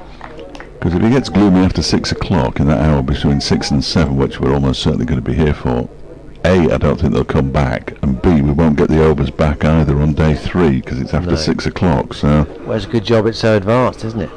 The spectators aren't being deprived too much. well, Again, steered calmly out to backward point, fielded by Jake Libby. End of the over, 166 for 5. 55 now gone. 28 remain in the session, apparently. my son's listening. It's beige, not bronze. Have a word. It's bronze. It is beige, definitely beige. I don't mind beige though. I mean, this might sound like an oxymoron, but is it a nice beige in any way? Not really, no. It's just beige. It's just beige. It's a nice car. Yeah. Well, that's all that matters, isn't Yeah, it? I mean, you're inside, you don't see the beige. I've never no, absolutely not. It's got a DAB radio, it's got cruise control, There you go, you see. windscreen wipers, everything. Wheels, the lot. 3 of them. Are they round though? 2 of them are. Oh, Yeah. Aircon? Yes. Wow. Yeah. Push the boat out this time. Oh, could be back now. He's having a pop. No, he's not. Somebody else. Someone else is having a Someone pop. else having a pop. Yeah, no, that was Major League Baseball are just getting in touch. So look, I'm not playing. All right. 166 for 5. Madsen 69. Dahl 24. Lead 111. Oh, Nelson. Nelson, there you go. Yeah. Means nothing, of course, but Well, we do know what it means now, don't we? one arm, one leg, one eye, The but he 3 had 2 stumps legs. and no bails. I think that's more feasible for me. Yeah. Or even Nelson getting 111 on their first class match. I like that one. The players have just had what I assume was a scheduled drinks break with 28 overs to go. 166 for 5. And Madsen just making his way very slowly back towards the striker's end at the far end of the ground as Ed Barnard gets ready to bowl from the new road end, and he dropped a glove which didn't hasten his progress any, but he's ready now. Concentration hopefully back, and he strikes him on the pad. There's a big appeal and he's gone. But now that's interesting. Barnard didn't turn around to the umpire at any stage there. He was absolutely convinced that was very much a celeb appeal for my money. Anyway, Madsen's gone. I said concentration. Drinks break's taken a wicket. Madsen's gone for 69. And Derbyshire, well, now it's a big test for them. 114 balls, 8 fours for Wayne Madsen. Trap leg before wicket by Ed Barnard. Derbyshire's lead, oh dear, it's gone, is 111. Yeah, he did a bit of a Stuart Broad there, Ed Barnard. Didn't turn around at all, did he? He did right at the end. Did he? Did right at the end. Umpire's finger went up, and the celebration can start. We'll just go up a notch. It was already pretty jubilant. They knew that was stone dead. And Wayne Madsen's excellent knock has come to an end, and Worcestershire, boy, they needed that. 166 for 6. The lead is 111. Derbyshire aren't Big there innings yet. from McKinnon. No, They're absolutely not. In the territory where they're feeling comfy. Not far off it, but not there yet. Another 50 or 60, I would have said.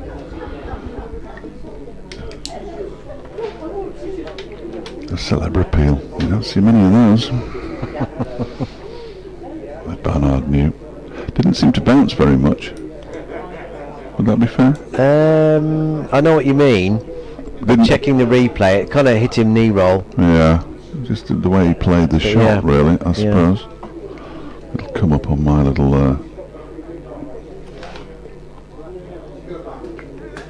thingy in a minute. 74 they added for the 6th wicket. Could do with another 74 run partnership here. Matty McKeon, the new batsman.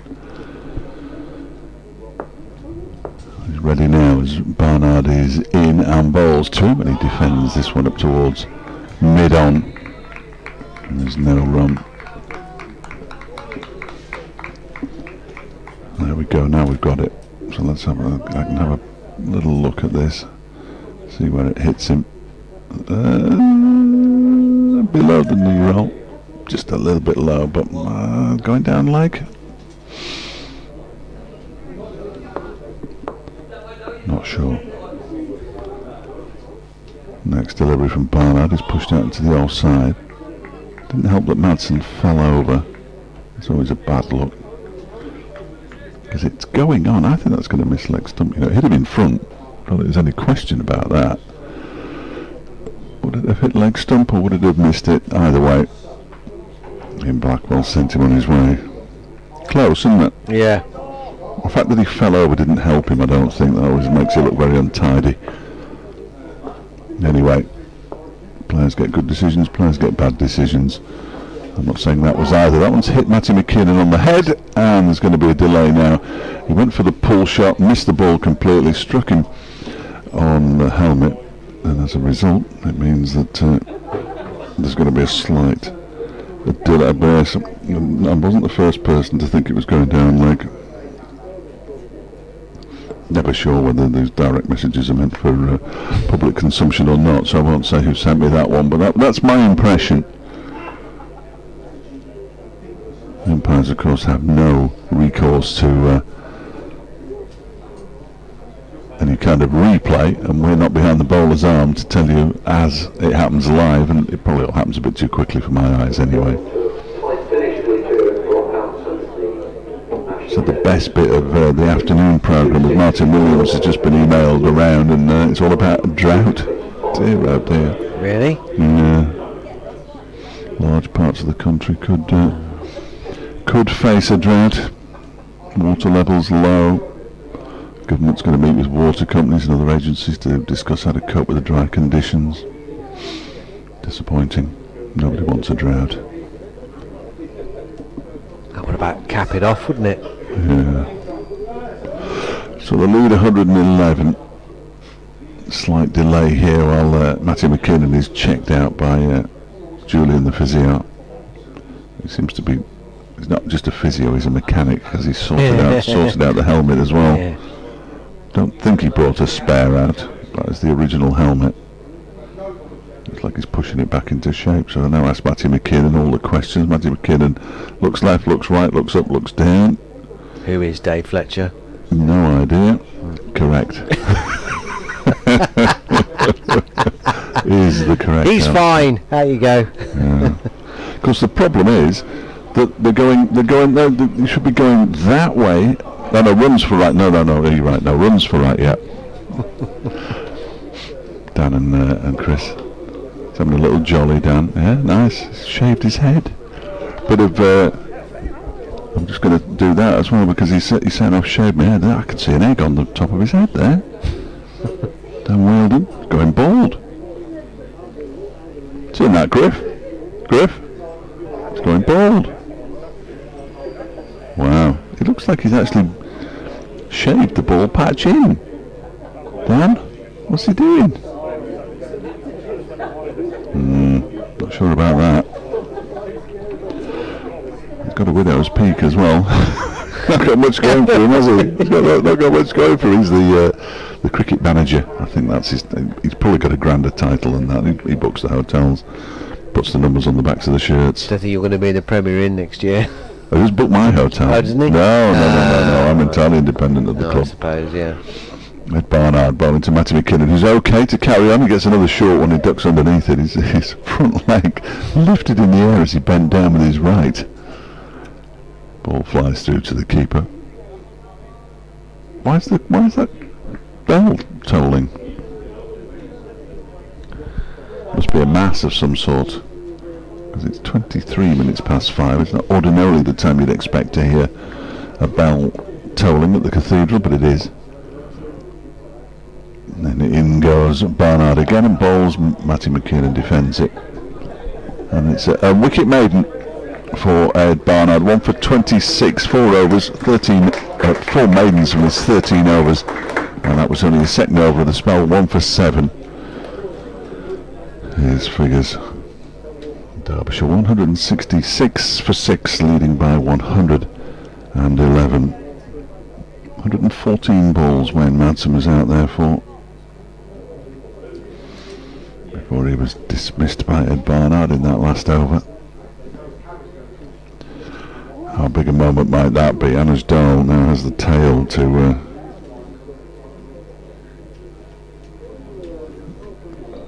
guide through the remainder of this Derbyshire innings, as he has done so many times over the course of his career. Sorry. Baker bowls, and Dahl is forward, no run. The first ball that Baker bowled, that. Yeah.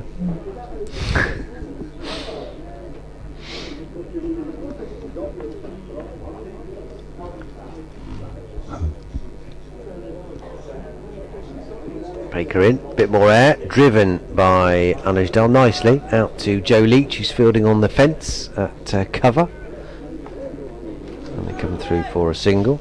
Sussex 2 down now, 36 for 2, responding to Nottinghamshire's 240. Well, it's not good. No.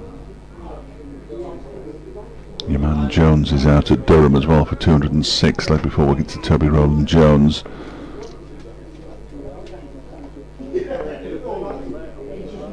Durham 404 for 4.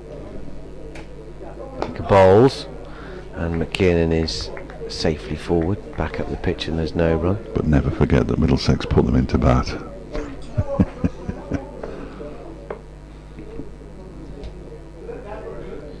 Baker, left arm round, helped on its way round the corner by McKiernan. He'll get off the mark with this little paddle round to fine leg for a couple. Adam Finch is the subfielder, he's back on. 61. Yeah.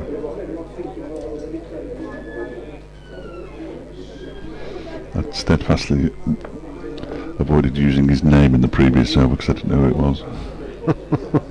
There goes the sweep again, and Ed Barnard tries to anticipate it and puts the dive in. He was at slip, and then he's ended up at leg slip with the peak of his Worcestershire cap pushed firmly upwards, almost toppling off the back of his head.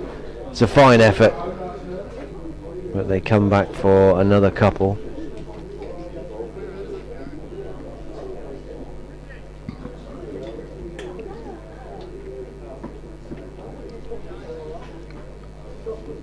If there was any symmetry in this game, Derbyshire would be all out for 185, wouldn't they? I don't want them to be, obviously. I don't think that's enough. Baker bowls. This is really thrown up there, lands in the block hole, driven back by McKiernan. End of the over. 173 for 6. 118 is the lead. 4 wickets left. 26 overs scheduled tonight. It still says minimum on my laptop. Well, they'd have to bowl 26 overs in 33 minutes to get more than that. Clearly that's not going to happen. That didn't happen in the halcyon days of over rates, let alone in the modern era. Yeah, Barnard just having a chat with Jake Libby before he begins a new over. There are 3 members of Derbyshire's backroom staff at the far end, having a look from behind the batsman. Going to get a man in on a shortish mid-wicket. I'd be fairly sure that was Taylor Cornell. And oh, it's not. It's Jack Haynes. There's a 7 in the number. Oh, mate, I was just guessing, really. Barnard in and bowls to Dahl, who defends this out into the offside to Taylor Cornell. Because he's over there. There he is. There he is. Yeah, got him. Got him. And it wouldn't take me long to spot him once I realised who he was and where he was.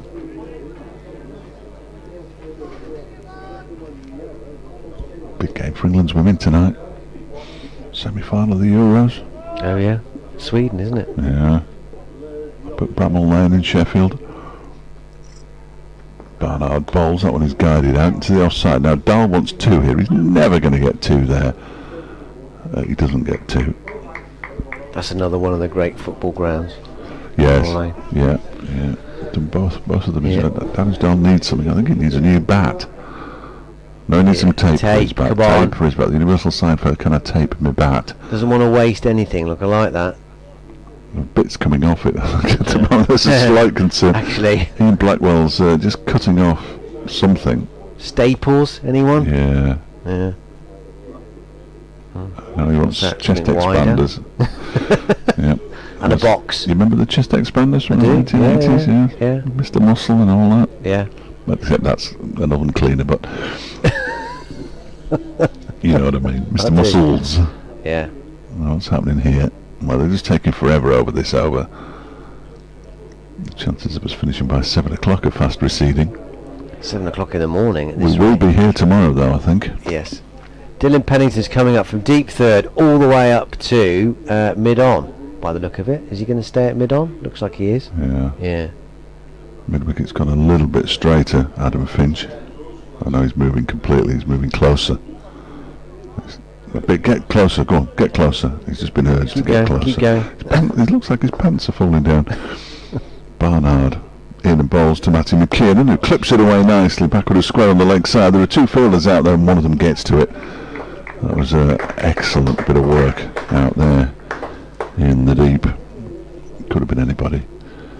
And they get through for a single, 175 for 6. That means that the lead's gone because they're showing an advert. The lead is 120. Could be a nipper, this one, tomorrow. It will be tomorrow. Barnard in again and bowls, and McKiernan gets Dow gets a full delivery that he digs out nicely. Just slammed his bat down on the ball, met it on the half volley and pushed it out into the offside. 2 deliveries left. I'm going to risk it. What? Well, there'll be news headlines and then there'll be weather. Right.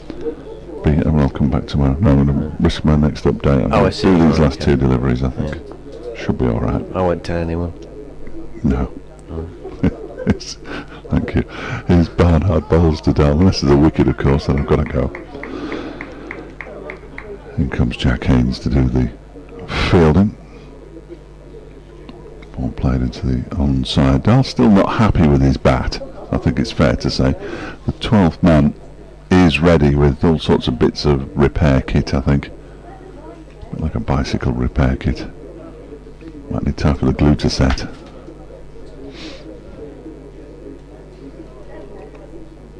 And Barnard, the final ball of his over. It's his 14th, third in this spell, 1 for 9 in his 3 overs. In this spell, as Dal goes back into his crease, pushes it out into the offside. Cornell does the fielding.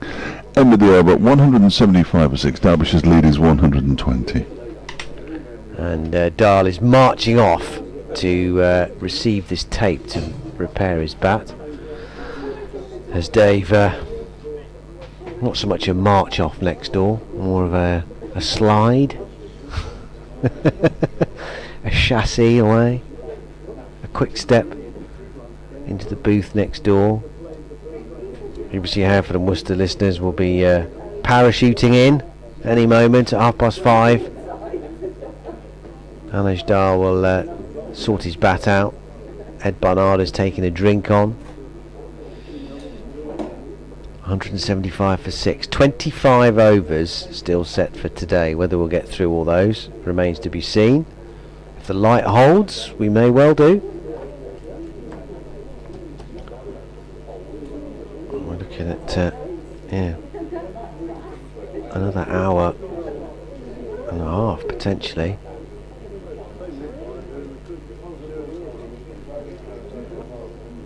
.58 overs gone in this second innings. Still Anuj Dal is sorting out his broken bat.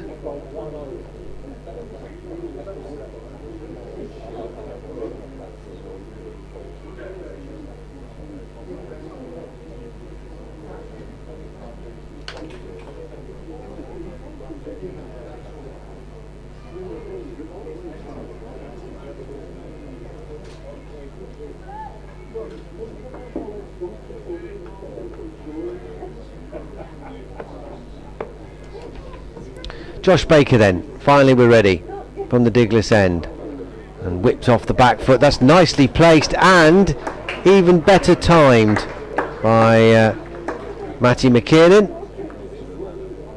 Races away to the extra cover fence for 4.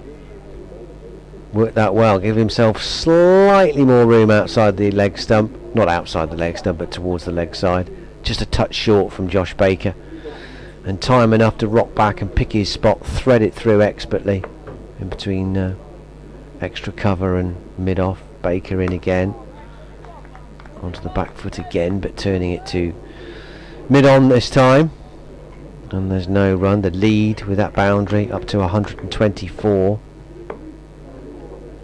Getting interesting. Baker bowls. Oh, and very nearly edged behind to Gareth Roderick, and very nearly bowled as well. Roderick has whipped the bails off. That can't have missed the top of the stumps by much. McKinnon gives him a hand by hammering the stumps in with his bat handle. Baker bowls to him, turned through mid wicket for a single. 180 for 6.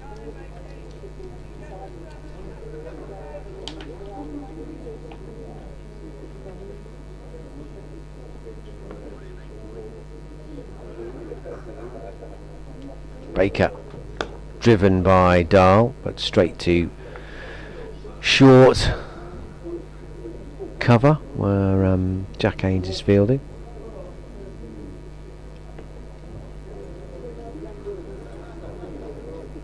Baker, bit more air on the drive, avoids Haynes out to deep cover where Leach fields. End of the over, 181 for 6, 126 the lead. Just the 1 wicket since tea in the 19 overs we've had.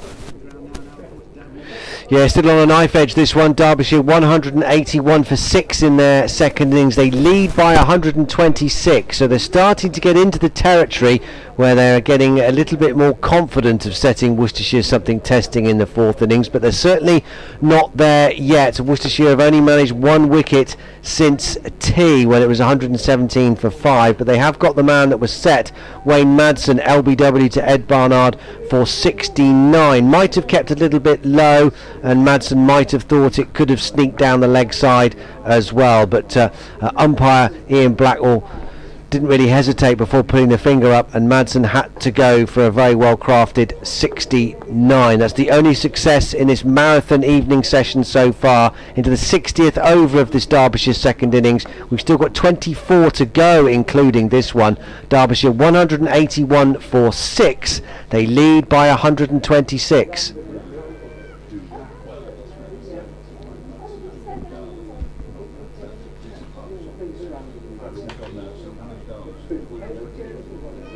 Another update at 6 o'clock. Should be the final one of the day for BBC Hereford and Worcester. 182 for 6.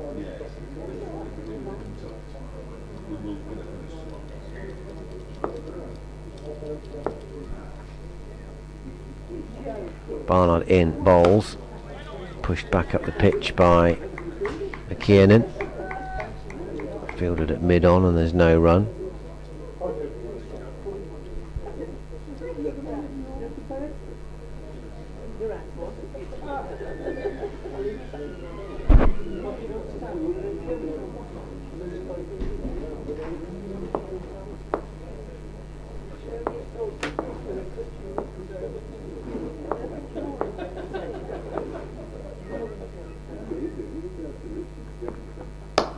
Barnard bowls, nicely driven again up to mid on, but Dylan Pennington with an athletic tumbling stop, losing his cap in the process, cuts off the chance of a run. Nicely timed, definitely.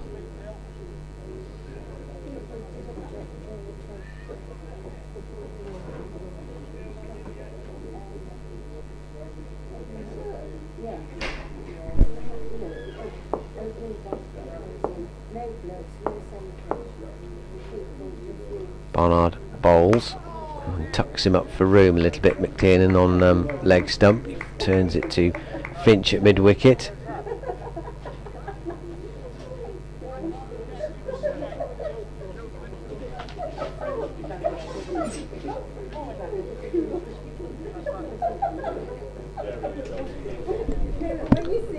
I'm back. For the final 24 over waltz of the day. Well, we get them all. Well, if it stays like this we might. Yeah, that's true. Barnard past the umpire, bowls short. There's a change in the field for that last ball. Almost isn't really worth merit discussing as it's the end of the over, but there was a I'm not going to bother. No. Went over his head. Dot ball to end. 182 for 6. Dahl 28. Kiernan 12. So it Leach has disappeared up the steps, so we've got another sub-fielder on. I'm doing the story of the day at 20, just gone, well, it'd be about, 20 to 7. The day will not have finished by then. No. Unless they go off. So, apologies for abandoning you again. That's fine. Which I do on a regular basis anyway. But you really mean it this time. I do really mean it this time. Yeah, I feel bad about it. Josh Baker's going to continue from Diglis end. He comes in and bowls to Anuj Dal, who defends the first delivery of the new over out into the offside. There's no run. It may have been a pitch that has offered the bowlers something, but I'll tell you what, it makes for exciting cricket, doesn't it? It does, certainly does. I think it's terrific. This next one is... Yeah, we're going to be a day and a half short, you reckon, of the full distance, but the cricket we've seen has been very good. Next delivery from Baker is a full toss that's bunted down the ground, but the fielder at mid-on, who I think is Pennington, comes around to do the fielding fairly comfortably. Dahl moves on to 29 and Derbyshire to 183 for 6.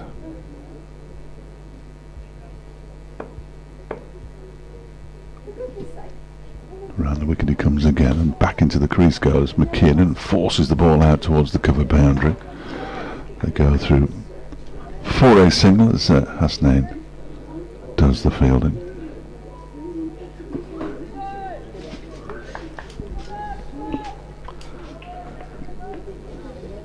Joe Leach is ready to come back on.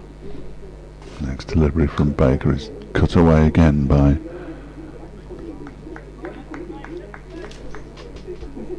Dahl for another single. Just sorting out my Thursday afternoon activities. Ought to get to speak to Jimmy Floyd Hasselbank, which would be good.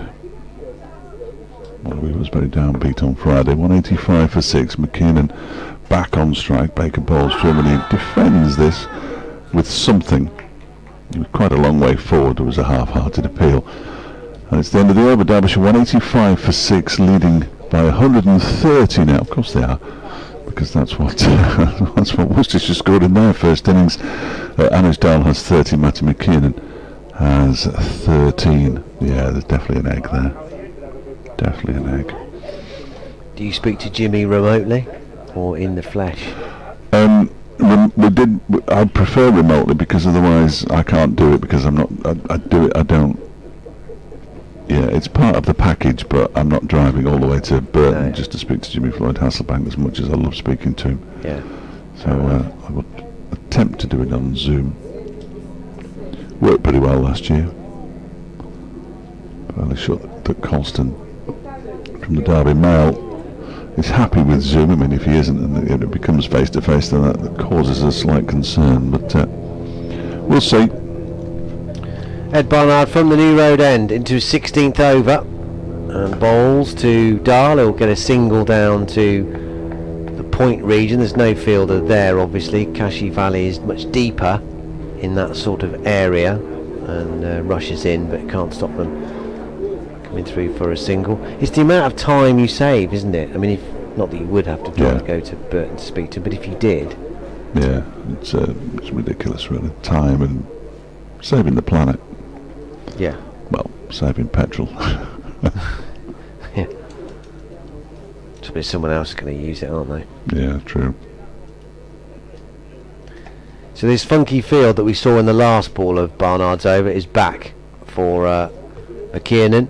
We've got a short mid-wicket and a very straight short mid-on, almost a silly mid-on really. Both with hands on knees as Barnard bowls. This is flicked, it's beyond the short mid-wicket, but gathered by Pennington, who's backing up from mid-on. In the air for a while, so they've clearly seen McKiernan go a little bit aerial when it's into his pads there. Taylor Cornell is the deeper of the two fielders, both of them standing with hands on knees. Actually, perspective from our position, probably nearly side by side, but Cornell obviously a bit further from the batter. Barnard bowls, bit off stump and pushed off the back foot up to mid on.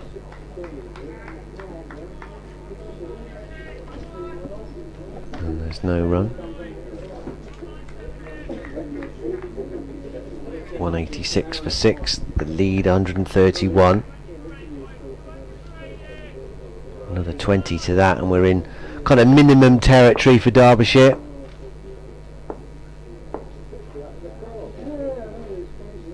Still got 4 wickets in hand as Barnard bowls. More runs here, out to deep mid wicket where Baker is fielding. He hurls it into Gareth Roderick. Still a lovely evening here at New Road as we approach 6:15. Plenty of blue sky, white high fluffy clouds. If it stays like this, we're going to get all 22 overs, including this one, that are scheduled. Barnard in, short, pulled, not controlled, but he's got it fine enough, Anuj Dal, to get to the fence for 4. Looking to hit that a bit squarer, I fancy, through kind of square leg. I know there's a Josh Baker's fielding out there, but he was probably aiming between him and Joe Leach down at long leg, but got it a lot finer than that, but he won't care. It's gone to the fence. He's up to 35, 191 for 6. Giving themselves a chance here, Derbyshire. 136 now, the lead. Wouldn't necessarily have thought that at 92 for 5. No.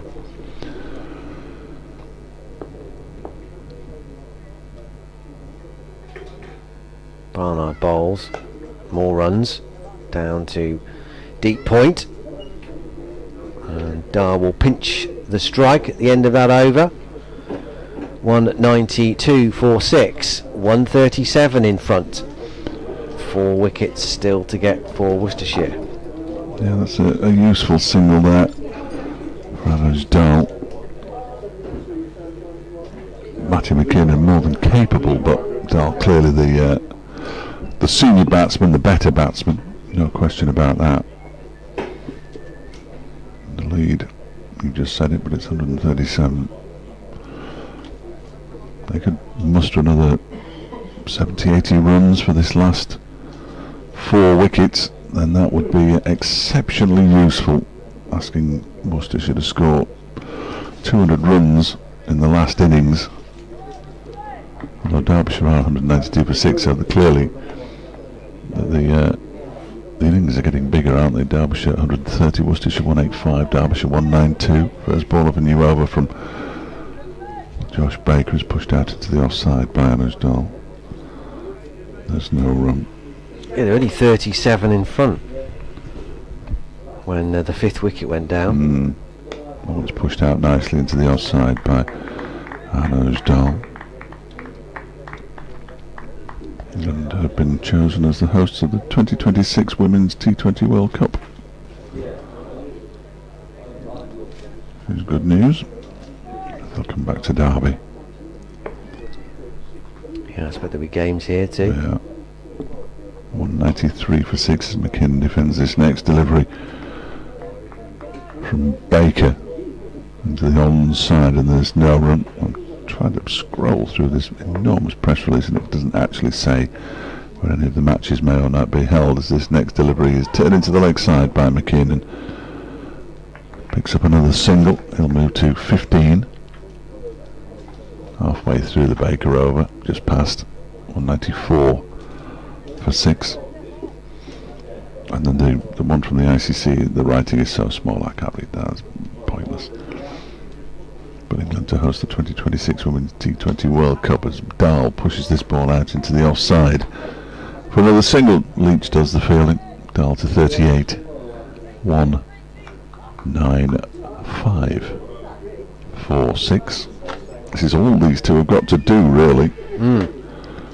But then again, that's all that Worcestershire will have to do when they come to bat full time.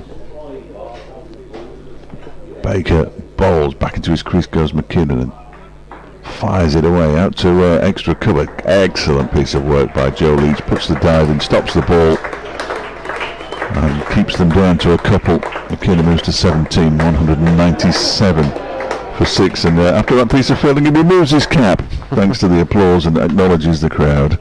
It's a terrific piece of work from young Joe Leach. Where's he been? This cat of a fielder out on the boundary in front of the horse Chestnut. 197 for 6 at the end of the over. Then McKinnon 17, Dahl 38. The lead 142. Dylan Pennington's coming back now in the hope of kicking the door just that little bit more ajar, if not fully open, for Worcestershire here. 4 wickets still needed. 142 is the lead. Let's just go with I'm in the 6 o'clock news tonight. Sometimes I am, sometimes I'm not. Tonight I am. Happy to be there. Always happy to contribute. Why are you sometimes not in it then? Probably wouldn't be in it tomorrow because there's a timed programme and they don't trust me. Sometimes they just forget to put me in it. Yeah. Pennington starts a new over and pushes it out to point, and there's no run. I'm not too fussed either way, really. I don't let it worry me. No point, is there? I don't think so. No point in getting het up about things like that.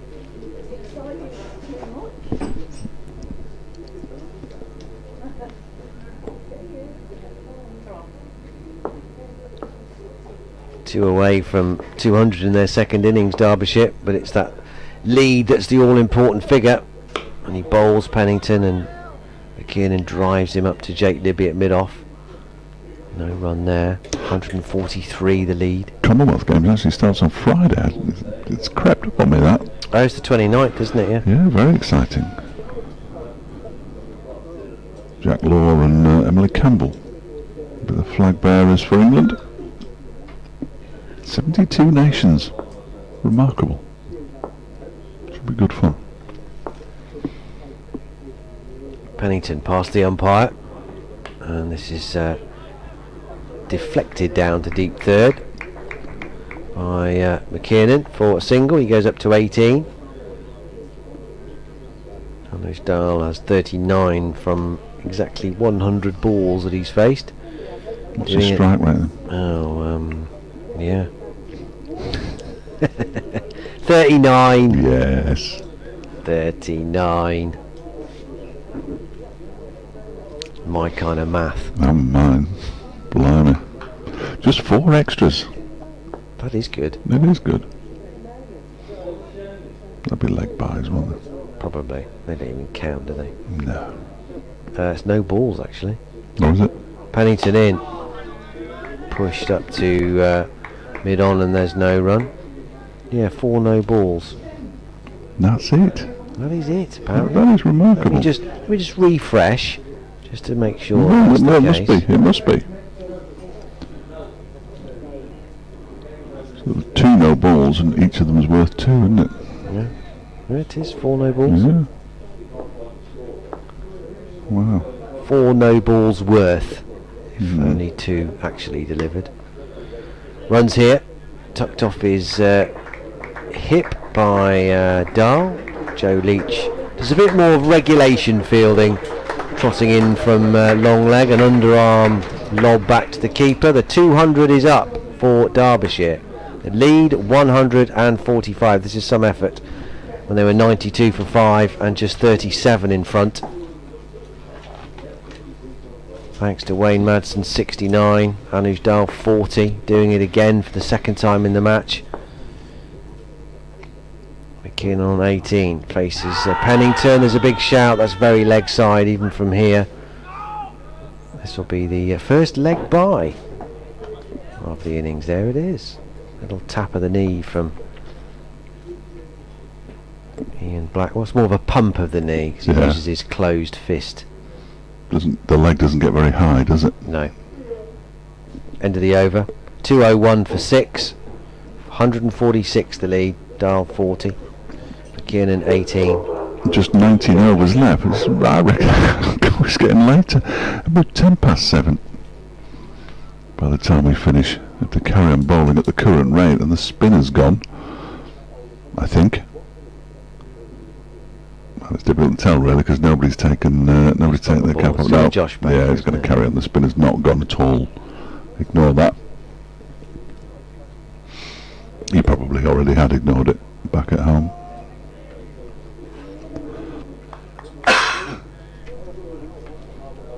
Six overs for 30. So it's not exactly tying an end up, Josh Baker. Runs, as we know, so vital. Baker around the wicket, bowls to McKinnon, who plays it straight back to him. The 49 for 5, incidentally, Sussex, which is not great. They're trailed by come on. 91. Pujara's still there, though. The ICC have announced that Bangladesh will host the Women's T20 in 2024, which I missed completely in amongst all the jingoism, for which I apologise. That one is clipped into the leg side by Matty McKiernan, and he picks up another single, moves on to 19. 202 for 6. I think that's good news. Taking the Women's World Cup to Bangladesh. Dahl waits, flexes his knees, as he does before every delivery. His knees must be creaking, mine would be. Turns that into the leg side, picks up another single, moves to 41, 203 for 6.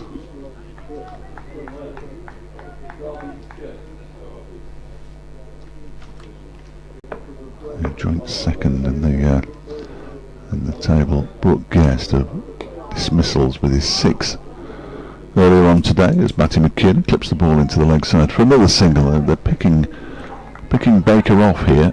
He moves to 20. McKinnon 204 for 6. Into the 7th over of this spell. None for 31 so far. He's in again, and this time it's defended by Dahl back to him. And there's no run. The League magazine, I love the League magazine's tweets. They've just tweeted pictures of Blackburn Rovers in 1928 and Sunderland in 1908. I love those old photographs. This one is clipped down the ground. Anuj Dal will run through for a quick single as the ball eventually gets to Pennington, who's fielding at mid-on, and Dahl has pinched the strike. He moves to 42. McKinnon has 20. Derbyshire 205 for 6 with 18 overs left today. Lead is 150, Fetch. That's what we thought, Bear Min. Yeah. Here we go. These are now bonus runs. Bonus runs coming up. Go, indeed. Not quite, but... Well, yeah. I think this is the absolute base level, isn't it? Yeah.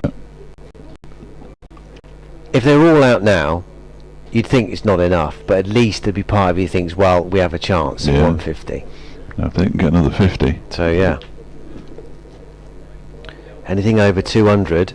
It's going to be tricky, isn't it? Yeah. Well, I know Worcestershire chased 230 down in the last game against Middlesex, but on a challenging pitch. Pennington starts a new over. Forward comes Dahl, and there's no run, pushing it out to mid-off. So at this rate, it looks like they're going to have to do something similar.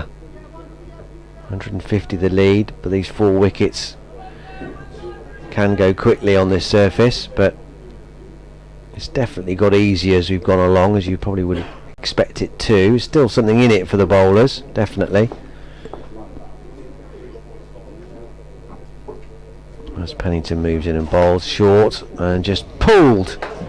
Not a huge flourish from Anuj Dahl, but fast hands and a whip off his hip, and away it goes, crashing into the boards in front of the marquee. There is a fielder, Josh Baker, there, who wasn't a million miles away from it at all, but it was so well timed. Absolutely creamed to the fence. 209 for 6, dial up to 46. That was a bit of a surprise, that, wasn't it? Obviously checking the levels. Dial won't get a run here. Thought about it initially, pushing it into the covers. It was wide of Cornell's left hand, but he is left-handed, so they've got to be careful. It's like checking the carts in the old days, wasn't it? Yeah. No idea. Sure, that's all. I never. Never used carts with bullets? No, I've only been in studios for about 9-10 years. Right. So they've all been dig. Yeah. Yeah. A lot easier, isn't it? Oh God, yeah. Yeah. Oh yeah. Pennington in, bowls, and that's flown off the inside edge down to Joe Leach in the shadow of the horse chestnut. But McKiernan was looking somewhere, Dahl rather, was looking somewhere out through the covers. Cathedral striking 6 o'clock, so we'll update into the news for BBC Hereford and Worcester's listeners shortly.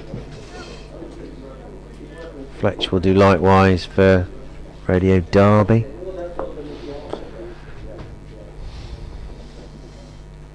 Pennington bowls, up onto his toes goes McKinnon. Again, he's looking to force that through the extra cover region, I reckon, but ended up with that bottom hand coming through and steering it up to mid-on instead to Kashi Valley. No run. He stays on 20. These two came together on 166, so they're putting on a useful partnership.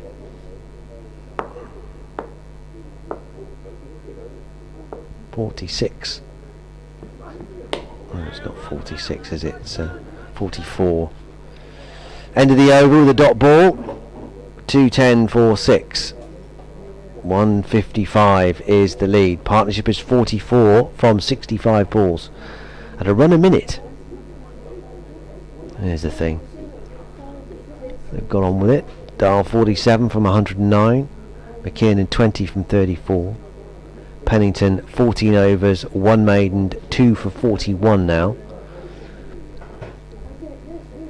So he's on 97 first class wickets, so he'd need to take 3 of the 4 if he was going to bring up that milestone in this match.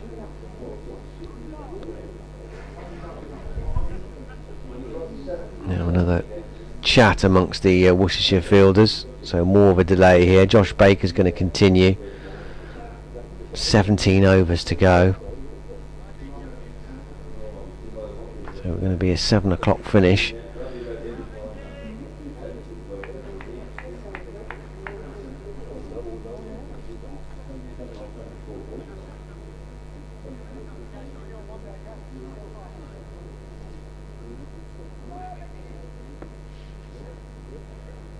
Baker is ready, batter is ready.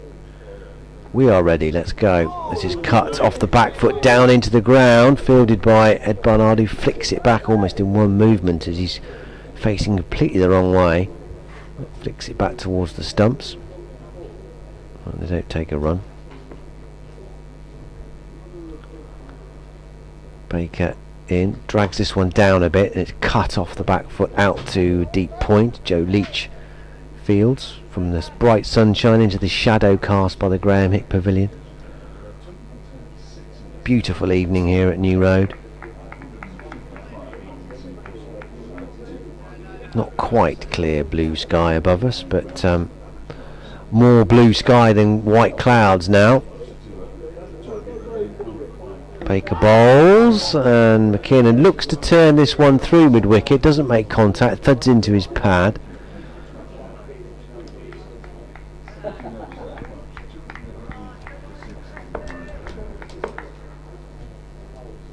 Baker's ready, in he comes, slightly wider of the crease from left arm round, cut off the back foot, nice looking stroke from McKiernan.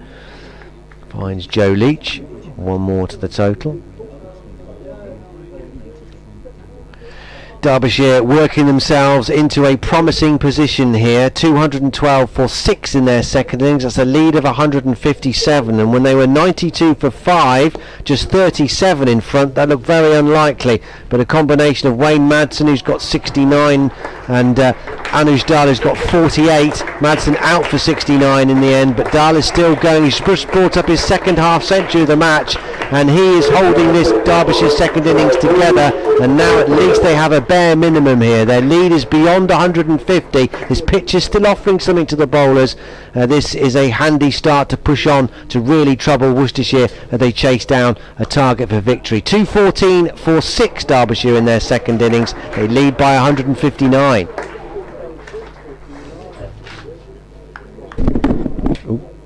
Bit early there. That went on a bit, didn't it? Yeah, it did. Felt long. Was long. Was it? Yeah, I think so. Might get a note from the newsroom. 6th time this season, second time in the match, as you quite correctly say, got to 50. And on 2 occasions, he's going to make a century. Might make it 3. If he does, we got a game. We certainly have. So an hour's play left. Good grief. It's astonishing, isn't it? Absolutely astonishing. But we'll be with you all the way to the end. When they shake hands at 10 to 5 on Thursday for a draw. I know, I've just agreed to do Jimmy Floyd Hasselbank at 2 o'clock on Thursday, so that can't happen. I'll have to do it from here. Can you get your zoom up on that? I'll do it from here. No worries. Dylan Pennington is in and bowls to McKinnon, who pushes this one out into the offside. There's no run.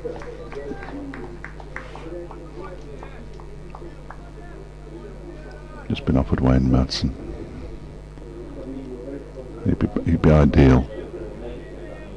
Thank you, Stephen.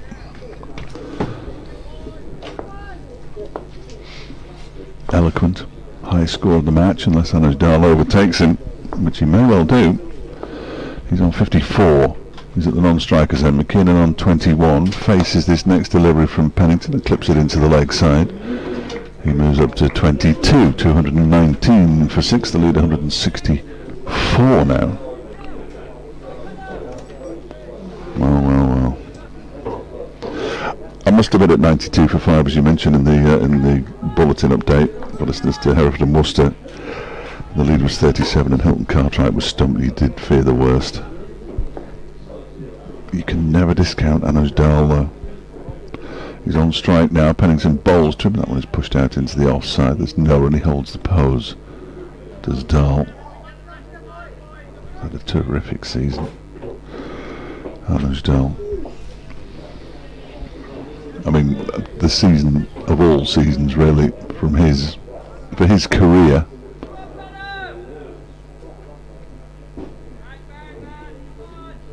Volume of runs wise, 670, that kind of area. He waits now. That one is edged down to third man. There is a third man, and he picks up another single to move to 55, 220 for 6. But all his runs have come at either 7 or 8.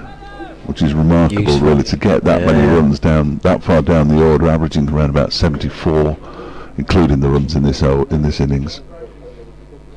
It's been quite the season for Anuj Dal. He needs to have put 53 on. I missed the half-century stand. It's a bit remiss of me. The 7th wicket. In comes Pennington again, bowls, and it's defended by McKinnon. Half-century stand came up and just 71 balls between Anuj Dal and McKinnon, which is a decent effort in itself. I've got that many bits of highlight on my scorecard over the course of the day that when I am asked by Dom at 25 to 7, whenever it is, to go through the day, it can be quite tricky. Here's Pennington in again and bowls to McKinnon, who drives it into the ground. Nicely stopped by Pennington on his follow-through. He sprawled all over the pitch. It was the final ball of the over. 15 to go. Derbyshire 220 for 6. Dal 55. McKinnon 22. The lead is 165. people in the written media are having to drink more coffee to keep themselves awake. That's what that noise is, but you will hear it from time to time. Coffee beans being ground. Here we go then. Kashif Ali was doing some limbering up a long time ago now. Didn't bowl in the first innings. Didn't bowl in the first innings. Bowls a bit of spin, off spin, and that was part of the added attraction of getting him into the club and seeing what he could do, because he offers all-round options. 128 these last 2 wicket partnerships have been worth for Derbyshire. Mm-hmm. It's got them right back into this. 165 the lead. Kashif Ali has enjoyed his first class debut with the bat. What's he going to do with the ball? Slip in place. Pretty similar field to the one Josh Baker had. Here he comes with his first delivery. Gives it a good rip, it looks like. Bit wide of off stump. Left alone by Dahl.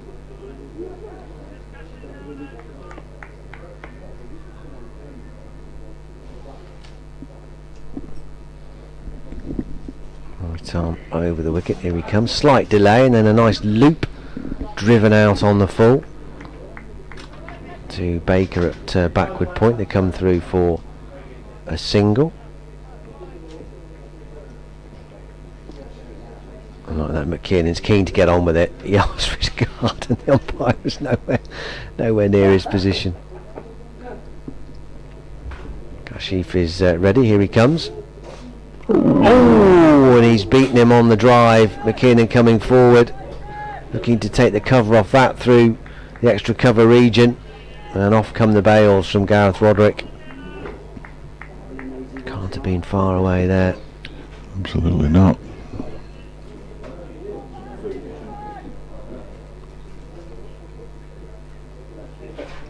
Slightly further away than Hilton Cartwright, fortunately.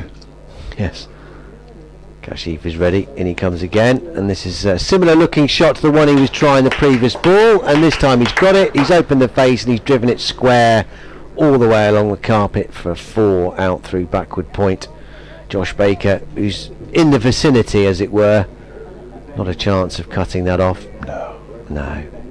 225 for 6, the lead 170.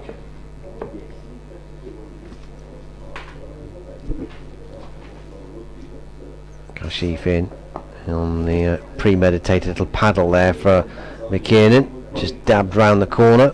Osnane does the fielding at deep backward square, sort of halfway to the round boundary rope, so not that deep. Last ball coming up then of Kashif's opening over. In he comes, a little jump and a loop, and driven out nicely by Dahl. Good looking stroke out to Leach on the fence at cover. End of the over. 7 runs coming from it. 2-2-7-4-6. The lead is 172. What a psychological boost it will be for Derbyshire if they can get that lead beyond 200, which is only 28 runs away. Still with 14 overs to go tonight. Every chance they could get there this evening. Still 4 wickets needed for the pairs. David Griffin's gone into overdrive. He's out there taking pictures now, ready for Anuj Dahl's next milestone, whatever. That's a long way away, of course, but he's going to take some more pictures. But Wayne Madsen, 10 scores of 50 or more in first class cricket for Derbyshire in 2022, his best return for the club. He's the first to score 10 in a first class season, as Dylan Pennington begins a new over from the New Road end, bowling to Anuj Dahl, who clips this up towards a wideish mid-on. They go through for a single as it's fielded by Mohammed Hasnain. They move on to 228 for 6. Since Chris Rogers in 2009, the club record is 17, which is shared by Mohammed Azharuddin and Peter Bowler. So he's in good company, Wayne Madsen, as he has been for some time now, let's face it, as far as his Derbyshire career is concerned. Next delivery is whipped into the leg side. Of course, he got 1,000 runs today. That's gone for 4. That's a nice shot from Matty McKiernan. Pennington getting a bit weary, possibly. It's his 16th over. 2 for 48 now his figures. McKiernan moves to 31, 232 for 6. I was just looking at Matthew McKiernan. This is only his 8th game of first-class cricket, despite the fact that he's 28 years old. Started off at Lancashire, but never played for them. Had a little spell at Cumberland. Played for Northants seconds, and now Derbyshire. I think this is his 3rd game this season, possibly 4th. 4th, I think, actually, thinking about it. So it's been his best season. And he waits now as Pennington bowls. Trimmer goes back into his crease and forces the ball into the ground. It bounces up and is fielded by Pennington. As his follow-through, he's got 1 century and 1/2 century. The century, as I said earlier, coming at Leicester earlier this season. First-class batting average now of 24.5. But he does only have 267 first-class runs. So he's doing a sterling job for his side at the moment at 232 for 6. And he guides this out into the offside. That one had a bit more oomph to it, it looked like to me, as it shook his bat in his hand as McKiernan pushed it out into the offside. It's a sort of double whammy as well. This is Derbyshire continue to score runs. It just demoralises Worcestershire a little bit, because at 92 for 5 with the lead at 37, they'd have thought they were potentially going to win the game today. Yeah. And now they're going to have to come back tomorrow and lift themselves again. Lead up to 177 as Pennington bowls. Oh my word, that's been thrashed out into the leg side by Matthew McKiernan. I thought that was slightly more aerial than it was. Well, he's done well actually, because he hasn't tried to hit it too hard. No, it's bounced in front of controlled the person who I assume is Taylor Corner. Oh, is it? Is it? Well, I'm assuming entirely incorrectly, because it's Josh Baker. I was assuming it was somebody who's fielding on the offside. It wasn't. And McKiernan moves to 32, and Derbyshire 233 for 6. Cornell's at cover. It's not going to help me. Oh, okay. Because I've forgotten. Oh, he's chasing this one. He's chasing this one as Dal pushes it out into the offside square. They think about coming back for the second, but Cornell's there. It's all about left-handers. That's what they usually go on, whether they throw the ball in right or left-handed. And they're both left-handed, of course. Dal has pinched the strike again. He's moved on to 59. McKiernan has 32. 234 for 6. 13 overs to go today. The lead is 179 now, with those 4 wickets in hand. Yeah, so we've been set to come back for day 3 for a while now with this massive evening session, and when we do, Worcestershire will face a stiff target for victory at some stage tomorrow. Yes, I don't think they'll declare overnight. No. I'm fairly sure of that. 179 the lead, and this is some response from Derbyshire under a lot of pressure at 92 for 5 in their second innings. Not many ahead, 37. As Kashif starts his second over, a bit of a drag down, short outside the off stump, cut off the back foot by Dahl for a single out to Joe Leach. He's missed out a bit there, Dahl. That was a poor delivery, wasn't it, from... Yeah, not a great Kashif. one. But just the single.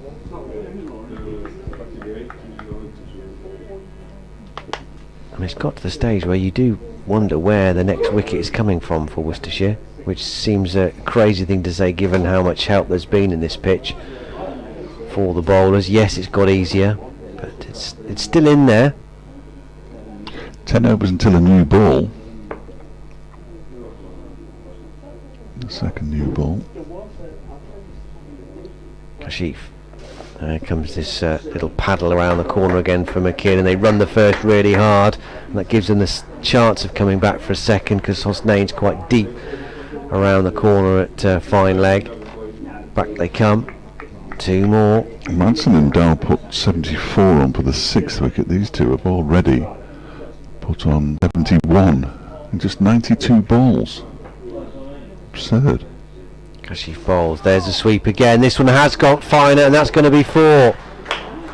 That's the area he was targeting, McKiernan. Slightly quicker delivery from Kashif Ali, and just helped on his way, and he's got just enough bat on it, but not too much, to get it the angle exactly right, and away the ball sprints to the fence for 4. 241 for 6. The lead 186. And it is now the highest partnership of the innings as it moves up to 75.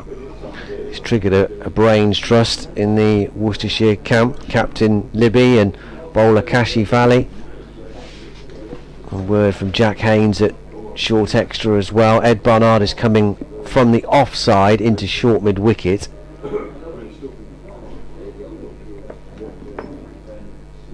Two balls to go in this over. Kashif bowls. Again, it's a bit short outside the off stump. Cracked off the back foot out to Joe Leach. Through they come for a single. One ball to go. 2:42 for 6. Got any plans for tonight, or just turning around and coming straight back? It's going to be like that, isn't it? Yeah. Feels a bit like that. We won't get away till 7:30, will we? Yeah. 20 to 8. Should have brought my bed. Slapped off the front foot out to cover. And Joe Leach sends a skyer in from the deep. And Anuj Dal's nicked the strike again. 2:43 for 6. He's done well doing that, hasn't he? Yeah. 61 from 122.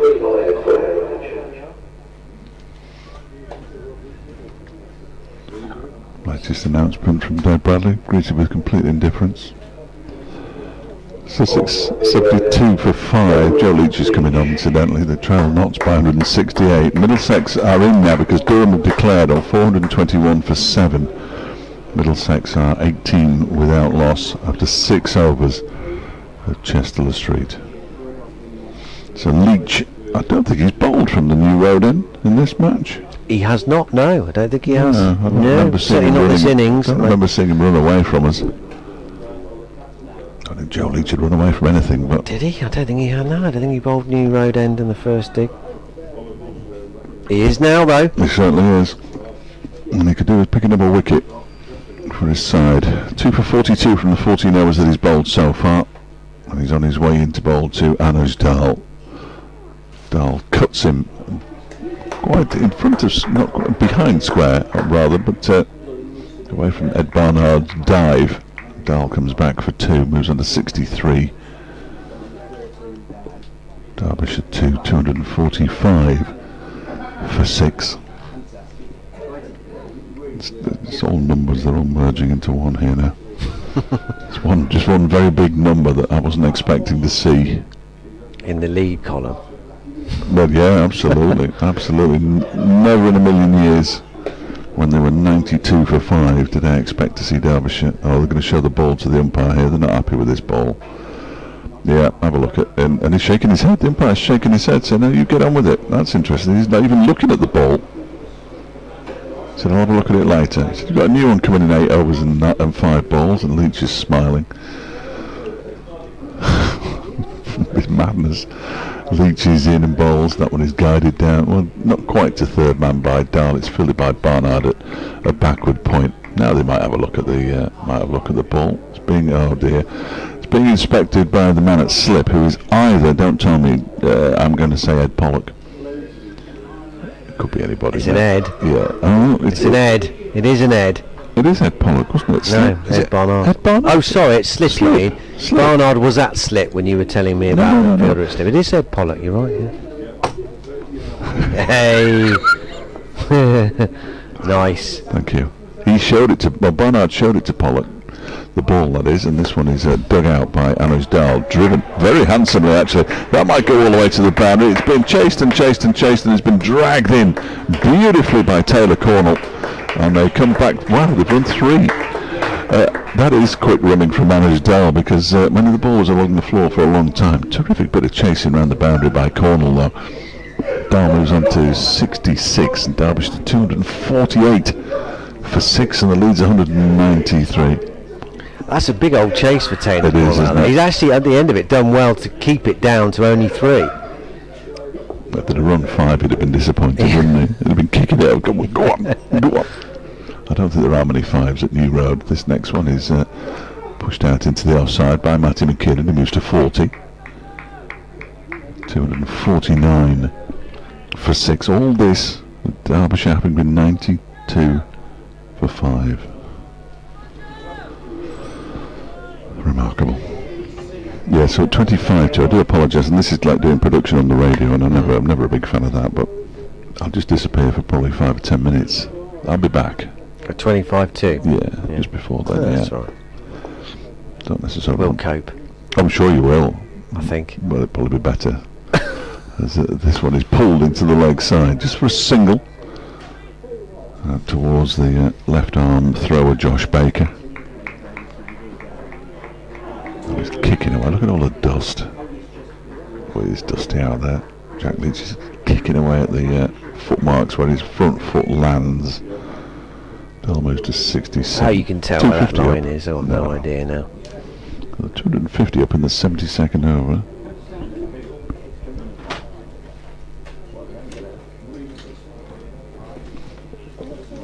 He's continually looking at the ball as he walks back to his mark. He's clearly not happy with what he's been asked to bowl with here. He's on his way in, bowling to McKeon, who smashes him out into the offside. Oh dear, another long chase here for Cornell, and this time he doesn't make it. That is a good shot from Matty McKeon, and we move up to 44 now, 254 for 6, the lead 199. What's going on? Who'd have thunk that, eh? Oh, not me. No. Not me. I should have more faith, as George Michael once said. You've got to have the faith. Yeah, flippant comment about the draw. It's going to come true. Can't be, can it? I don't know. Well, anything's possible, isn't it? Well, it is. Probably not. No. 2 days to go. Yeah. They'd need a lead. They'd need a 200 more. Yes. And to bat Worcestershire out of the game, they'd have to have a lead of 400. Yes. Yeah, they'd have to be 400 plus with...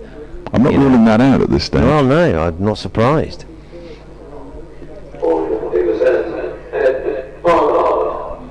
But it shows the strength of Derbyshire's recovery that we are entertaining such ridiculous scenarios. Some music on the 6 o'clock show tonight that I've never heard in my life. Dermot Kennedy? No idea. Doja Cat? No. Nonsense. Harsh, but it's probably very good. I've just never heard of them.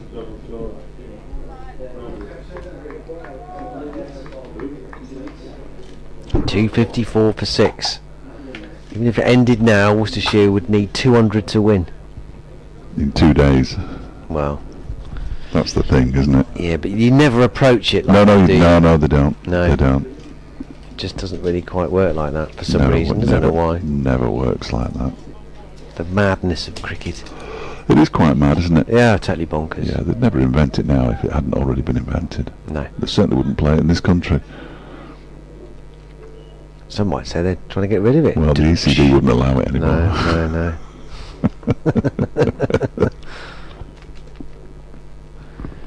Here's Ed Barnard then. From the Diglis end, Worcestershire seeking wickets here. Not quite desperation stakes, but they wouldn't have counted this. A lead of nearly 200. Unthinkable at 92 for 5. Keep mentioning that score, but it's so relevant. 37 was the lead then.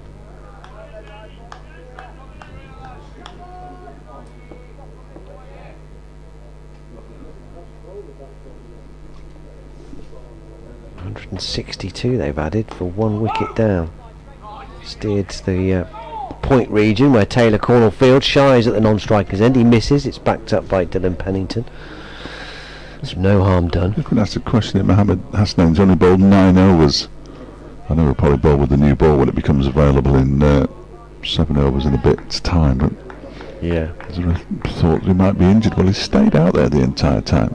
He's just stretching out. That's him at long leg, isn't it? Yep. Stretching out his hamstrings.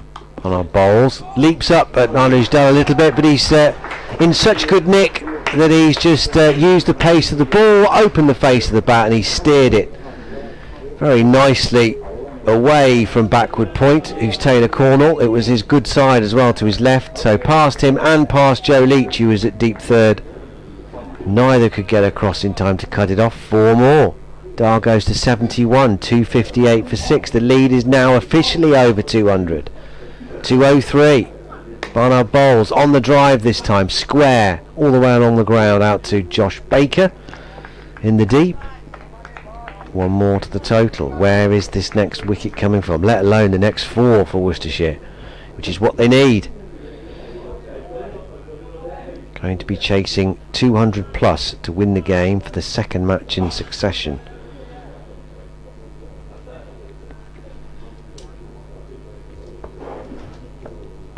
Barnard turns, sprints towards us now, bowls. McKeon turns him to mid-wicket, and there's no run. John Clements just sent me a tweet, says, as a member of Middlesex as well as Derbyshire, I can't believe we signed Hilton Cartwright. He was awful for Middlesex and lost his place in an already weak batting lineup. We got his 70 against Durham in the second innings that set up what turned out to be quite an exciting finish, but Derbyshire couldn't quite get over the line with Durham 7 down, but certainly his dismissal today was disappointing. I think he's a good fielder. You can't really have somebody in the county championship side for his fielding. Last ball, it's a bouncer from Ed Barnard, and Matty McKiernan just ducks out the way. 5 runs coming from it, 259 for 6. The lead is 204. Only 10 overs to go. The one thing about Hilton Cartwright is that this is not meant to sound awful, but he was available. He came to this country because he's playing in August in the other competition. He was in this country playing some club cricket in the southeast somewhere, as I understand it. And Derbyshire lost Kerr. Hayden Kerr? Is that his name? Yes. Excellent. To a side strain, having already lost Saranga Lakmal. So sort of needs must basis really to get another overseas in. Leach begins a new over from the New Road end and is driven by Anders Dahl out into the offside. More work for Cornell, and he does well. Gets to it, he's quick, isn't he? Gets to the ball nicely and keeps them down to a single. 260 for 6. Dahl moves on to 73. The partnership is worth 94 now. That would be nice if they could just wait until I get on air on Radio Derby to get to the century partnership, which will be the first of the match. First innings, Haynes and Ali put on 97, I believe, off the top of my head. I'm fairly sure it was. But I can't actually see anything now. Check it for you. That sounds about right. Yeah. Feels like 97. And goes Leach again, and that one is guided down to third man by Matty McKiernan for another single. He moves to 45. Darwish to 261 for 6. Right, yeah, 97, yeah. So we haven't had a century stand in this match yet. 95 these two have put on so far for the 7th wicket. Crowd has thinned a touch,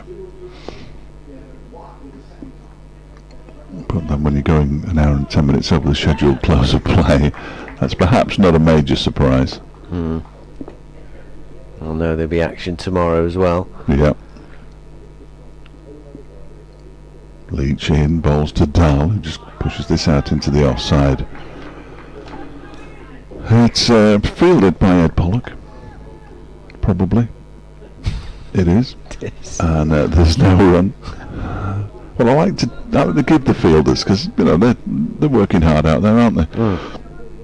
It's also reasonably important to get the right fielders, I always think. Far too often it doesn't happen. Oh, I'm getting messages now.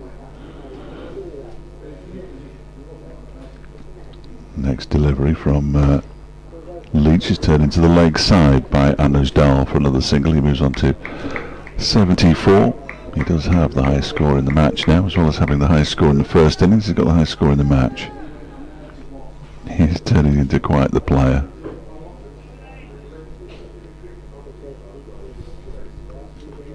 Yeah, Yes, not Fred has said, if I recall. Cartwright started batting at number 4 when he signed for Middlesex. A couple of months later he was going in at 8 on merit.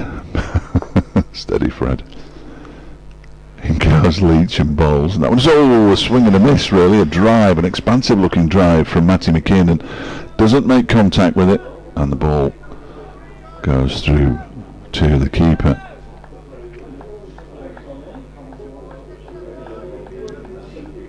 Words from Joe Leach Really? to Matty McKiernan. That's a bit harsh, isn't it? Both after he'd played the shot and then as he was walking back to his back past the stumps at the bowler's end. Come on, you're better than that, Joe. You're better than that, Joe. In comes Leach again and bowls, and it's defended by McKiernan out into the leg side up towards Hasnain. And it's the end of the over. 262 for 6, 45 to McKiernan, 74 to Dahl. The lead is 207, remarkably. And I'm just going to nip off for a minute or two. Okay. Fletch goes. He'll be back with us hopefully before. Will he be back by the close? Yeah, he'll be back by the close. Yeah. I'll claim whatever percentage of your fee, though. Obviously. He's giving me a thumbs up. 262 for 6 then. Derbyshire's day. Ed Barnard from the Diglis end in. Dahl will steer this down into the ground and hits Taylor Cornwall at point. And there's no run. Dahl on 74 from 134 balls. Backing up his efforts in the first innings where he made 55. Very, very good from him. 207 the lead. Who'd have thought that? Barnard bowls. Forward comes Dahl solidly, squeezing it out to Jack Haynes at short extra.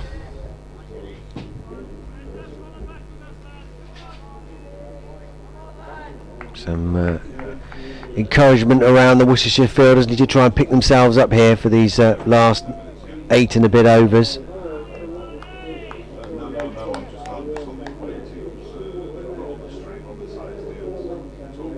Barnard approaching the stumps now, bowls and just tucked into the offside again, backward of square by Dahl. Cornell Fields.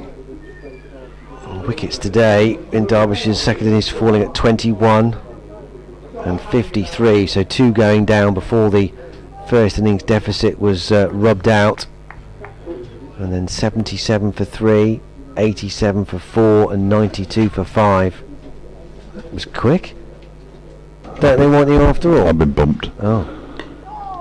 This will be a single. It's not a great piece of fielding by Cornwall at backward point. He's been great out there. He has, yeah. Back out there. They come through for one more run. So what do you mean they didn't want you? No, I thought, well, they said you're on in 10 minutes, and I thought, well, I can't sit there for 10 minutes and listen to you rabbiting on. So I'll come back and help you rabbit on for 5 minutes and then go away again. You're very kind. Well, I like to do my bit. Yeah. If I can. I'm going to have to hand back my percentage of your fee now. Yes, you are, yes, I'm afraid so. Fair enough. Barnard bowls. McKiernan pushing it back up the pitch to Jack Haynes. The minuscule percentage that it would have been would hardly have, you wouldn't have been able to retire, certainly. No, I've got some loose change in my pocket. Yes. That might just about cover it. I think you're right. Yeah. The big problem for Derbyshire supporters is if they've come by train and they're going home tomorrow, or the game finishes tomorrow, they'll have to stay in Worcester for an extra day because it's the train strike, isn't it, tomorrow? Is it? Mm. That's all we need. Barnard bowls short and threw the shot a bit early, McKiernan, and doesn't make contact, thankfully for him. But Worcestershire could have done with a tickle there. They need to try and find a way of these prizing out these last 4 wickets. Just a reminder, if you're watching on the stream, Herefordshire and Worcestershire head to head in this welcome return for the National Counties fixture. I think it's back for initial 4-year run, isn't it? Well, the ridiculous thing is that it's not List A. No. Shame that. Yeah. Joe Leach from the New Road End. Bowls left alone outside the off stump by Anusdale. Beginning of the 76th over. 8 to go, including this one today. Which means, I suppose, teams can play 17 aside if they want to, can't they? But, which is not ideal, is it, really? Pointless. Yeah, I'm not a big fan of that kind of nonsense, but we'll be there at Shifnal with Derbyshire against Shropshire, hopefully. Whether we'll be able to broadcast is an entirely different matter, but I'll do my best. I'm sure you're all thrilled by that. Leach on the leg stump, turned down towards fine leg for 4 runs by Anusdale, and that is the Century Partnership. 121 deliveries, and well, huge for Derbyshire for the 7th wicket. Absolutely remarkable. Of those, well, McKinnon's pulled his weight. He's got 45. And Derbyshire just move onwards and upwards. 212 they lead by now as Leach is in again and balls, and that is driven handsomely, and the ball spits up off the outfield and smacks Jake Libby somewhere. He slowly gets back to his feet. They've run through for a single. That's whacked him in the solar plexus, isn't it? As he's rolled over to try and stop it. Wherever they are. Are they in the sort of stomach area? It's over here, isn't it? Oh, it's up there, is it? Yeah, just where you get indigestion. Can't have get indigestion, fortunately. The rubbish I eat, it's a major surprise. 268 for 6. Not even after a hot and spicy? No, especially not after a hot and spicy. I get one if I don't eat one. Get indigestion if I don't eat the hot and spicy. I should be having one this evening. Best kebab. In goes Leach again, and it's defended by McKinnon. Other kebab shops are available. They're just not as good. That one is what we've got now. 2 balls of this over, then I'll go again. see how much if I fare, Jack in the box. See if I fare any better second time round. Yeah. It was quite amusing because I went then. Nigel, who's the BA back at Derby, he whispered, "Dave, if you can hear me." I said, "Nigel, I can talk to you, mate." I said, oh right, excellent. That's good news. So he's able to give me the full SP. This next delivery is eased out into the offside by McKinnon. I'm assuming that around about now the Tom Wood interview is being played out. I'm sure you'll be able to listen to that at some point online. I'm fairly sure it's been put out online, so if you don't get a chance to hear it on Listen Again on BBC Sounds, you can listen to it online at your leisure, should you desire. Good interview with Tom Wood, who's back after that 6-month ban for the illegal substance because it was in his inhaler and he didn't get a TUI. Well, that's not the holiday company. And next, I think it's a TUE, whipped into the leg side by Martin McKinnon for a single 2. He's the holiday company, isn't it? McKinnon moves to 46, 269 for 6 at the end of the over. Oh, it's getting late. We've had a lot of overs today, haven't we? Blimey. Oh, I'll see you in a minute. Oh dear. Very good. 269 for 6. Delirium has broken out in the press box, in the radio box. 214 is the lead. What a response this is from Derbyshire. They look down and out. A lead of just 37 with 5 wickets only remaining. And now look at them. 214 runs on. Worcestershire scratching their heads a little bit about how they're going to get these last 4. Barnard starts a new over down the leg side, well stopped by Gareth Broderick, who had an excellent game behind the stumps. 7, well, technically we're being pedantic, 6 overs and 5 balls remaining in the day. So post 7 o'clock finish here. Light is starting not to exactly fade, I suppose it is a bit, but still lovely blue sky, a few more white clouds now gathering. McKinnon defends out to mid-on and there's no run. Cathedral still standing proud, looking very smart. Still a few faithful souls in the crowd. It's thinned out in front of us now. The knitting lady has sadly departed. There's an appeal for LBWs, you can no doubt hear, but that's going down the leg side. Only really Ed Barnard leading the charge on that one.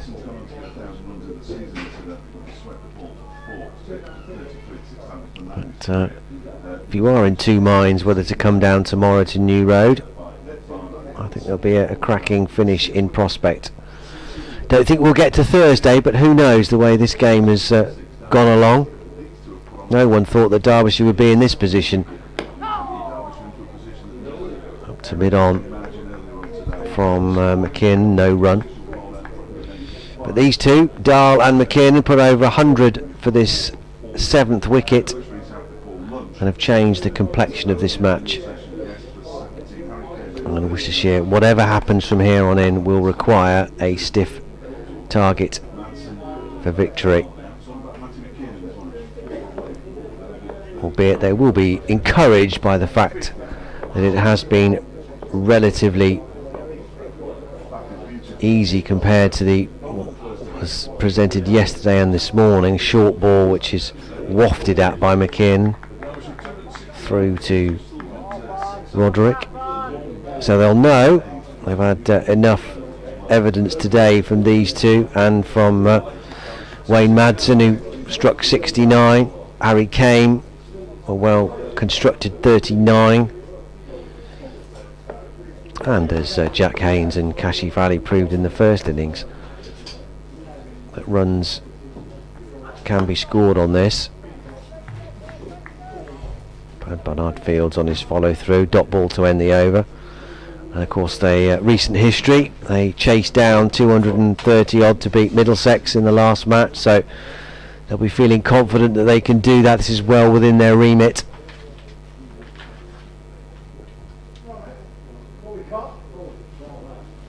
End of the over, 269 for 6, Dahl 80, McKinnon 46, the lead is 214. 6 overs to go. Yeah, remarkable. Derbyshire fan punching the air as he waves to me. That's what you want to see, isn't it? It looks a bit nippy out there now. Punching the wall for the first 4 sessions, and now he's punching the air. No question. Leach begins a new over from the New Road end. It's left alone outside the off stump by Anasdale to go through to the keeper, Gareth Roderick. Fair to say the story of the day is the two mammoth partnerships for the 6th and 7th wicket. 74 when Madsen with Dahl, he was dismissed for 69, and now this one for the 7th wicket, 103 between Dahl and Matty McKinnon. 269 for 6, the lead 214. Absolute madness. Oh. No idea what that was. Leach bowls, he's driven but straight to I think the man in the colours. What was that? I think someone sat on an owl. It sounded like it, didn't it? Very strange. That was driven straight to Jack Haynes. Peculiar. I'm going to check a couple of things.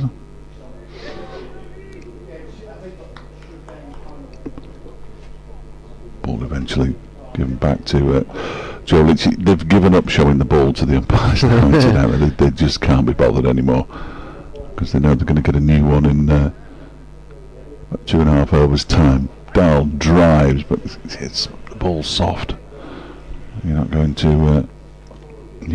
to hit this one very far.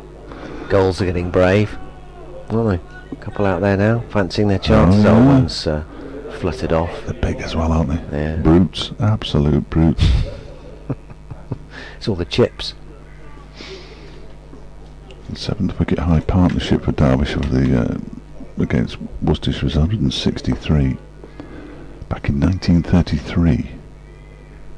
Some way off that at the moment as Leach bowls to Dahl, who drives, and it's in the air momentarily and eventually finds its way to Ed Barnard. Somebody's been designated to clap by the sound of it. They generally have a designated clapper.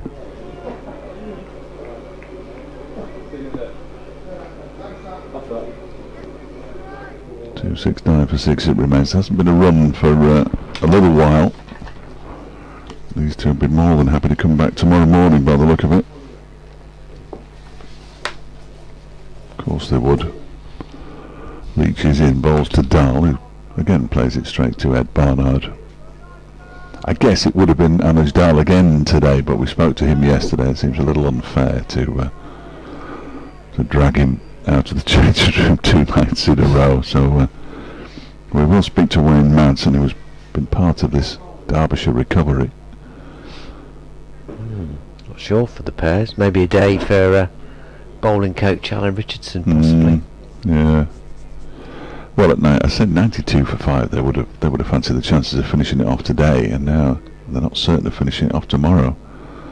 In goes Leach, bowls, Dahl pulls it in the air, but it drops some way short of Mohammed Hasnain. They go through for a single, and Dahl, his ability to count to 6 undiminished by the length of time he's been out there. He's now faced 146 deliveries.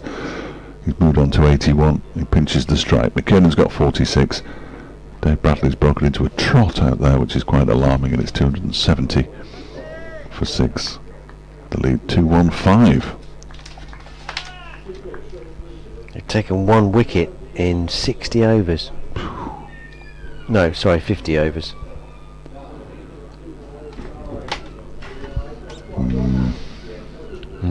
And now it's gone really defensive, hasn't it? I mean, I know it's tricky. They don't want to leak runs and know that the chase is already going to be a little bit tricky, but you've got to attack. There's 2 days to go. Attack and try and get one of these two out. 2 overs to go to the new ball. Barnard starts a new over from the Diglis end. Forward comes Dahl. He's been watertight, particularly defending.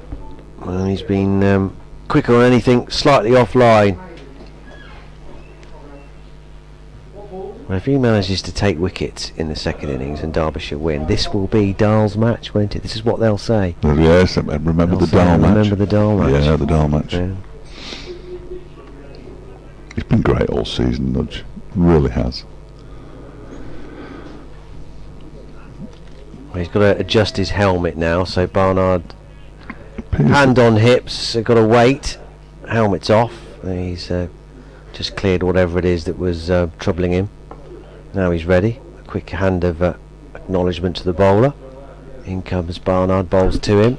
Slightly slower, floaty outside the off stump, driven by Dahl out to deep cover. Josh Baker fields. Through they come for a single.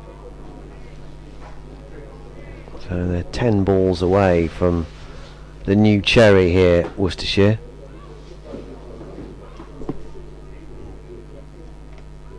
If it doesn't get tweeted out, I think I've got a link to the Wood interview, so I'll tweet it out later if I remember. Barnard bowls short, and McKinnon again goes on the pull, doesn't time it, doesn't make contact in fact. Threw it a bit too early, and Roderick does the rest. He'll have 3 overs tonight with the new ball. Mohammed Hasnain going through some limbering up exercises. Not really got into the game with the ball on his debut yet. Those 2 wickets late in the Derbyshire first innings.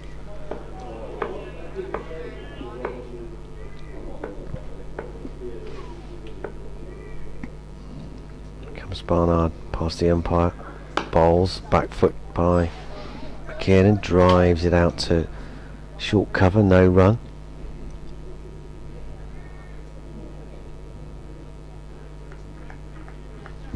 .46 from 71 for Matty McKinnon. What a good hand he's played in support of Anuj Dahl. Absolutely. Last wicket falling on 166 when Wayne Madsen was out. It's the only wicket Worcestershire have managed in more than 50 overs, and is almost a comical, unfortunate drag-on from McKeon. A short ball again, looking to pull it out towards square leg. Might have come off the glove or the arm. It trickled straight down, and not a million miles away from his stumps, but fortunately for him, he manages to recover and knock it away. 5-ball duck in the first innings. McKeon. He's making up for it here when it really matters. Last ball coming up. Barnard wants a slight tweak in the field as he's asking his captain, is he going to get one? Saying, get on with it. Don't think he is. I think that's the sentiment. Table Here he comes table in. booked. Last ball, in he comes. Edged. Oh, and it's gone down through the leg side down to fine leg. Hasnain does the fielding again. He was looking at somewhere in the offside there, and slight victory for the bowler at the end of that over, but that's annoying. But he does give McKeon a friendly tap on the back as he passes him there. Barnard. End of the over, 272 for 6. 217 the lead. 217 runs the lead. Mad. It is. I'm stressing that because they were much more likely to be 217 behind Derbyshire. But what a performance. 37 in front only with half the team out. And now look at them. For the loss of 1 wicket, they've turned that 37 lead into 217. There'll be a lot of smiles on the Derbyshire players' faces, I fancy, as they walk across the field back to the hotel later on. 180 they've added from that, haven't they? What are they? I can't remember. Yes, 37 yes, to they are, 217. Yeah. I only attempted that because it ended in a 7. And a 2. Yeah, something like that anyway. Yeah, close enough. Yeah, somewhere in that order. We can work it out. 106 and 74 is all you've got to add together. Yeah, that's hard enough.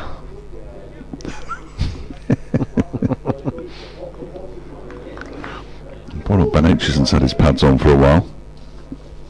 Probably expecting to be batting by now. It's going to be a terrific final day. By final day, it's a terrific third day. It will be the final day, I think. But yeah, should be. Unless these two bat until lunchtime,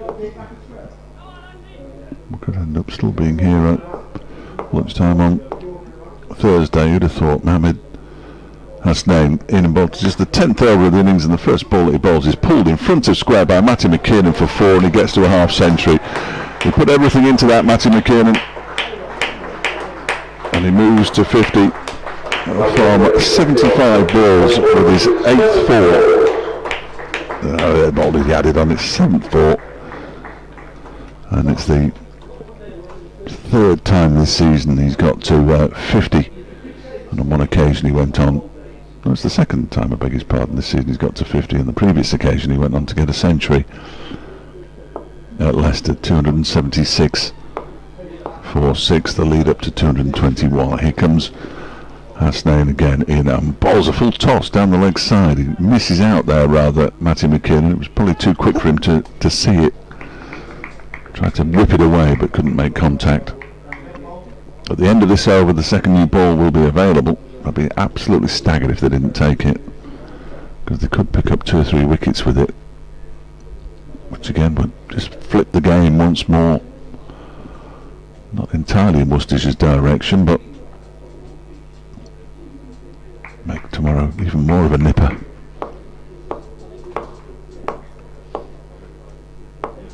Somebody's knocking a bat in somewhere. His Hasnain bowls to McKiernan. That one is down towards third man for 4 more. That's just the pace of the bowler, and McKiernan managing to get it slightly square of a very fine third man. He moves to 55, 280 for 6. Good shot again, because that was quicker, definitely quicker from Hasnain, and just adjusted and picked the gap and the pace of the ball and his timing. Even though Pennington's down there, he's not going to cut that off. 2 4s off the over from the first 3. Bit of a loose start from Hasnain. Who's in again now? Ball. No, he isn't in again now. I don't think he's right, you know. He's just stretching out his hamstring before the umpire rather unnecessarily says dead ball. But they always do. They always have been told that that's what they've got to do. A little bit of a grimace from Hasnain. Very inexperienced in first class cricket, as we've said all along. Well, I barely mentioned it, but I don't know much about him. He's in now. Bowls, that's a full toss, and it's whipped into the leg side, straight to the fielder at backward square leg. Again, he's missed out on a full toss. That's 2 full tosses he's missed out on, and the shorter balls have been dispatched. Yeah, got away with that. He's hit Jack Haynes where either side of him, although there are fielders there, unless it was right to them, you'd have fancied he's going to be 4. There's a fine leg, a square leg, and a mid wicket all on the rope on that short leg side boundary, and a short fine leg as well in between.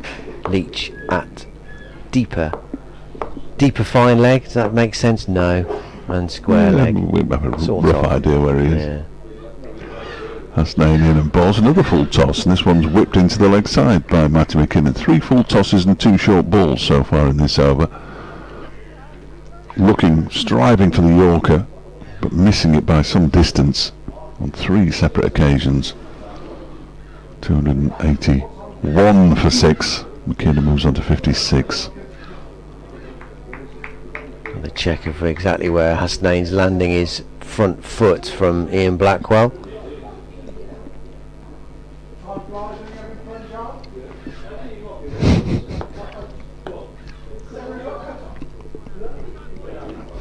Sounded hopeful. 7 o'clock cut off, have a word. He comes Hasnain to get the balls. That one's pushed out into the offside. Keep going.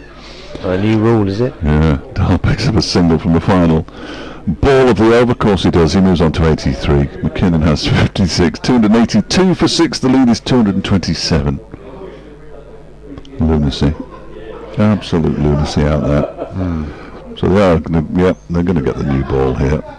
It's going to be shown by somebody or other. Mark Newell is going to show what remains of the crowd here at Newell. The umpires look like they're going to actually confer about something. They perhaps haven't brought the new ball out. Yeah, they have. Oh, have I've seen Has he waved Leach's hands, and he lobbed it to Ian Blackwell, who's now tossed it to Barnewell. So Ed Barnard's going to take it, I think, have first go with the cherry. Taking it at 282 for 6. I've got nowhere to go really tonight. Well, I've got somewhere to go, but away is always slightly easier than home if you're late as this. Do you actually go home at home matches then? No, I stop at Andy Twiggs' house. Twiggy, the breakfast show host, he lets me stay at his house, so very kindly. He's a kindly gentleman. But Rio was to go. I'm sure I can smell bread being baked. Can you? What is that? I don't know. Barnard bowls with the new ball, and there's an extra slip in with this new ball. Yeah, you sure it's not Was it chloroform? Do you ever really smell that though? Do you though? Oh no, probably not. No, it's the last thing you smell. Certainly.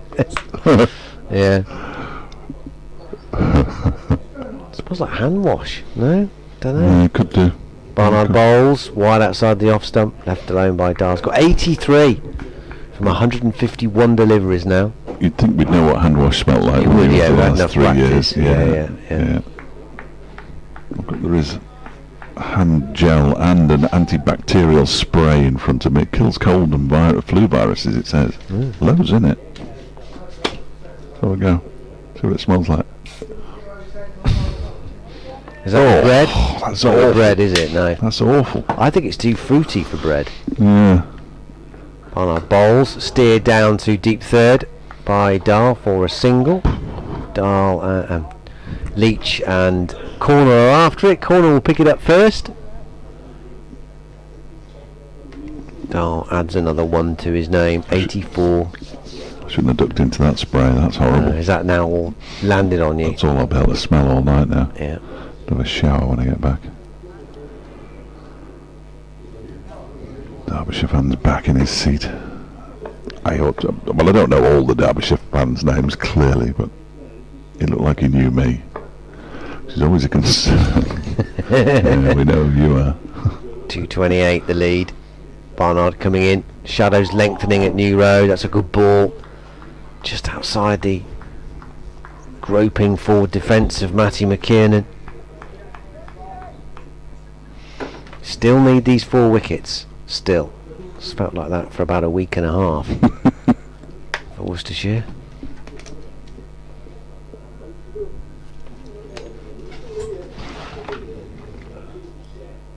But this has been a really good match, and it's heading towards a fitting finale. Gripping. Yes, tomorrow or maybe even Thursday. Who knows? Don't say that. Weirder things have happened. Barnard in bowls, and this is dabbed out to deep point by McKiernan.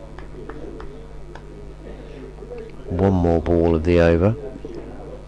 Now is Dahl going to get a single off here? McKiernan thinks he's pinched the strike at last. I think one thing we can be certain of is he's not going to get to his century tonight. No, it's what, he's 16 shy. There's only 13 deliveries to go. Unless something remarkable happens. Don't do anything silly, Anuj. Here we go, last ball of the over, and he is going to pinch the strike. Oh, no, he can go back too. Perhaps he won't. No. Kashif Ali fields at deep mid wicket, so Anuj Dahl has dialed that over again. He's pinched the bowling. 85 he has now. 285 for 6. McKiernan has 57.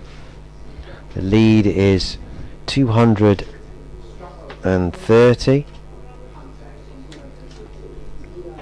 And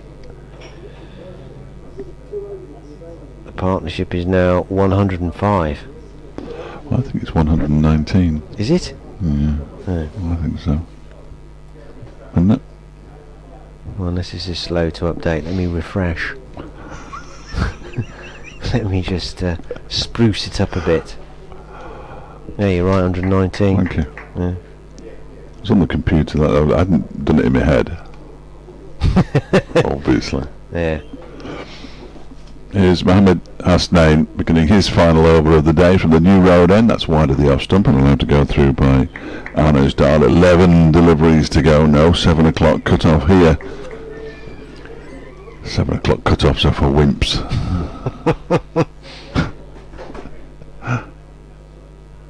Good thing is that Wayne Madsen, who was going to interview at the end of the day, if he's been told, which I assume he has, Stephen, he'll pop down pretty quickly, then we can all get on with the rest of our lives.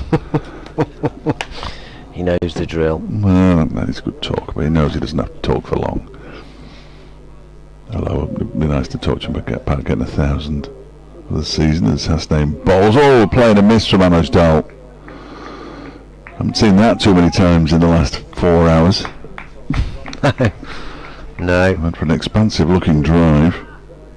And Well, how cross would he be if he gave it away now? Crikey. thank you, Stephen. He has been told. I knew he would have been. He would be furious if he got out in the penultimate over of the day. Oh, yeah, on 85. There's a century here for him. There's 2 days to go in the game, for goodness sake. 285 for 6, Derbyshire. He's in again, and that's defended. Towards Jake Libby at mid-off. We're not even halfway through, are we? No. Crazy time. 26 wickets have fallen in the first half of a championship match. 14 more to fall, potentially. Or fewer. Certainly not more. No, definitely not more. This over's lasting a lifetime. It's only 3 deliveries in. It's nearly 7:10, folks. 9 to go. In goes Hasnain and bowls. That's driven up towards mid-on, where it's filled by Kashi Valley and there's no run. What a day it's been. A day to end all days. A day for the ages.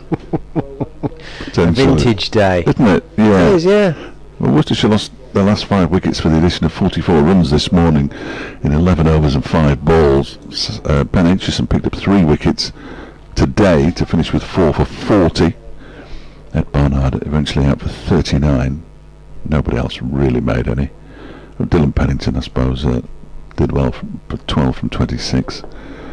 That left Derbyshire with 83 overs in the day, for goodness sake. This next delivery from Hasnain is wide of the off stump and allowed to go through by Anuj Dell to the wicket-keeper. How many have we had in this final session? 40. We've had into our 42nd over, aren't we now? Yeah, 43 overs in this final session. Derbyshire lost their first wicket before lunch. Lewis Rees got one that scuttled along the floor, leg before wicket to Joe Leach. When Brooke Guest was out, they were still behind, 53 for 2, still trailing by 2. Harry Kane got to 39 before Dylan Pennington trapped him. Just the ball after a ball change. Just putting it out there. Lister Ploy made 6 and Hilton Cartwright 2. Derbyshire 92 for 5 and in all sorts of trouble. As Hasnain bowls and it's defended by Dahl. It's a maiden over from Mohammed Hasnain, his second. 11 overs, 2 maidens, 0 for 45. 6 deliveries to go, 285 for 6. Wayne Madsen got to 1,000 runs with one of many sweeps. That was when he was on 33, or moved on to 33. 6th time in his first-class career. He's got 1,000 first-class runs in a season. Half century off 90 balls, eventually out for 69, having added 74 with a 6th wicket with Anuj Dal, who's still out there. He got to his half century off 112 balls, the 6th time he's got to 50 this season. Is that right? I wrote it down. Must be. Well, last over of the day then. Here we go. Ed Barnard in not quite the setting sun, but it's getting that way. First ball wide outside the off stump, no shot offered. Well, it is the 6th time this season he's got to a half century. 50 stand with Matty McKiernan off 71 balls. The 100 stand for the 7th wicket off 121. McKiernan to his half century off 74 balls. It's been bizarre, absolutely bizarre, in a good way from a Derbyshire point of view. Barnard past the umpire bowls, and again that's even wider, I think. And McKiernan not tempted into anything silly now this late in the day after all the good work that he and Anuj Dal have done to put Derbyshire in this incredible position. Is probably pretty true when you consider where they were and where they have been for most of this game. 230 they lead. We've seen 2 crazy days of cricket. I mean, this one's been crazier than the first. This has been plain bonkers. Barnard in. That's a waft. That is a careless shot from McKiernan. That's only going to really lead to one thing, and that's his dismissal. Yeah, don't do that. Not close enough to confidently crack that to the boundary. That was the plan. So they started the day trailing by 11, Derbyshire, and are going to end it leading by 230. That's some turnaround. I can't really believe what I'm watching. It's the new Derbyshire. Here's Barnard. 3 balls remaining in the day. Now 2. Defended out to Jack Haynes. No, Josh Baker. Beg his pardon. John Lewis Listeners will be on double time in a minute. I think you're right, John, actually. Shadows lengthening. The shadow of the Graham Hick Pavilion is now stretching out almost halfway to the pitch itself. It was nowhere near that early. Just shows you how late in the day we are. 7:15 nearly. Still 2 balls to go. Barnard bowls full, drilled out to mid-off by McKiernan, and there's no run. So Dahl can rest easy now. Is one of his gloves off? He's not going to face any more tonight unless there's an Single extra. off a no ball, yeah. Something like that. Just watch. Yeah, that'll happen. So I won't say it because that'll happen.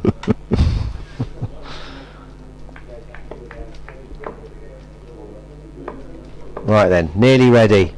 Ed Barnard, are you ready? I think he is. Just polishing the ball finally on his shirt and then on his trousers. Ball in hand. He's ready. McKiernan's ready. Come on then. Last ball of the day. 2 slips go down. Slight pause. Now we are finally underway. Here he comes then. Ed Barnard. Final ball of day 2. Up he comes and bowls. And this is turned down to deep point for a single to end the day. Matty McKiernan on 58. Anuj Dahl, he will also come back tomorrow. 85 not out. Derbyshire 286 for 6 in their second innings. They lead by an improbable 231. What a performance it's been from them. Definitely Derbyshire's day. When they were 92 for 5, only 37 runs ahead. We feared that maybe the game would be done and dusted today in Worcestershire's favour, but no, definitely not. Back tomorrow. Well, I've had a lovely day. We have. This isn't it. This hasn't been it, but I've had a lovely day. Thank you.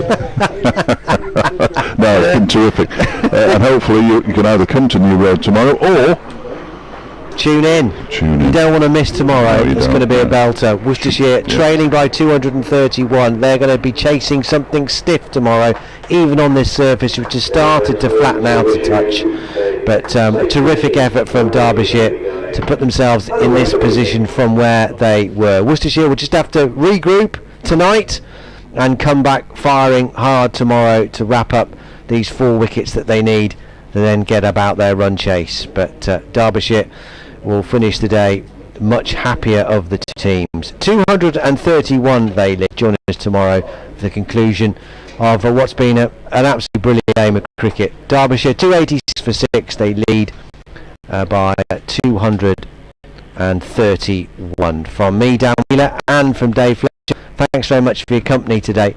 We'll be back tomorrow at 11 o'clock for day 3. Please join us then.